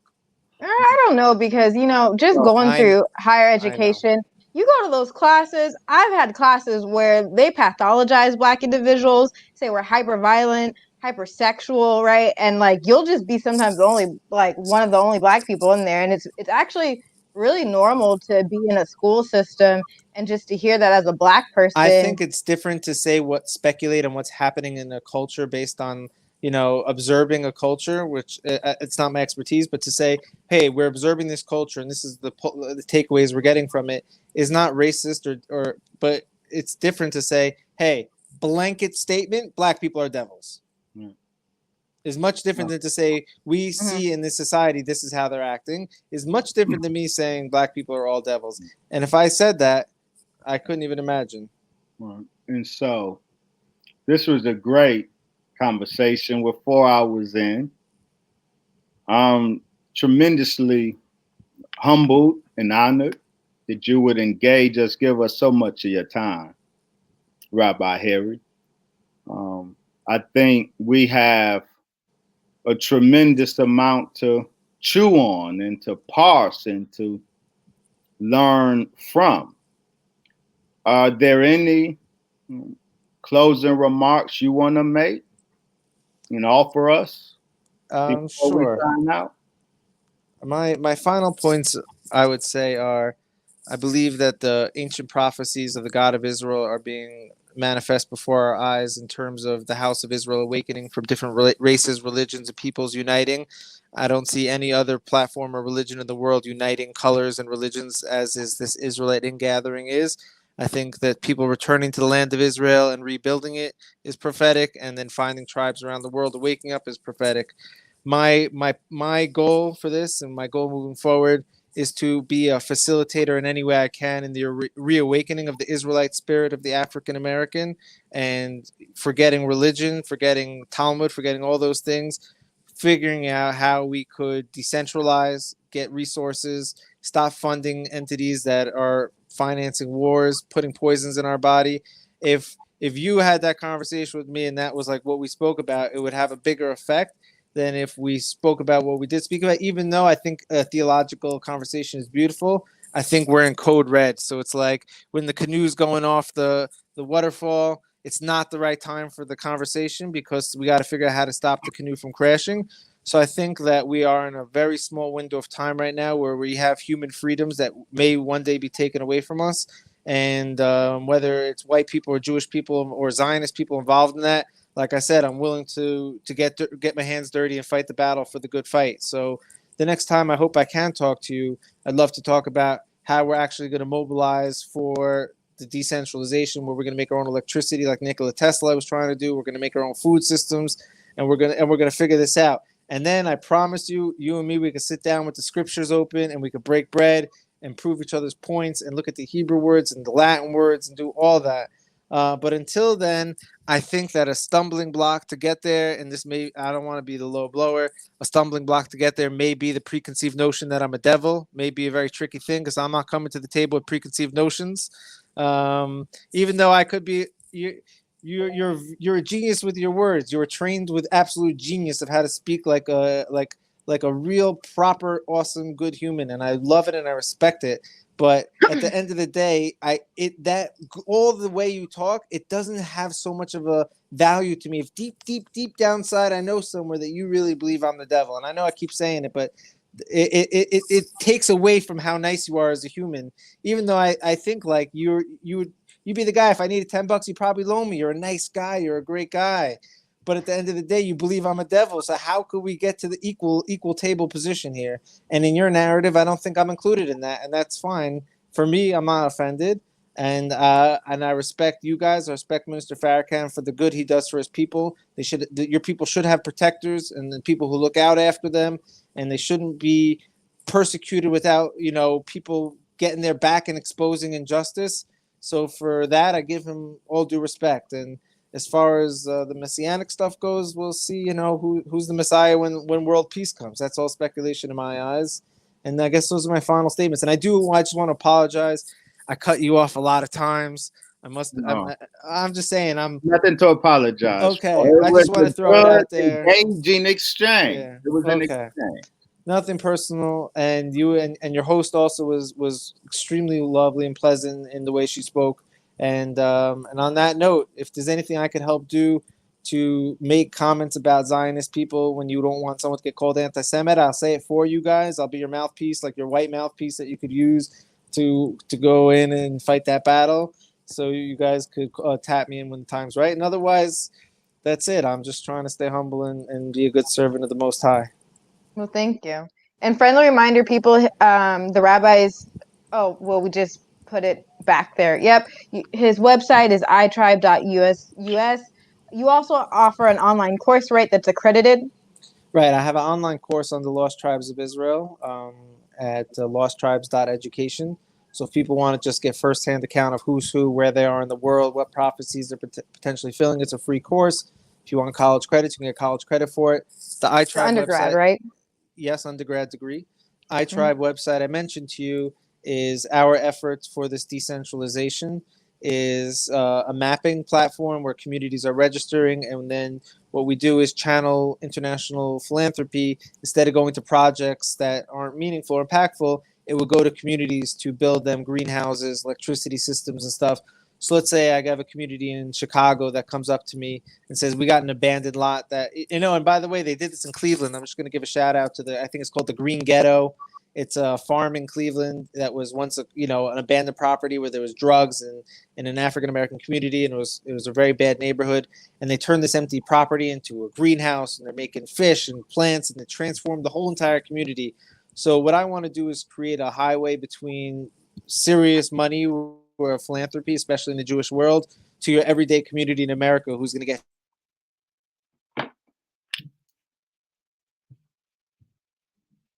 I think we lost him. Well, we're honored to have had so much time for a thoughtful, candid exchange with Rabbi Harry. And I can only echo his closing remarks in terms of striving to do the will of the Most High. That is where we are at, and those are the perfect words to end on, because that's not race specific. If there's any question for the audience, that determines superiority and inferiority today. The superior ones are the ones who are faithful to the will of the Most High. Thank you. Well, powerful creators, it has been a crazy show. It has been very informative. If you want to help support the Do the Math platform, please go to our Patreon and join today. Without your support, we're not able to keep up these historic conversations, because first off, this has never happened before, and it just happened. And I was really excited. I learned a lot. one of the things that I really learned from this conversation is that there is a time to listen and there is a time to speak and ask questions. And it really takes discernment. So I know I have my listening ears on and my learning hat on today. And I'm probably going to have to watch this show again to learn some more. While there probably were some stuff that didn't get answered, like I still don't clearly understand what is anti-Semitism. So hopefully someone can let me know. But I also realize I'm not the only one that's alone on that one. That would be awesome. But if not, that's totally fine. Nonetheless, though, thank you all for tuning in today. I'm really appreciative that Dr. Wesley and Rabbi Harry gave us so much of their time and energy today. And it was just amazing to learn from the both of you. And I thank you for letting me be a fly on the wall. You did an awesome job. It was a robust and not an easy conversation to manage, and the exchange I think needed to happen. I think a lot was put on the table to chew on, to reflect on. I think a number of important things were illustrated. Thank you for your management and the energy you brought to the discussion. And praise belongs to Allah. Yes, yes. Well, thank you all, everybody. We will be back with another great episode. Until next time, please share, like, and support us on Patreon. All right, powerful creators. See you later.